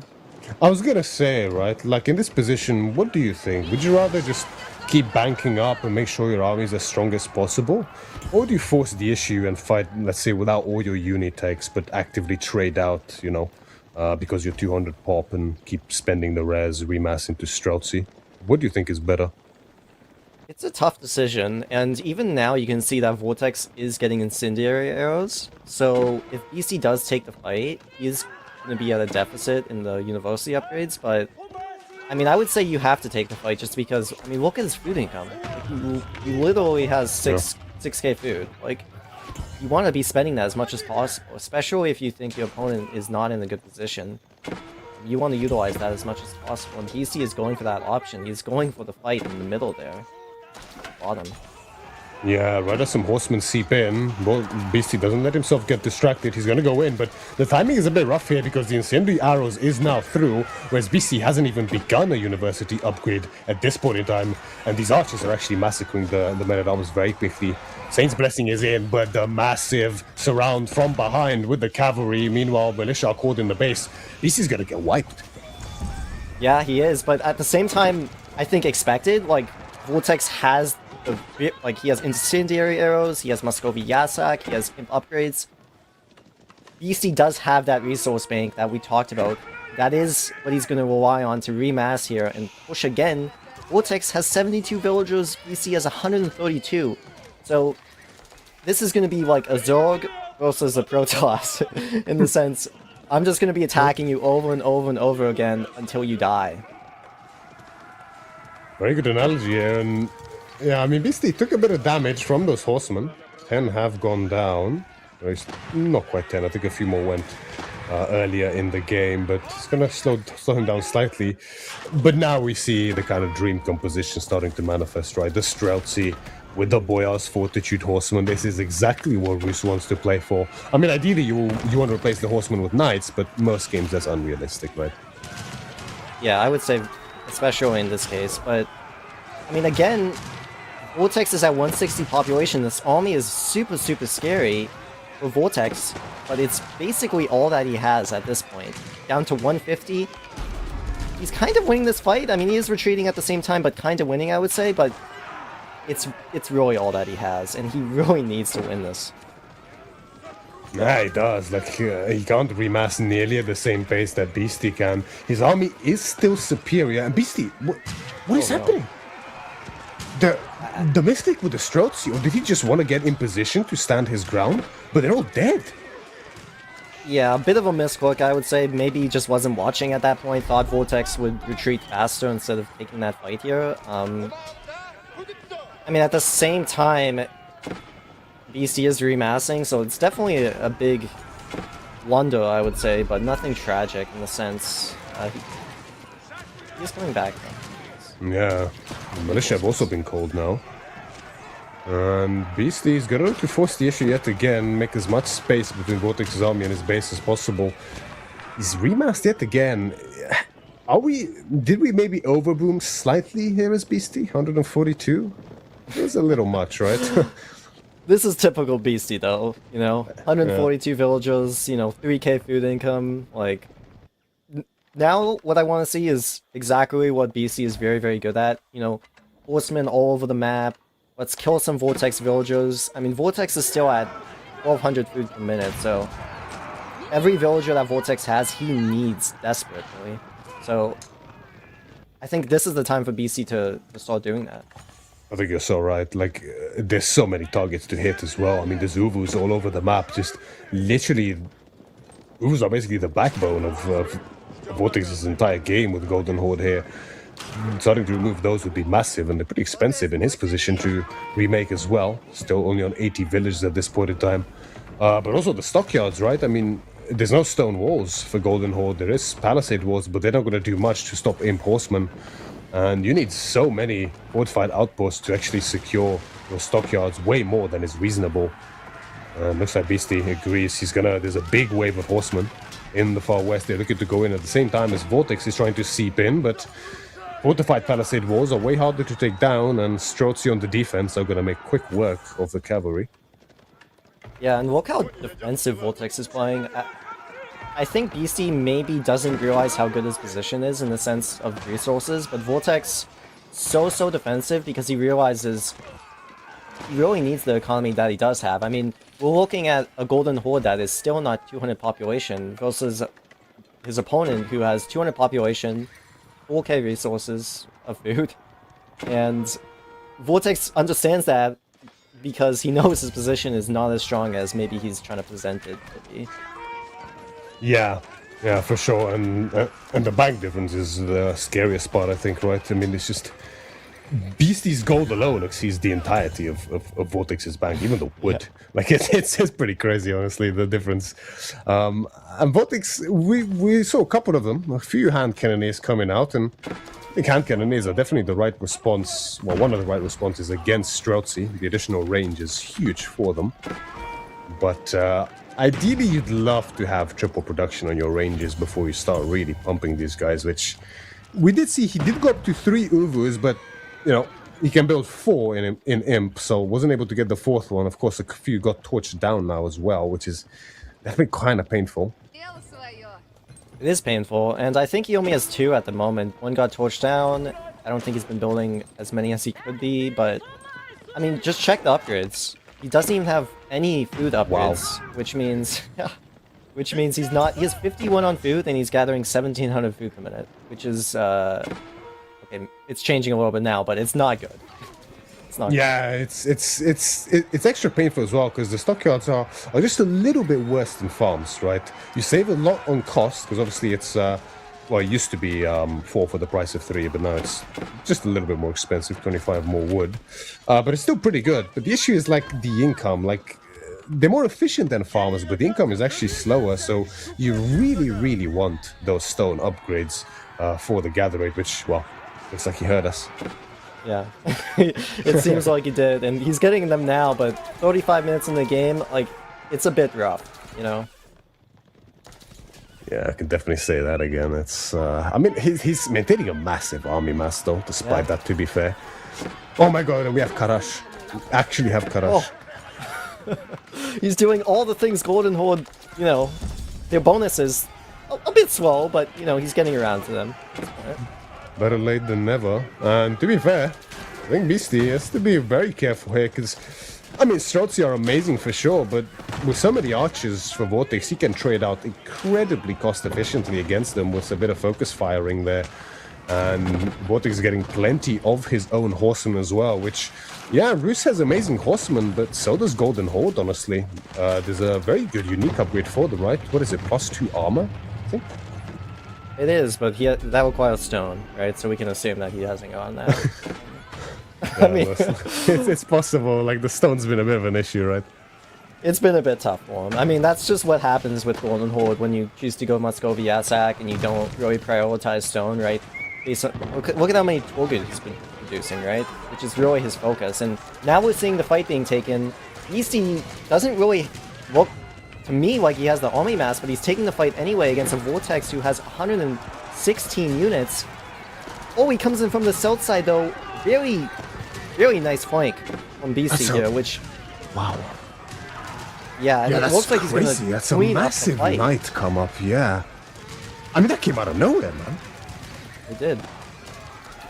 Yeah, huge victory here for Beastie. Just, I don't even know how he snuck these knights in from nowhere, and all of a sudden, GG is called. Vortex, a hard-fought game here for Beastie, but and what a back-and-forth one as well, but he brings it back. Yeah, that was a crazy game. I mean, almost 40-minute game, back and forth, as you said, all over the place. BC up to 140 vills. I mean, just a crazy game. No words. Yeah, that was pretty insane. I was about to say that is what we're seeing is the exact amount of Golden Horde at its peak, right? They called the Horde for a reason. But before you know it, the Boyars Knights come from behind and completely mop up the remnants of Vortex's army. I think he might have had poleaxes as well in by the end. So great surround there by Beastie at the end to bring it back. And it's a great win, right? I mean, Rus is a strong save, but most people would have Golden Horde significantly above it. So taking that out of the equation must feel pretty nice here for Beastie. Vortex, though, is going to take us to King of the Hill. No, I think that's a very, very good win for Beastie, and especially after the early game, defending, amazing momentum for Beastie to go into this King of the Hill game. Lancaster, and we're finally seeing that JD pick that Beastie didn't want to allow until King of the Hill, which I think this is a pretty good matchup for him, actually. This could be another Beastie victory if he plays top of his game. Yeah, especially on this map with the wood lines and slightly deceptive crossing distance, I want to say, right? Because it looks like the bases are kind of close, but you have to snake around the cliff slightly twice, right? First on your side and then on the opponent's side there where the opening is beforehand. There's a cliff, so you got to go around it slightly, meaning that it's actually longer than I think on standard maps, if I'm not mistaken. Even though it looks like it's closer, it's actually not. And yeah, I mean, I find it funny the way Vortex has been sort of weaponizing this JD pick. Just every single game is JD and like another top save. I'm like, well, what's it gonna be, JD or this ST save? Choose your poison. Yeah, and interesting head-to-head between these two. Vortex seems like in the most recent tournaments, despite obviously Homestead Cup, Beastie did take that series against Vortex, but overall I would say previously Vortex has kind of had his number. But yeah, I don't know. What do you think about these two, Myriad? It's a tough one. Like, it does look very, very close. And I think we actually spoke about this just before we started, right? And I think what you said is pretty much true. Like, initially, back when Beastie was the best, right? A couple of years ago now, he really made his mark on the scene then. And I think he built up quite a very good record at that stage. But, of course, he had a break a while ago. And we know that he takes big priority on his stream. Instead of competition, so it just makes perfect sense that he might not improve at the same rate as other players that are sort of grinding customs constantly. Someone like Vortex, right, who he also streams, but his main focus is the competition at the end of the day. So because of that, I think recently Vortex has pushed through more with his improvement and tightened the record between the two of them to the point where it's pretty much neck and neck, with Beastie only leading in terms of games, but series are 50-50. Yeah, I think that's a pretty good idea. I mean, thank you. I mean, both of these players are like some of the best players in Age of Empires 4, right? So the series can go back and forth any day of the week, any month, like any tournament, really. If BC decides to put in more time for a particular tournament, it's hard to say I would favor Vortex in that situation, right? But again, the series between these two are just always good series. Between the top 10, the top 8, top 12, I would want to say, you always go back and forth between them.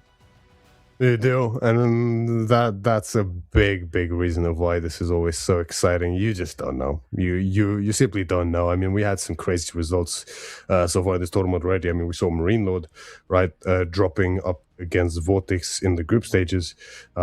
You just never know, and history can't always be relied on to determine patterns for how it's going to go from here on out. But, I mean, Vortex, as we mentioned, takes us to King of the Hill, and I do agree with you. I think Beastie has a pretty nice matchup on his hands, especially considering the map. The matchup is, of course, for him. Vortex, the color red, as JD. As we have just a little pause here to start us off with. He's going to be facing Beastie, and the color yellow is Lancaster. Neck in neck, these two. And for this map, it's oh, he's back.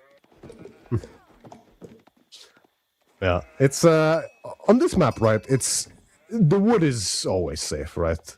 We talk about Gorge, the wood being safe. Well, King of the Hill is even safer, so that makes it very difficult for Vortex to find significant damage if that is his goal. We might see like a relatively fast castle here from Vortex into an instant side capture with JD, which kind of feels like maybe the way you have to play this. I mean, you don't have a lot of options, I would say, as Vortex. I think you have to kind of expect that BC's going to go 2TC.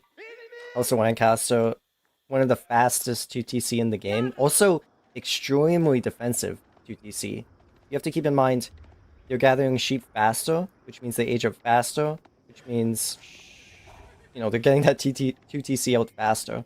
On top of that, you also have the king, which makes all the spearmen, you know, every unit harder to kill if you do decide to take that all in H2. And John Dog, I mean, when I think of John Dog, I think Feudal Age all-in. I don't really think Fast Castle. I don't really think 2TC. And I would say House of Lancaster is really, that's kind of their specialty, is defending wild 2TC against an all-in, right? Yeah, I'd say so as well. Even the Abbey itself, right? Like if you're able to take a couple of mini skirmishes before the push is going to come in, just being able to top up the units safely, it's such a nice little addition on top of it too. Of course, even short bows can aid a little bit in a pinch, Yeah. especially against raids. So a lot going for them, even without the attack speed that Civ like English has. Derico is just better, so they make up for it. 100%. And I mean, I'm very interested to see what Vortex is going to do because, oh wow, and we're seeing the Lancaster Castle from Beastie actually. That's crazy. It's a bit crazy, I would say. I guess it's just for the extra defense. I mean, he is up against John Dog, right? So expecting a lot of aggression. I mean, again, it's against Vortex on top of that. So True that. Yeah, I'm also against Knights, right? The Lords are great, but I mean they're gonna get destroyed by Knights, and I imagine they feed a lot of experience to JD if they do fall. These things might be playing on Beastie's mind. I'm curious though. Is this going to be 2TC from Beastie? I would say yes, to be honest. Yeah. But I mean, I guess he also has the option to go manos, but the 2TC for me, it just gives you that extra, you know, extra reason to just allow Vortex to just attack you and you just defend. Because without that, you're just going to win the game, right? Yeah. It's it's also like the 2 age up, right? That's normally like sort of a telltale sign of 2TC usually has like a lot of civs starting to push in the deer as well. So I think he kind of picked his spot too. It's going to be a decent little spot there with the deer. Can easily wall it in. That's a nice thing about this map for 2TC is there's always the pressure of the timer when you're playing 2TC here, but it's normally so nice to defend on this map. Yeah, it is very nice to defend on this map, actually. And I went up against Maroonord, 2TC House of Lancaster on this map, and I was very surprised how difficult it was to do any damage whatsoever.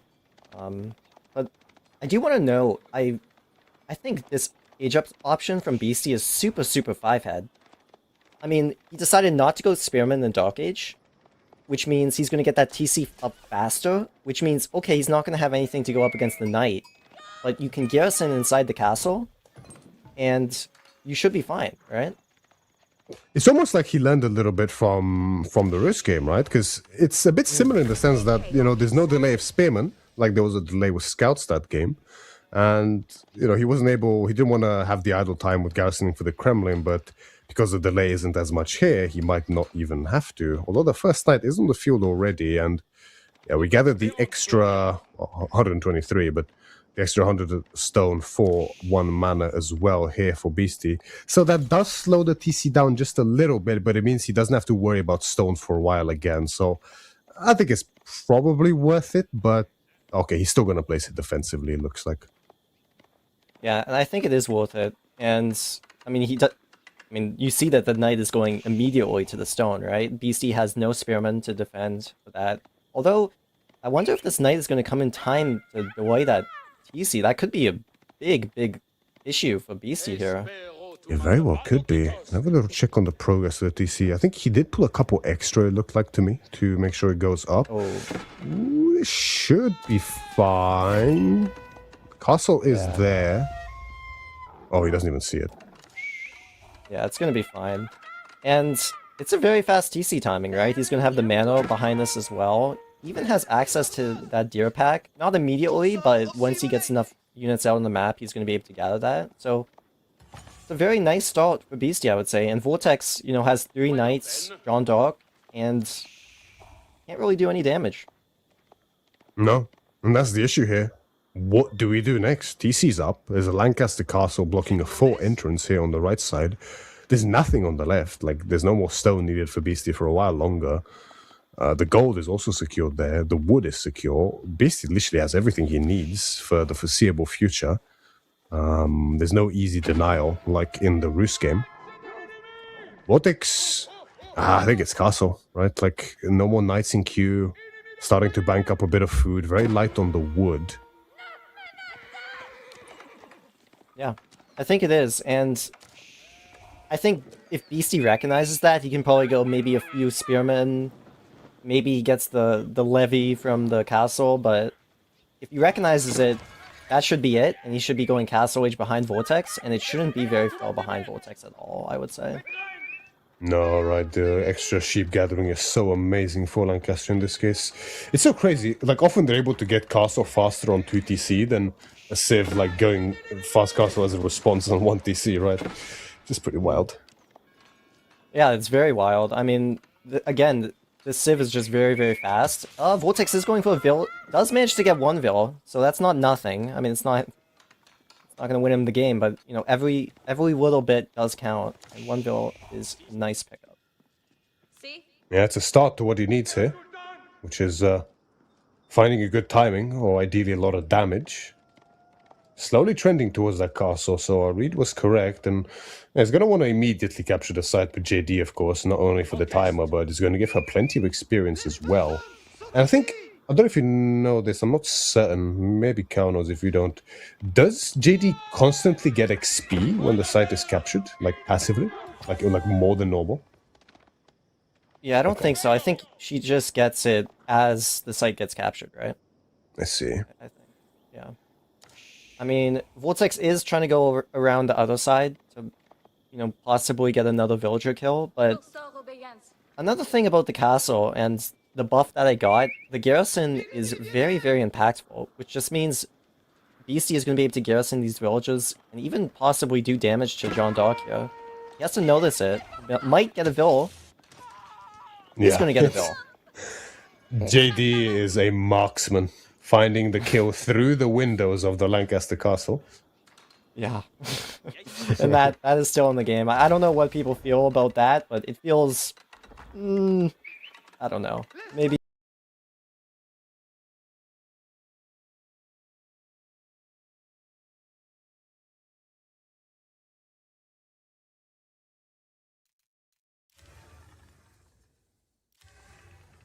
There we go.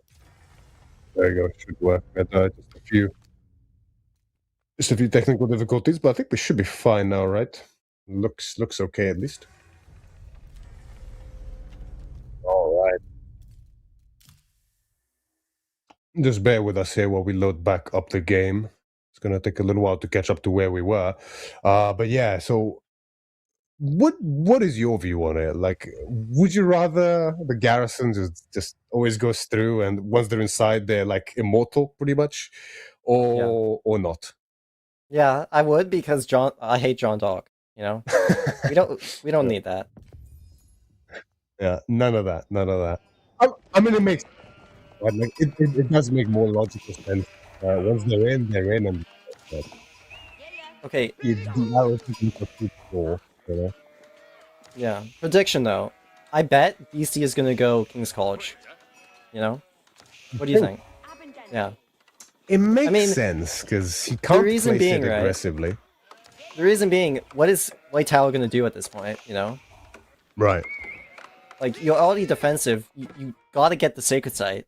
You know, I think King's College, the upgrade on the Knights in particular, could be kinda cool here. It could be, right? Like in the past, there used to be. I remember we saw Puppy actually try that, right? With 1TC Fast Castle.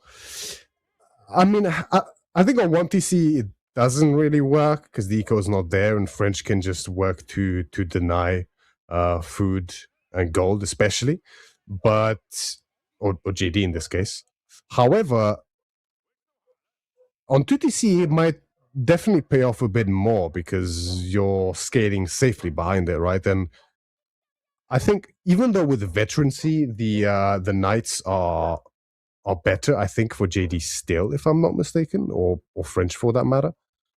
Even against Color of S's because of the healing and the extra damage after charge.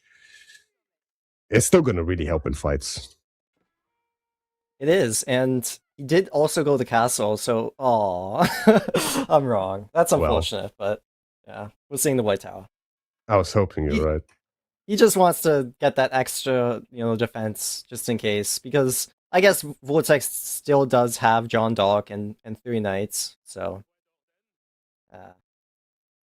It's actually rushing it even. 19 is quite a few. Very defensive, right? Like, I mean, there's nothing getting through there. We have a Lancaster Castle, a TC, and the White Tower on one screen. That is the safest gold mine ever in Age of Empires 4. yeah, no problem getting that gold, that's for sure. 3k, you know, still a lot of value on that. And the next gold is on the far left there for BC. I would have thought he tried to get it there, but huge risk, right? Like, you don't know exactly how much Vortex has. Yeah, I think it is a big risk, and I think BC probably just, you know, again, the game's been going pretty good for him. He's just saying, you know what, I'm not going to take any risks. I'm just going to play my game and win. Site now being captured for Vortex. We saw the first archery range being produced as well. 2 stables are up and running already for Vortex. I imagine they're consecrated by now. We see the 3 O's God. Oh, this could be so painful for Vortex, actually. These guys still one-shot villagers with their daggers in 3. Yeah, they do. Unless you get textiles. Yeah. Still. Vortex doesn't happen.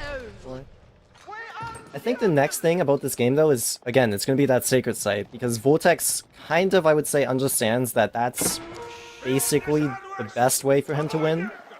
EC does get 1 villager, as you mentioned, but Vortex should see that, and he should head there immediately. Yeah, I mean, picking up 3 free O, well, not free, he lost a villager, but picking up the 3 O's God there could be nice. BC actually has some spearmen there as well. Wonder why. Was that in anticipation of these O's God getting intercepted by knights? I'm not sure. I mean, even if the spearmen see the knights, right, you just kill the spearmen as the knights. So, I'm not exactly positive. Vortex is finding the men-at-arms, though, at this point. So they are gonna die. 1 villager down, 3 men-at-arms. Yeah, not great, eh? It's kind of mid. And Vortex archer production is now on the way. We even have veterancy. Okay, I think it was a misclick. We saw veterancy for horseman for a sec, but it was for the archer veterancy instead, which is what he needs, of course. A couple of farms starting to come up right beneath that initial mana, which is, I mean, that's a mana position, right? Got the gold and the wood. That's exactly what you want. Yeah, definitely. And the relics are being picked up by Vortex. He is going to have to go to the east side. It seems like all of them are kind of in that area, so probably going to be the next kind of fighting point for both of these piles. Although BC is biding his time, you know, he does have quite a villager advantage at this point, so doesn't really possibly even need to get those relics. I wouldn't be surprised if he just gave them up entirely. Surprisingly, though, it's actually a Beastie. Oh no, it wasn't Beastie, my mistake. I thought it was Beastie who managed to get a relic, but it was Vortex who managed to get the first relic in. So he should be getting 3 here, realistically. The one beyond the wall is going to be a tough call, unless he looks to force the issue, which he might, but... Oh, we have the levies actually coming in. Oh, okay. I mean, I think BC just wants some units so that he can start, harassing the villagers of Vortex on the deer, on the berries, on the gold, because he doesn't even have a stable at this point, right? Yeah, no, he does not yet. Which, yeah, I mean, going knights on 2TC against 1 on a delay, it's always a bit risky, right? I mean, it's so expensive. They're mainly going to be for raiding, and you're at such a knight deficit that you're going to want to make sure you get value out of them without losing them. Like, if you're going to lose them, ideally 1 knight for 2 villages at the minimum. But it's not always easy. It's definitely not always easy, and Beastie is, I want to say, a bit greedy in trying to deny this relic, although, with that being said, he is going to deny it and pull back immediately and get away with that being in mind. Vortex, I don't want to say out of position, but not going to be able to take advantage of Beastie being so far out. At the same time, Beastie has a group of cav coming from the top side, going to that deer pack in the west. Yeah, I think Vortex was wanting to check the gold on the northwestern side there, thinking Beastie would have run out by now. But of course, Beastie's not using a lot of gold for his composition. It's mainly just crossbows, which aren't very pricey in gold, of course. So it means that the relic gets denied. Demi-lancers, though, are gonna be a bit of a nuisance here on this tower, and they do need to be addressed because they're doing decent torch damage, and they're not gonna die easily to just some arrows. If you take a look at the resources, the villagers, you can see Vortex is in a very, very tough position. I mean, he's gathering quite a bit of stone, and you have to imagine that stone is for a keep near the sacred site, right? Yeah. Yeah, I mean, it takes so long, doesn't it? Like, even now, the site's been captured for a while, and it's still 5 minutes and 30 seconds to go. And the truth is, you can't just wait for this, right? Like, in this position, as what you see against 2. Just because you have the site ticking, like, that's more than enough time that 2TC needs to pay off and gain way more value than you as the 1TC player. But then again, finding damage is also so difficult against Lancaster specifically, so it's just a tough one for Vortex.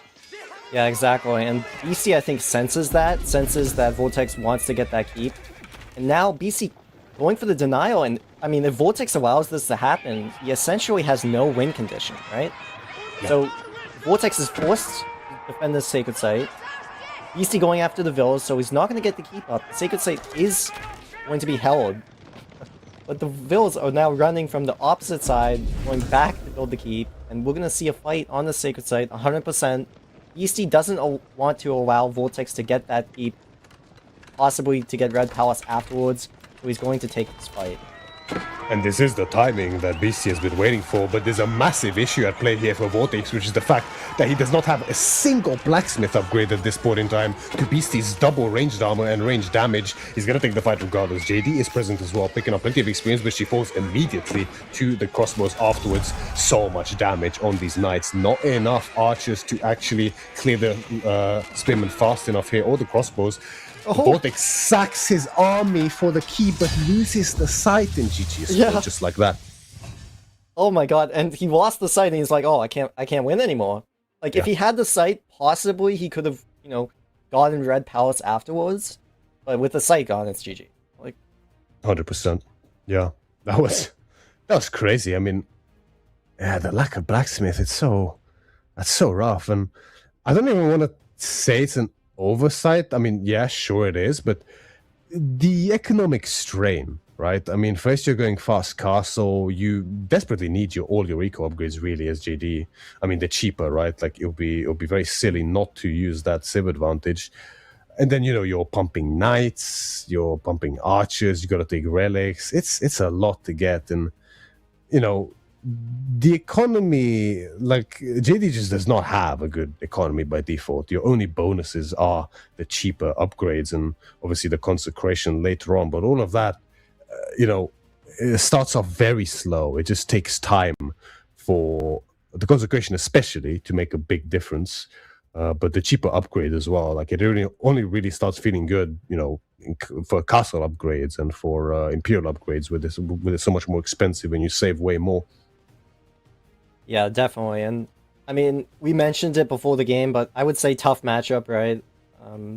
Helsa Lancaster, very defensive. John Dog, very aggressive, and just not a good matchup there for Vortex. And almost nothing went his way this game. He killed maybe 1-2 villagers at the start of the game. It's just not enough. No, it's not. And as you mentioned, it's just so tough on that map to find that damage. I almost want to say, like, there's a little maneuver around the cliff there where maybe Vortex could have cut some reinforcements and sort of trapped Beastie's army from behind, but the numbers were still so against him that I'm not sure it would have worked. But, well, Beastie's now in the lead, 2-1, and Vortex takes us to Hill and Dale. And, I mean, already it's spicy, right? Vortex in the Byzantines on red is going to open us up with a barracks here, up against Beastie's Yellow Knights Templar on Hillendale. And Beastie is not going for the barracks of his own, which means Vortex is just kind of building a barracks for nothing as Byzantines, which is not really ideal, right? I mean, especially against KT, which means KT is going to age super, super fast and get that Ultra Range out immediately, right? Yeah. Concerns for Vortex in this situation already. Yeah, I don't see the vision, right? Like, the thing is, it's not like a normal spear opening either, because the issue is, like, Byzantines does not have a smooth spear opening because of the fact that they have to build that system, so it means the spearmen are slower, right? And the spearmen, of course, also cost more food. So as a result of that, like, you're using more food for the spearmen than other civilizations. Wait, they don't. I'm thinking of Malians, aren't I? Of Donzos. No. I'm pretty sure Byzantines Limitane cost more food. I think it's like... Can we check? Oh, they do. Yeah. Wow. Yeah. And now he cancels. He was going to build 3 spearmen. He has 2 spearmen on the map against KT. And I mean, KT gathers the gold, and they immediately take their villagers off of the gold and just gather basically almost all wood, right? So Vortex is going to find basically no damage here, which is painful in this situation, especially, as you mentioned, Byzantine Dark Age is not fast. More expensive spearmen, have to go cisterns. You don't start with that much wood. He's not gathering stone now.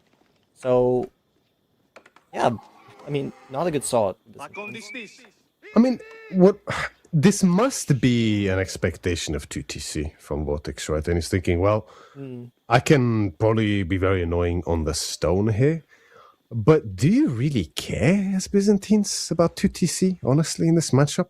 Like, you have free reign to go 5 cisterns if they go 2TC. You have free reign to secure the berries. I mean, honestly, even Biz could go 2TC in response, and I think it wouldn't be terrible. Like, they scale amazingly.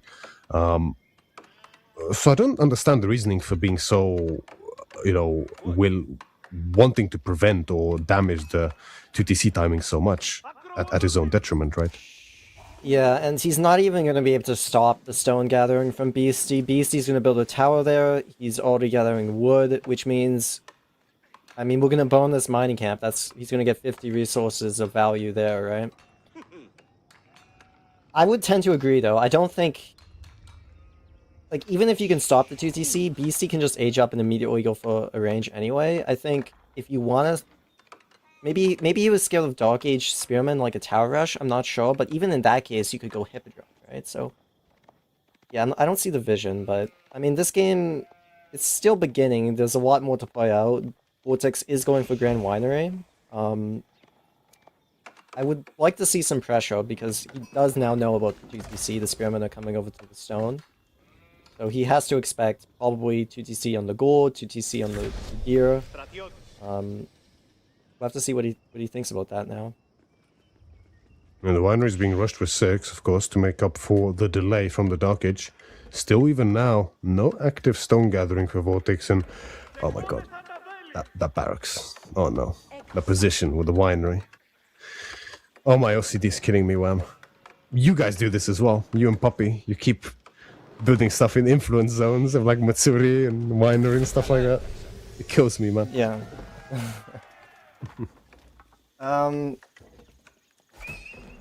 I mean, to be fair, it's in the older game, so it doesn't matter that much, right? So. Yeah, nah, that's true. It's true enough. It's not like he's gonna litter farms around the winery just yet.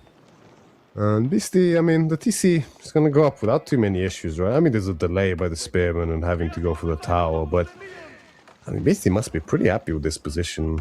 Like, I don't think he's feeling any threat really from these spearmen. No, I don't think he is at all, and he's gonna get that 2TC up without any problems whatsoever, right? Yeah, I mean, even the dare, like, he's still gonna be able to get it on the dare here. And, oh man, that's such a snug fit. Wow. Yeah, it is, and the deer is very, very nice for him to pick up afterwards. I mean, this... I don't even think this Pilgrim might not go down. I mean, I guess if he goes for the Fall Sacred Site, it might. Yeah, I guess it probably will, but... It's not a lot for Beastie to sacrifice, right? This Pilgrim's automatically gonna go up again and again. Very nice spot for him to be in. Yeah. I mean, losing the first Pilgrim probably hurts the most compared to losing them later, but yeah, I mean, it's not a huge loss for him, and especially considering the position he's in because of this Dark Age. Vortex, though, it's actually going to be Javelins as his choice here, so this feels like it's going to be very aggressive, right?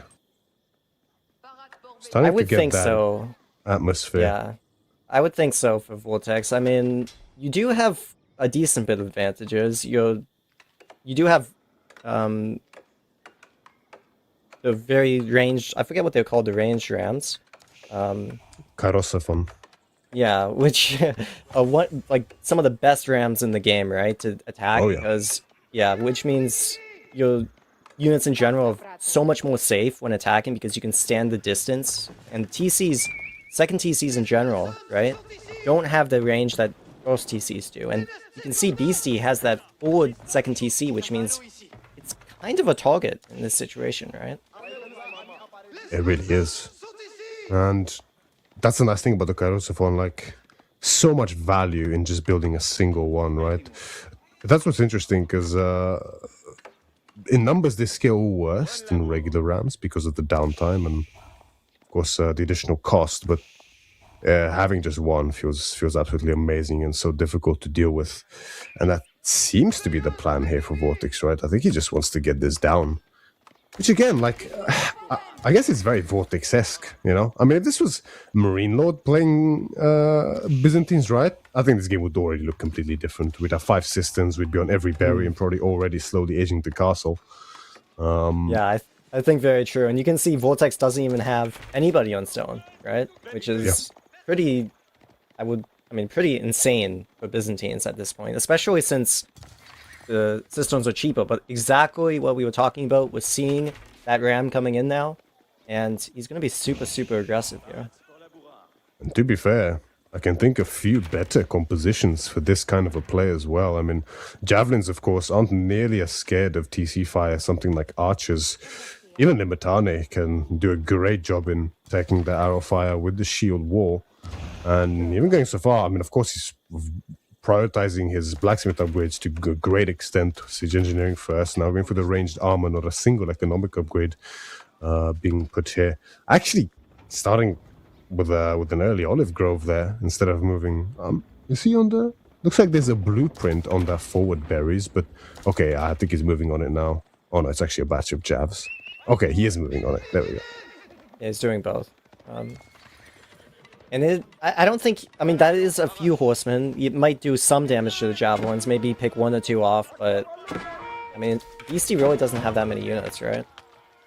No, he doesn't. That's sort of the timing here for Vortex, right? Ooh. It's Yeah, losing 2 jabs kind of hurts though in the second batch, because we're talking about the threshold to one-shotting archers here, which is so important for Vortex. I think it's 6 or 7 jabs. So this is either okay or very painful right now for Vortex. I'm not sure which one it is. But it looks like it's actually, yeah. It kind of looks painful, but at the same time, more units are coming. The second Gyro Siphon is coming, so I think this is really the point where it becomes very scary for Beastie, although Beastie does have almost 13 Ultras at this point, which, I mean, once you get to the point against Byzantines where the Ultras can actually fight the Javelins, I mean, that's a situation you never want to be in, because at that point you have nothing to counter the Ultras. Yeah. So it is 6 to 1 shot. I thought it was actually 5 after seeing the damage they did with the first 4, but I guess it could be 6. With the second Kairosophon though, our damage is starting to pile up quite quickly. You can see the slight value loss there compared to regular rounds, because there's a decent bit of downtime with these fire bursts. Like you can see now, this is 0 damage coming in because we got to reignite the oil. And Beastie's actually deciding to give up this TC, which is an interesting choice to me. I think it's possible. I mean, he doesn't want to, lose any villagers trying to bone those rams, because he doesn't really have anything else to kill those rams, right? So I understand why. But at the same time, he only has a 10 villager advantage, which is, it's significant, but at the same time, you're up against Byzantines, which is getting, 3 units from Olive Oil. Vortex is still on the berries. I mean, Vortex in this situation could even just age up as well, and I think that's probably what we're going to see, given Vortex just decided to go on the Madeira, which means he's going to get quite a bit of food income here, and possibly shift even more towards the gold. I think it makes the most sense here by far, right? Alongside that, just pivoting around to the right side and going through the wall onto the wood line seems to make the most sense to me as well, but he's actually going around onto the left side instead, which I find a bit curious. Yeah, it's interesting. He still has 351 gold and quite a bit on food, so I mean, maybe he just thinks, he's not on any threat here. It's just, I just don't see him doing that much damage right now, right? Yeah, for sure. I guess, it seems like the idea is to target the food instead, but it puts him in a bit of a precarious position, as we're about to see right now, because it's very easy for you to get surrounded, even though jabs are quite quick. The Limitane are not. Yeah, and I would say this is the point where Beastie can start actually just fighting the javelins with the ultras. I mean, 35 ultras, I think that easily kills 10 javelins, and maybe Beastie is just biding his time, but I think he has a real opportunity right now to do a lot of damage to Vortex. And you can even see Vortex is going for that age up, so this army net right now is super, super vulnerable. And it's astounding to me that he's actually sort of playing a distancing game here with Beastie, considering his numbers. I mean, he must have seen the sheer amount of archers. I'd be running far, far for the hills on the left side there. I'm very surprised he's actually going back, and now it's a bit of a dangerous position, right? Because the jabs are fast, but yeah, the spears aren't, so the jabs will have to kite with these Limitane to keep most of them alive and thin out the archer mass. This is scary, though. Yeah, it is scary, and again, both players recognize what we were talking about earlier, that Vortex just does not have the mass to take care of this army, and Vortex giving up a lot of units, 2 rams. I mean, this is super significant, and behind that, Beastie is looking for that age up as well, so this is just a great position for Beastie to find himself in. Yeah, a bit overzealous from Vortex potentially here, a bit overplaying his hands slightly potentially in this position, and there's a price for it. So many of the Limitane just falling on the retreat here. Nice little impale though. Picks up one of the horsemen. Makes BC think twice about sticking around too long. A couple more archers coming from the front, and it's looking very, very messy here. And BC recognizes what's happening as well. He's going to be up in no time himself. Very ready to click the button very soon here. Yeah, and I mean, Beastie tried as much as possible to slow down that mass from Vortex. He recognized, I have what it takes to kill Vortex right now, but Vortex was doing a great job of denying BC from doing that as much as possible. And BC did get quite a few Spearman kills, but that Javelin mass, you know, Vortex didn't really lose any of them, I want to say. Maybe 1 or 2? I think he lost. Looks like he lost 3 total, right? I guess it's multiples of 4, so it must have been up to 16 total, or it would have been. But we saw 2 die to the horseman early on, and then I think he lost 1 more, maybe probably in that retreat. And I find the pilgrims here yet again. Look to start burning the wall. Big raid by Beastie though. Picks up a villager. Yeah, and at the same time, he's going for the heavy Spearman option. Basically, the only thing he has of value here, the Fortress Health and the docks, not a reason to go up for that age up, so heavy Spearmen all going to be coming in here, and again, Vortex doesn't really have a good option against heavy Spearmen. Expos are really the only thing you can go up against that, and Vortex doesn't even have an ultra range, I think. Yeah, rarely does Byzantines actually go into ranges, at least in the early to mid game. Except for potentially hand cannoneers up in Imp, but far away from that point, and with the way the game's progressing, I don't see it reaching that stage, right? As Vortex looks to mount on the pressure, now starting to burn down these houses, and that's actually a lot of houses. It's a bit of a painful loss in this position for Beastie, blocking his population, forced to use his wood to rebuild them. A bit, but BC is just getting his ultra upgrade, just getting his pierced arrow upgrade, and I mean, he's definitely going to be looking for a fight, I would say. I think he has a massive amount of ultras that, I mean, Vortex just doesn't have the mass that Beastie has. The only value is heavily in favor of Beastie here. Oh no, and Vortex does not see the entrapment from behind. This is going to be a disaster here for Vortex if he doesn't see it. Beastie, though, presses the trigger just a little bit early. However, it's still a great connection, and so many of these Limitan are going to go down. Now, the cataphracts are starting to hit the field, but like we mentioned, these javelins, they have high base damage, but with the amount of heavy spearmen that Beastie can put out, and with so many archers as well, I don't know if these jabs will be enough. Yeah, I mean, for the time being, BC is playing very slow and correct. I mean, that's a great raid if BC sees that. That would be amazing for him to catch those villagers out on the berries there, which I assume Vortex is going towards. Doesn't catch it. Is focusing on this fight, but the fight, it's hard to tell. I think quite good for BC. I mean, he just has so many archers, right? Yeah, it is. I mean, you know, he's losing a few archers there, here and there, and some heavy spearmen, but he's trading out you know, relatively cheap units for KT here compared to basically the best Vortex has. The cataphracts as well as the javelin mass. This is exactly what Vortex has, his best units, but it's not enough to bring him home the victory as GG is called, and BC takes a commanding lead now in this set, pushing Vortex up against the wall, 3 wins to 1, and Vortex, as we mentioned in the last set, just like B, he can afford no more mistakes. Yeah. And Beastie taking a very good lead against Vortex here. A player who, again, Beastie did win in the previous series, but very difficult opponent in general for Beastie, I would say, and a very good opponent in general. So Beastie must be very happy with how the set is turning out so far. Yeah, for sure. Especially the question, oh, we already have our answer. And ooh, yeah, I'm glad.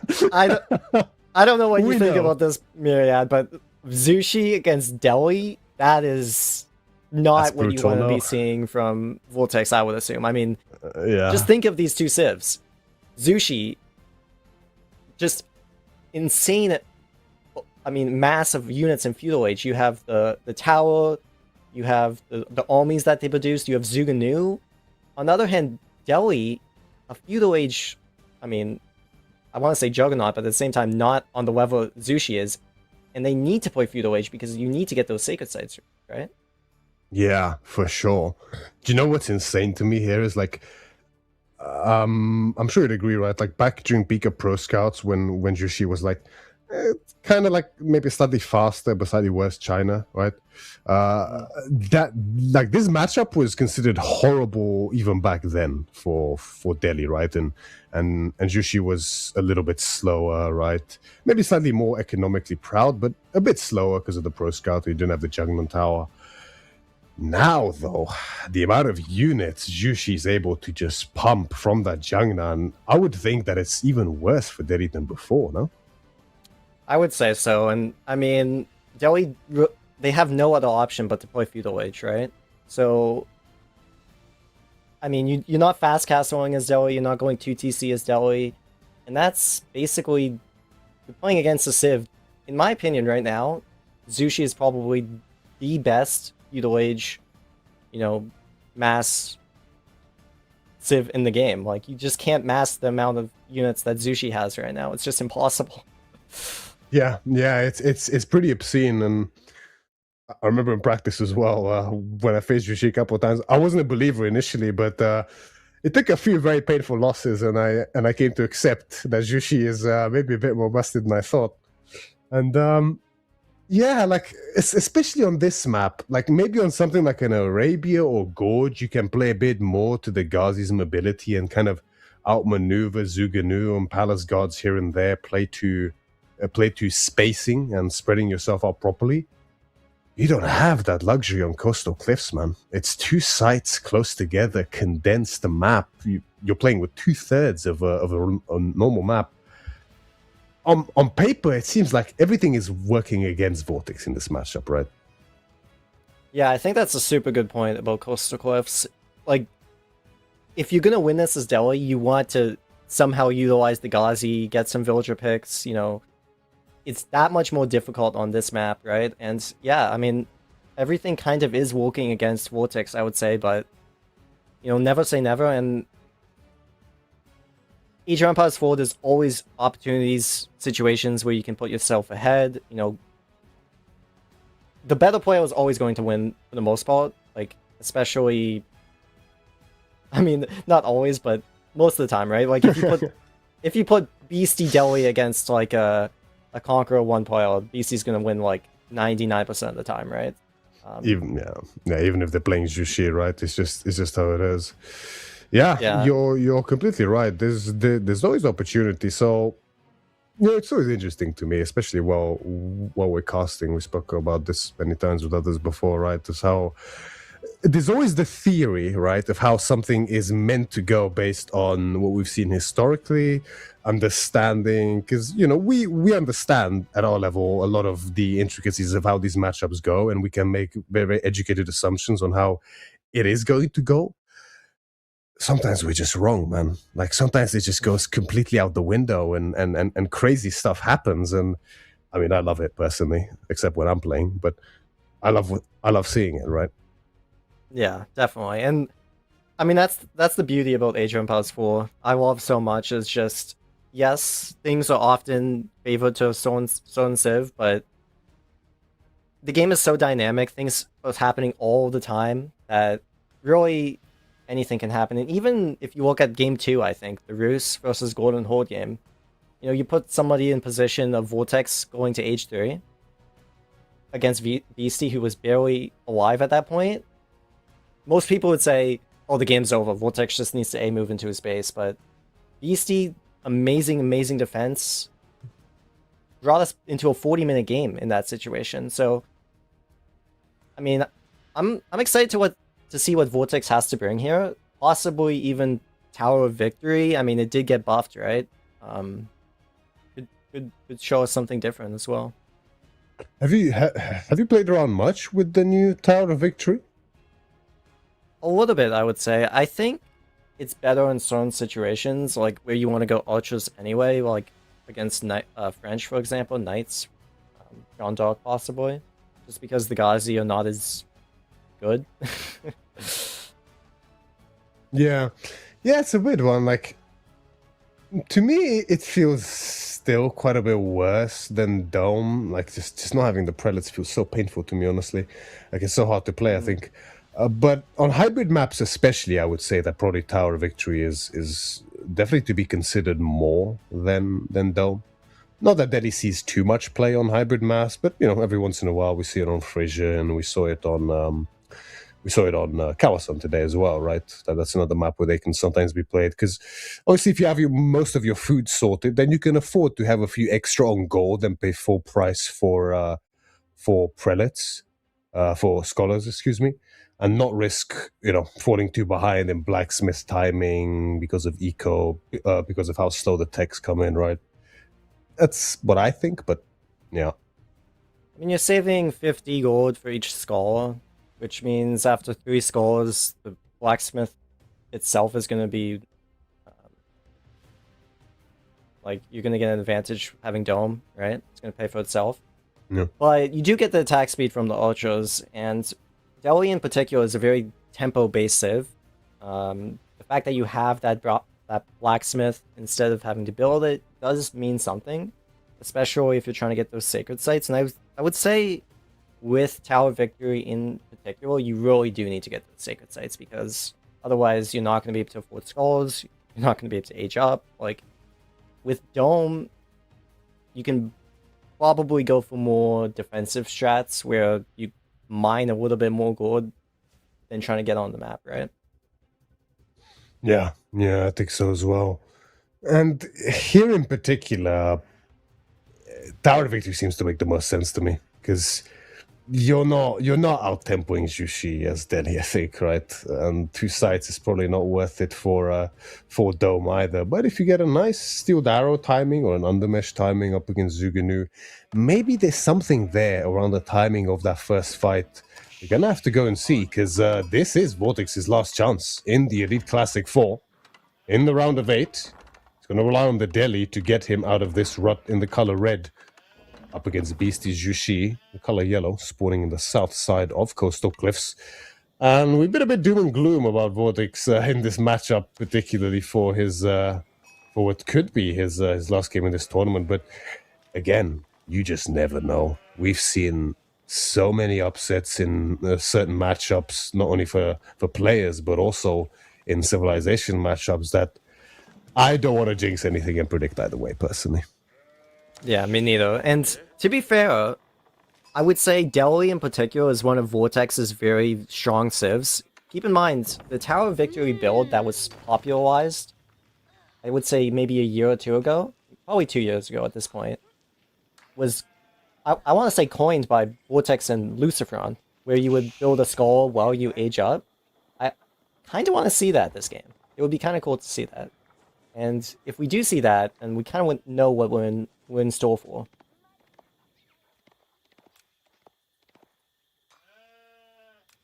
I don't know, Myriad, are you familiar with the Tower of Victory build that they did? I don't know how much you were playing the game back then, but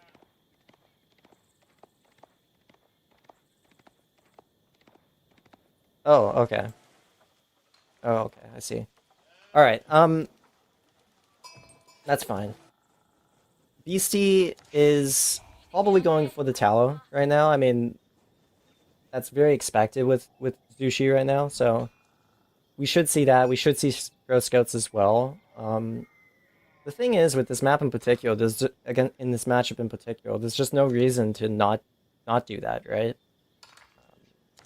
Against Delhi, why would you ever go Fast Castle? Why would you ever go 2TC? We just have no other reason not to. And it is going to be Tower Victory, as we were mentioning. Tower Victory from Delhi against Zushi. And with this build, we should see 1 skull being produced by Delhi as you age up, so that you only need to build 1 mosque.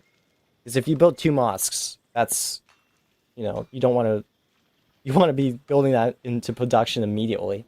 Yeah. If you're saving wood on a mosque, if you're saving wood on a blacksmith, that's resources that can be spent on units. Yeah, exactly. And especially when it comes to the timing on those first sites, especially, it feels so important for Vortex to make sure he gets them, at least 1, but ideally 2, and also a good fight while he's at it. I mean, he needs so much, I think, in this matchup for it to work out. Are we going to stop after that first scholar, right? Because that's how it is classically. That's how it was played back in the day. Might still be the case now, because, I mean, you could, in theory, just stay on gold, right? And slowly add scholars, I guess. But problem is, you only have the one mosque, so you need to get the upgrades. I mean, maybe there's a world where you go on gold after you get sanctity, maybe, but I don't know. Yeah, I was asking you that exact question was, were you around with that build? Because that was a super popular build by the Spanish brothers in particular, right? What was it? Can you remind me? Just the 2 skull build with Tower Victory. You build the skull Oh, while you yeah. age up, right? Yeah. Yeah, like back in the day, that was sort of the standard for Tower of Victory, right? Before Dome got Yeah. buffed. Yeah, I remember. Although, keeping in mind, if you look at the way Vortex done this build, he doesn't actually have the gold to build the skull. So he's building it, so he's not going to be able to build it and get Sanctity, right? Which is kind of a slight mistake. Like, he could be getting Sanctity at the moment, but he has to build that skull. Yeah, that's why, like for this build in particular, you want to go up to 3 in the Dark Age to make sure you get the Scholar before Feudal, right? And it seems like he just forgot to do that, right? Which is exactly what happened to me the first time I tried the new tower, because that's how it was. But like, you need that third one to make sure you don't idle Sanctity. So definitely not the start he wants in this matchup, especially. Yeah, and Beastie, again, we're going to be seeing Pro Scouts, we're going to be seeing heavy feudal commitment, which means, I mean, this is exactly the kind of game that we were talking about, right? This is to be expected. Yeah, precisely. First Ghazi gonna hit the field, of course, even though it is Tower of Victory, you kinda still want to open with Ghazi, right? I mean, it's such a great unit for Delhi, able to get map control nice and early, of course, and the main thing is, I think, that Delhi always opens Ghazi is the healing, right? The possibility that you can always top them up, even if the opponent, even against Dark Age, we see Delhi opening Ghazi, which is pretty funny. Yeah. I think also the fact is with Delhi, because you're staying feudal age for basically, I mean, most of the game that's important, you're going to be going every unit in the game anyway. Ultra, Spearman, Ghazi. So, yeah, and we see that commitment into Spearman now, and he actually decides to put the Skull into Spearman. So we're going to see heavier Spearman commitment than Ghazi commitment at this point. Yeah, which, I don't know, man, like, actually, I think it makes sense. I'm pretty sure with Dali horses, like, the regular horsemen just straight up win against the Ghazi, right? I think that's the case, but also keep in mind, BC's also going Spearman, right? So if you can catch up in Spearman production with efficient production, I think, you know, because you're producing faster, right? So the fact is, it's nice to have the Spearman advantage because you don't want to be fighting just Ghazi into Spearman. I mean, that doesn't make sense, right?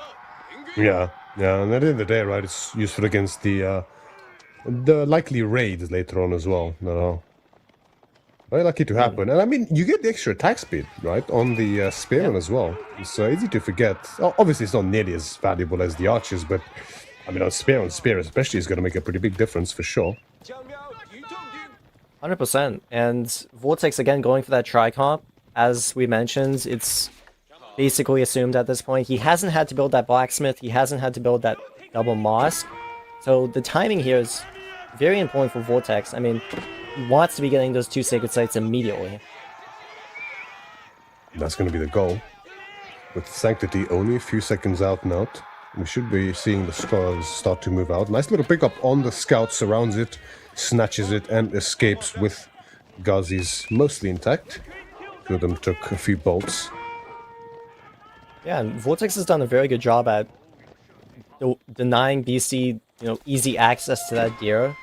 On top of getting a few picks here and there. He's actually going to get maybe one more Spearman. I don't think he's going to try to go for the second, but, you know, every bit counts, especially in these tempo games where Delhi wants to get those Sacred Sites immediately, right? Yeah, these are really valuable picks early on, right? Even just a Spearman here and there traded for some Ghazi health is so good. What hurts a little bit, right, is typically, you know, you can afford to take a lot of damage and then pull back and heal under the dome with 5 Scholars, maybe even more. you don't have that luxury. Ooh, okay, picks up one. That could have went way worse for Vortex there, but makes a slippery escape.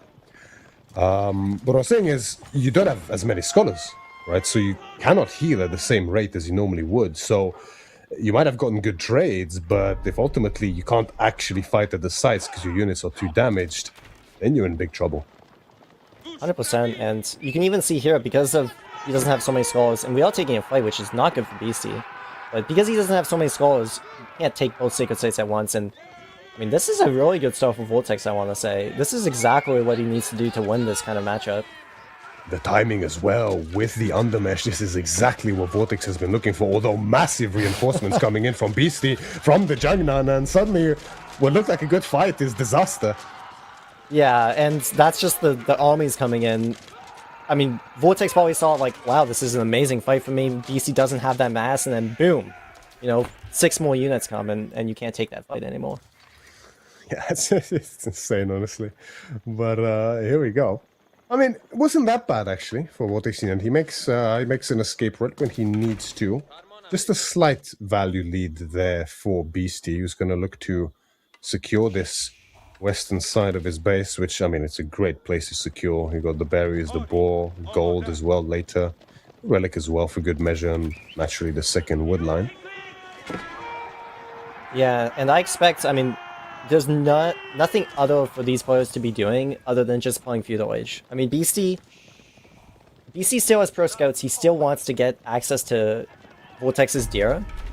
I mean, that's the option. That's the goal. That's the option on top of denying Sacred Sites here.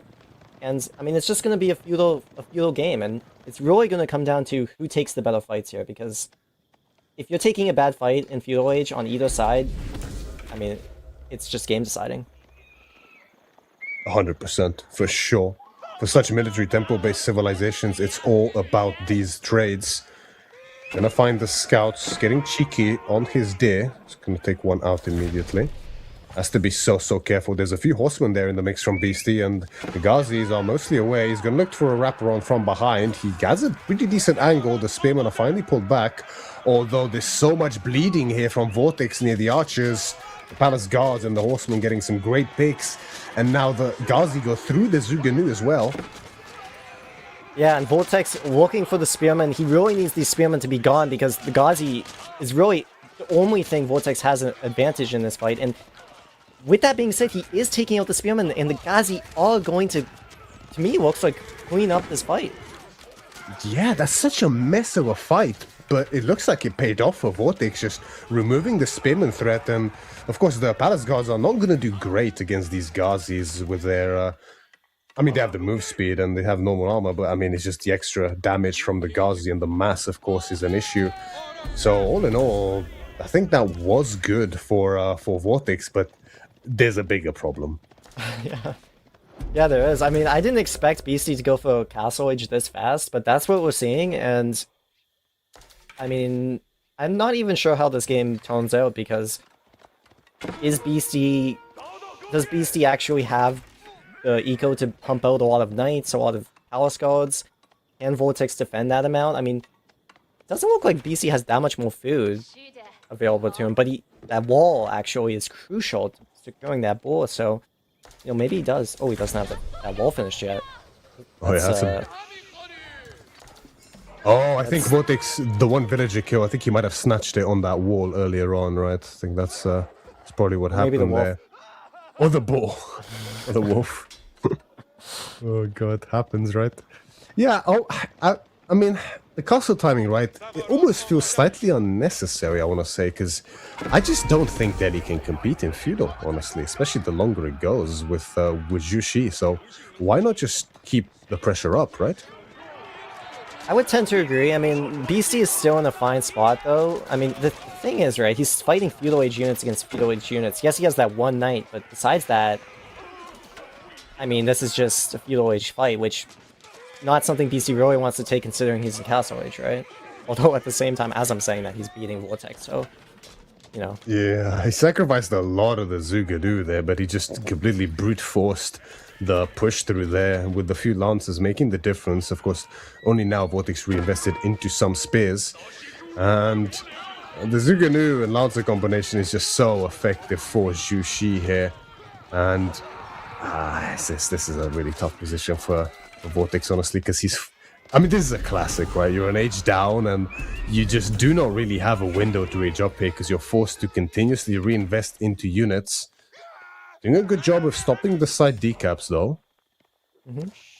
Yeah, and as you mentioned, this is Vortex. Like, if Vortex doesn't win this game, he's out of the Week Classic 4, which, you know, Vortex. It's never nice to be out in the round of 8 as a top 8 player. You always want to go for the end, and I mean, Vortex has shown us again and again that he can make that situation. He can be in the finals. He can win tournaments, and it's a tough position for him to be in right now. So what's going to be the follow-up is the question for now. It's just more and more units, more scholars as well being actively produced. So he's going to play it safe, I want to say, because this is the safe option, right? That you just keep investing and hope to take another good fight, maybe find some damage. And with the scholars, he's going to be in a better position to do so. He has most of his important upgrades now. He's still missing Bloomery, although that's a lot of Lancers.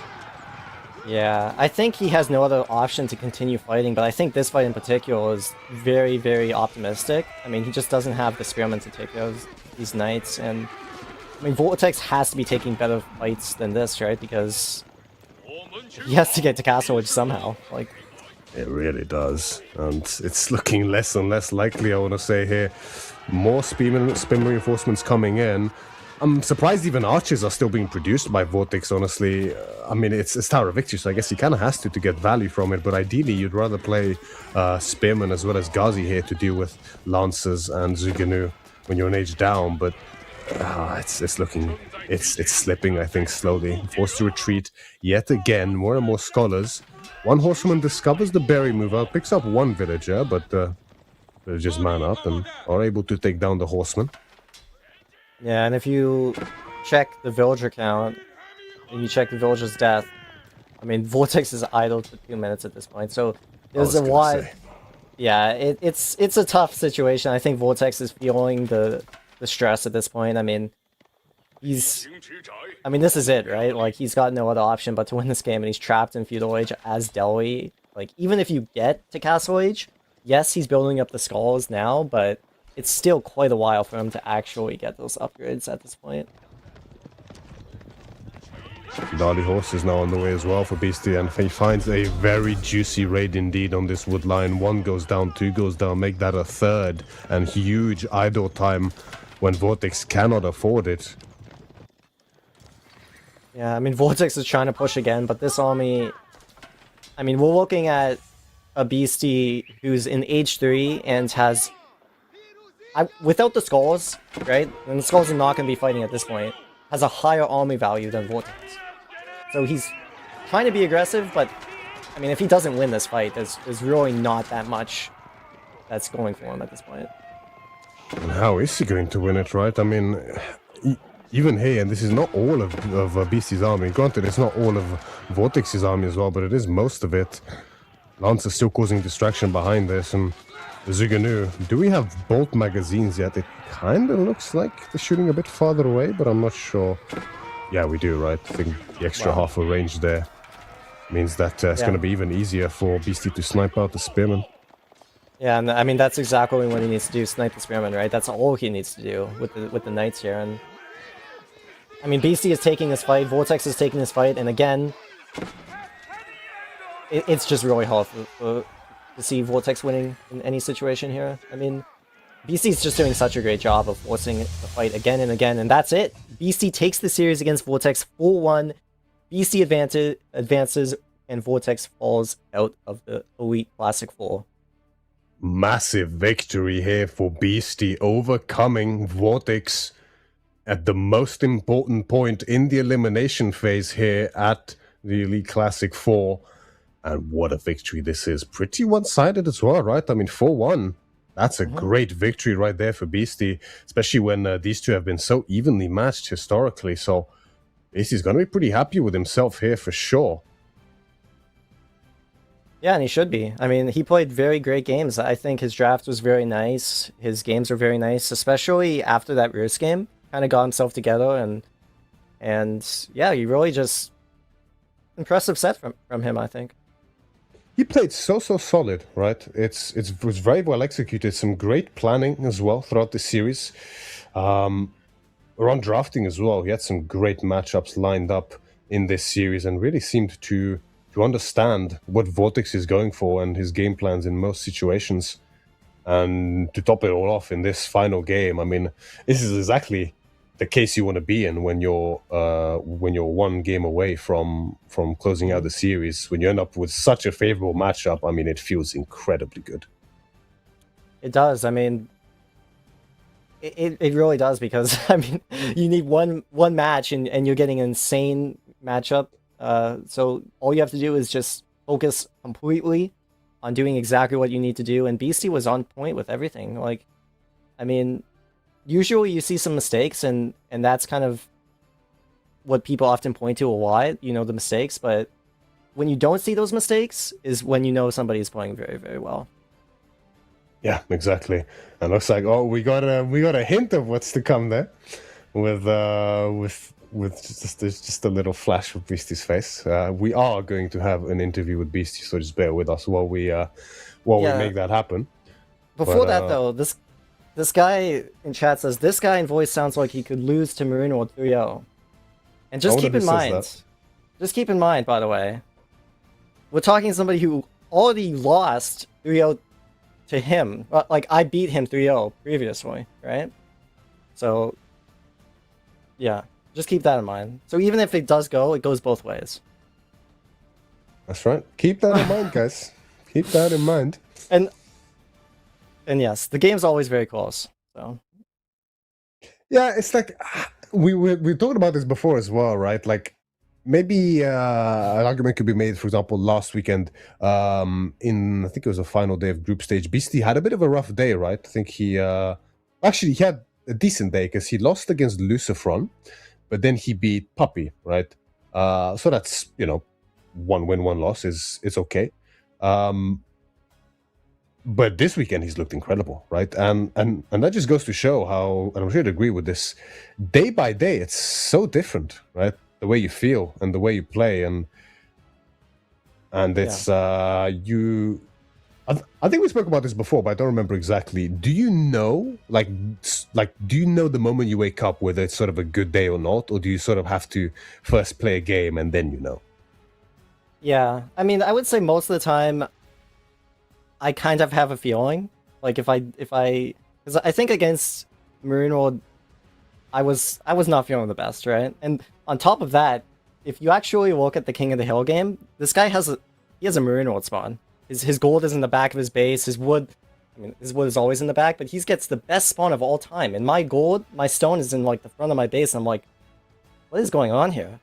Like, I used to think BC was coping with the Marino spawns, but I'm like, I think there's something about that,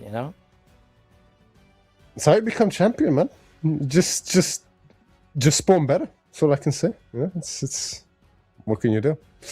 But it sounds like we do have the interview ready. So any moment now, we're going to replace Wham's face with Beastie's momentarily, at least. And Beastie, how you doing? Congratulations on a stunning victory. Very impressive. 4-1 as well. That's gotta feel good. Thank you. Yeah, especially with how this week went. Like, I lost every single series I practiced, so I was like, I don't know what happened from last week to this week, but yeah, the game just didn't go my way, so I was like, yeah, I'm not really feeling like it's going to be too good for me, but I was very happy with my draft, starting from when I saw what he banned and what I banned. I feel like from then on, it was like a pretty good series for me long term, I think. Yeah, the draft was quite interesting because, I mean, I have to question this, right? Like the opening game, what possessed you to let Ottoman through? I don't know. I don't know. I was like thinking maybe I could cook something up, but I was like, yeah. Every once in a while you don't play against a Civ, and you're like, it's not that bad. And then you let it through, and you're like, yeah, that's what we've been at. Never mind. So, Yeah, I feel like it was fine because that way I can just ban permanently something else. Because I knew he's going to pick Ottoman every game. Like, so then I'll be maybe forced into matchups. So I was like, if I let it through and even if I lose, then I'll have more options long term. So, yeah. And I felt like I have a pretty good draft. So even though China is like super strong Civ, I didn't feel like if I lose with China, it's really bad for me or anything like that. So, yeah. That's an important detail, right? Because, games, every game is obviously important, right, at the end of the day, but it's important to think long term and have that confidence in your draft. And well, hopefully the confidence is backed up by the fact that the draft is actually good, which obviously in this case it was, but sometimes it's not the case in other series with other players, right? And got to make sure that you don't get distracted or disheartened by one sort of bad matchup in the opening set, and keep that good mentality going forward, right? Yeah, I mean, I was like, I'm playing China and I'm spamming units, and he just has like so much more. Then my Lancers come out and Sipahi killed him, and I'm like, yeah, that makes sense. So I was like, okay,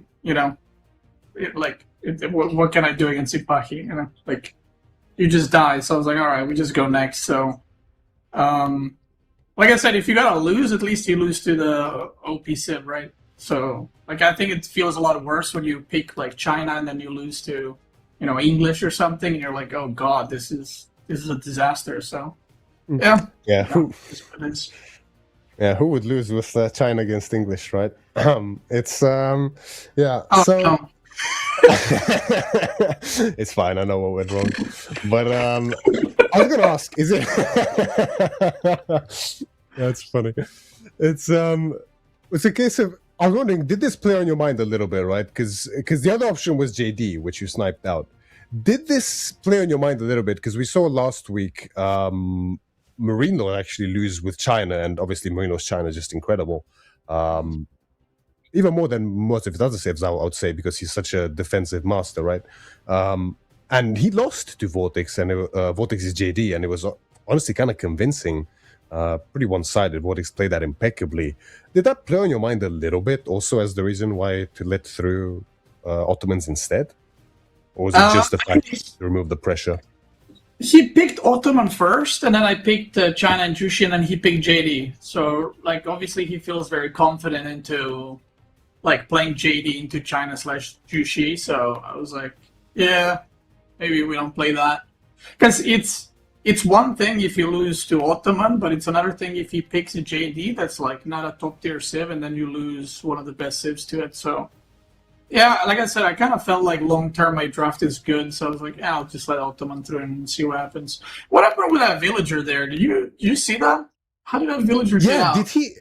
Maybe I don't know if we can go back just for a second time, because I thought he shifted his scouts just a little bit, and that allowed your villager to escape. Yeah, if we're able to play from this point, he must have moved, right? No, he was moving left and right, but my question is, how did he get out? I never seen that before. Look, he's clearly stuck, right? And then he just walks through my scout. Yeah, I was just like, whoa. That is strange, isn't it? Like, he didn't move the scouts. Like, you simply moved out. That's so strange. I haven't seen that before. I'm gonna report. It worked out for him then, but that must have been a bit tilting, right? The villager escaping. I was surprised that he was sending out a villager, but then when that happened, I was like, okay, I guess he knows how to get out of that, because I did not know that's a thing. So I don't know if that's a thing, or I don't know what happened. Actually, I have to cook on that. But I mean, still, he spent a lot of wood, a lot of like idle time and stuff like that. So I think it was okay. Yeah, it was actually looking very scary at around this point for you, right? Because you're forced to call in the militia. You're losing quite a few warrior monks to the archers because of the huge damage, right? And he had so many. But then he does a dive after this, which, I mean, I didn't think you were dead, but I think you would take quite a lot of damage. But actually, wasn't that much damage, and he lost a lot of units under that dive. We're gonna probably see the moment quite soon How did you feel about it? Like when he actually went underneath the TC, were you like, oh no, like it's happening, or were you like, I can hold this? I mean, this game you could like really see Vortex's micro. Like it was so annoying. Like I couldn't engage with the army, and every time I go, I just feel like I'm losing units. But then if I stay back, I'm just losing units anyway. But yeah, it was kind of weird. But I scouted his stockyard, so I knew he's like very committed and he must do something because I was already on quite a bit of farms, I think. So I knew he has to push, and I was just kind of waiting for the dive. And basically, if at that point you hold, you're in a really good spot. But like after that, he again microed so well that the game just kept going, which I was just like, kind of like it's not supposed to go like this. I'm supposed to win now, but he just kept microing his heart out. It might have been just a case of a tiny bit of tunnel vision, right? Which is so easy in these high stakes series because you try to just end him by staying on under the TC, but obviously he had villages on the flanks that they could have probably targeted instead, and that might have been one of the reasons why it took a bit longer. But it's so difficult to think of everything in these moments during the heat of the game, so it's completely understandable. Is it a matchup that you've practiced before? Rus against Golden Hordes, or? I mean, not specifically, but I've played the matchup, so I felt pretty good about it. But again, it's like even with the early start with like archers AFKing on my Kremlin and denying food, I was like, Jesus, I can't even get the food under Kremlin. But yeah, I played it before. I think if you hold that big attack, it's very good for you. And like the moment I started raiding, I feel like most of my games when I start raiding, I end up winning shortly after. So yeah, when I got the horsemen out and started flanking, I felt pretty good. Now to House of Lancaster against JD on King of the Hill. This was interesting from the get-go because Wham and I were talking about this. I struggled to kind of see an effective win condition here for JD specifically because, I mean, it feels like to me, like 2TC is kind of an obvious play here for you to go for his Lancaster, right? It just makes perfect sense because of the map and just the way the matchup goes. You ideally just want to defend and not fight JD, especially not out in the open, so might as well go 2TC. But it feels like what he did is kind of the only option he has, which is get a relatively fast castle and get that site captured immediately and then get the keep. But the timing here was impeccable, right? Were you kind of sensing that a keep is coming, or did you just think, okay, I have a good army here, maybe I can probably push out and see if I can look for a good fight? I was worried about Guildhall because I didn't see the archers until this point, so I lost my scout really early, so I had no idea how much he's committing to units. So I was worried that there's going to be Red Palace on it. So I was like, okay, I should probably push out. I mean, I think JD just has very bad eco for holding the sacred sites, and I think in this matchup, if you open with the landmark, I don't know what's it called, the tower one, I think it's very hard for JD to do anything. And then if you can't do anything, you just have a free 2TC, and he can't really scale his eco or like go fast castle like Ayubit or something. So. Yeah, and because I lost the scout, I didn't know if he's all-inning me, because just before I lost the scout, I saw double stable. So I was like, yeah, I'm already ahead. I'll just drop a white tower so I don't like just die to mass knights or something like that. And from then on out, I should be pretty good. This game was also a bit of a firecracker. I mean, the spearman must have been as big of a surprise to you in the Dark Age as it was to us, right? Yeah, so I'm pretty sure he thought I would Dark Age. I think that's why I mean, I'm not sure, but I think opening spears against KT doesn't make any sense unless you think they're gonna barracks also. So I think he just went for barracks, maybe because his barriers were forward. And when I saw his stone, I was very confused, and I saw his villagers on the gold were very, very late.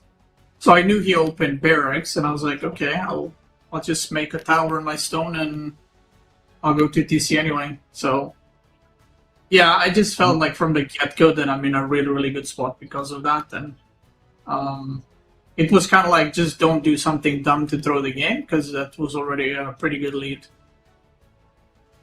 Yeah, I felt like it as well. I mean, that's an interesting idea that he might have expected you to go Dark Age, which makes sense. It's something Katie did in the past a lot against Byzantines, and obviously Byzantines is always very vulnerable to that, right? So it's something they got to worry about. Um, I would have thought is just to be very annoying on your stone to deny a potential second DC, which, yeah, is an idea, but like you said, you can drop the tower and it makes it quite difficult to really find any significant value. And then Byzantines just have such a hard time going spares, right? I mean, they're more expensive on the food.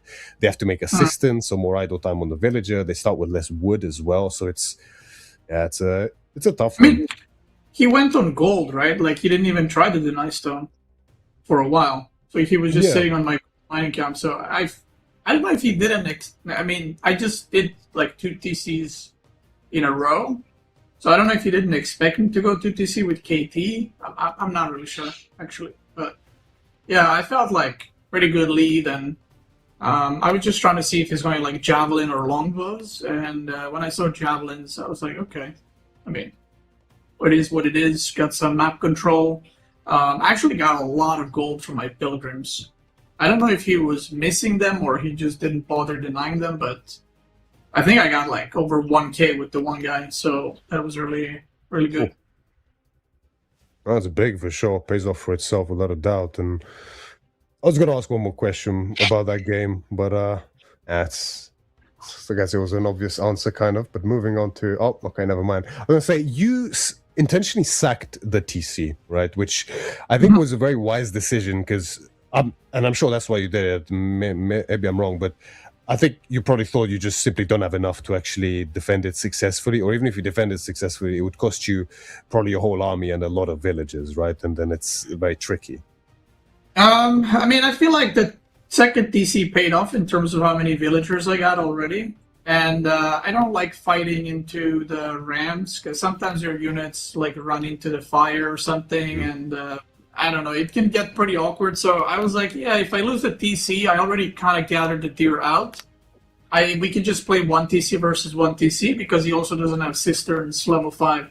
So Yeah, like not that's a good only point. even if he had cisterns level 5 on my head, but he didn't have them. So I was like, yeah, I'm in a good enough spot. And I had so many sheep under my TC, so I was like, I can just wait a bit longer. But he started like moving his army, in that like way that someone's going castle. So the moment I saw that he was trying to leave my base. So I kept like intercepting between the possible reinforcements in the main army, and when I saw he's like trying to actually get out, I tried to get engaged because I didn't know how fast the castle was gonna hit.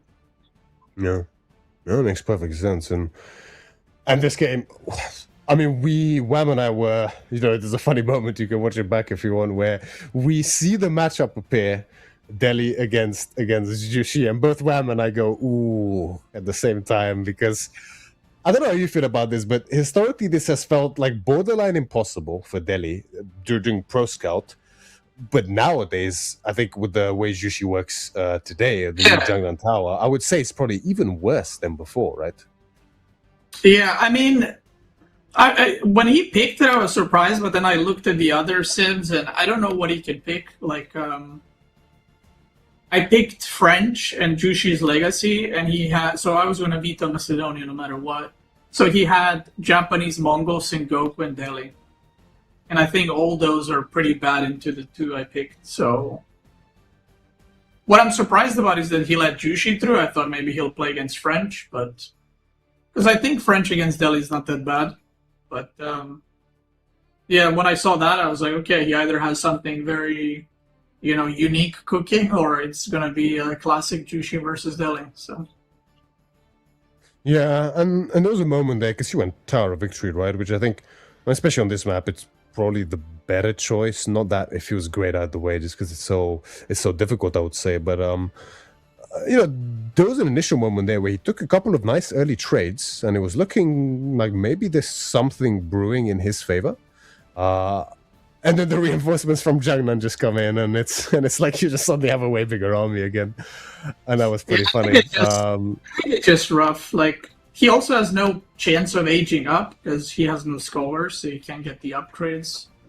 And I feel like maybe after the 2 TC games, maybe he just felt like, I want to fight in feudal. Like, I don't want to play 2 TC or longer games. And yeah, I just massed units. I mean, it's a pretty favorable matchup, so you don't really need to do much.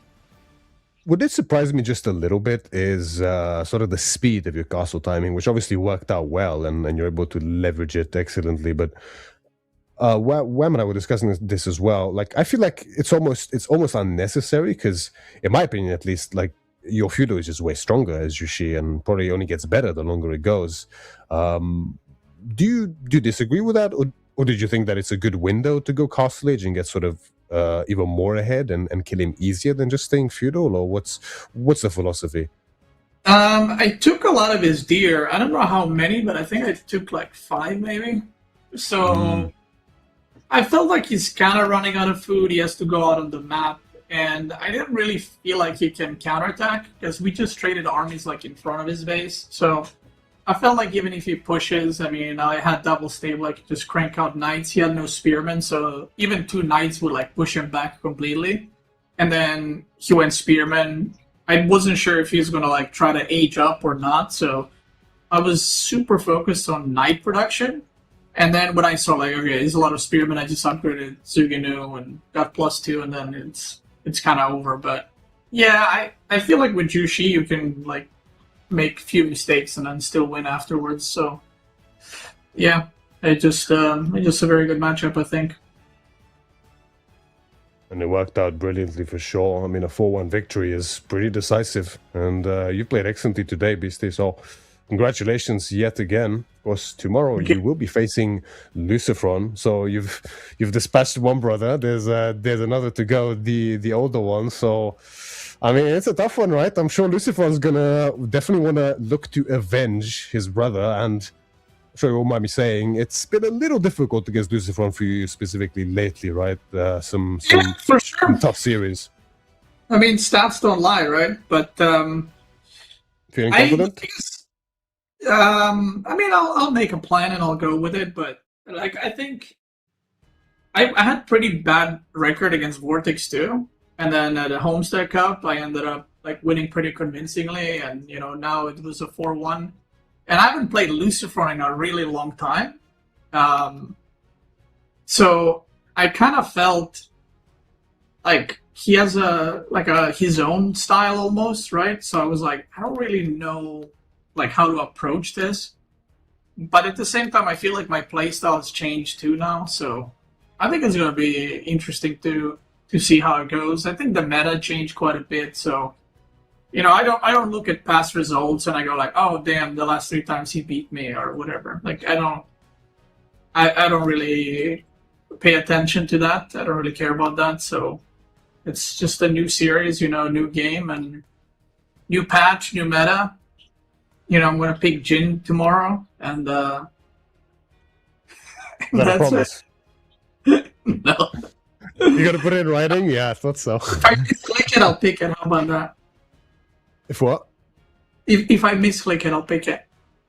There you go. Just forget you're in draft. It randoms, and it's like a dice over the Yushi pick, over a Jin pick. Like But yeah, I think it's gonna be a fun series. Like they have a somewhat similar style, but not really anymore. I think they both play very, very aggressive, but I'm excited to see how it goes, and should be a good series.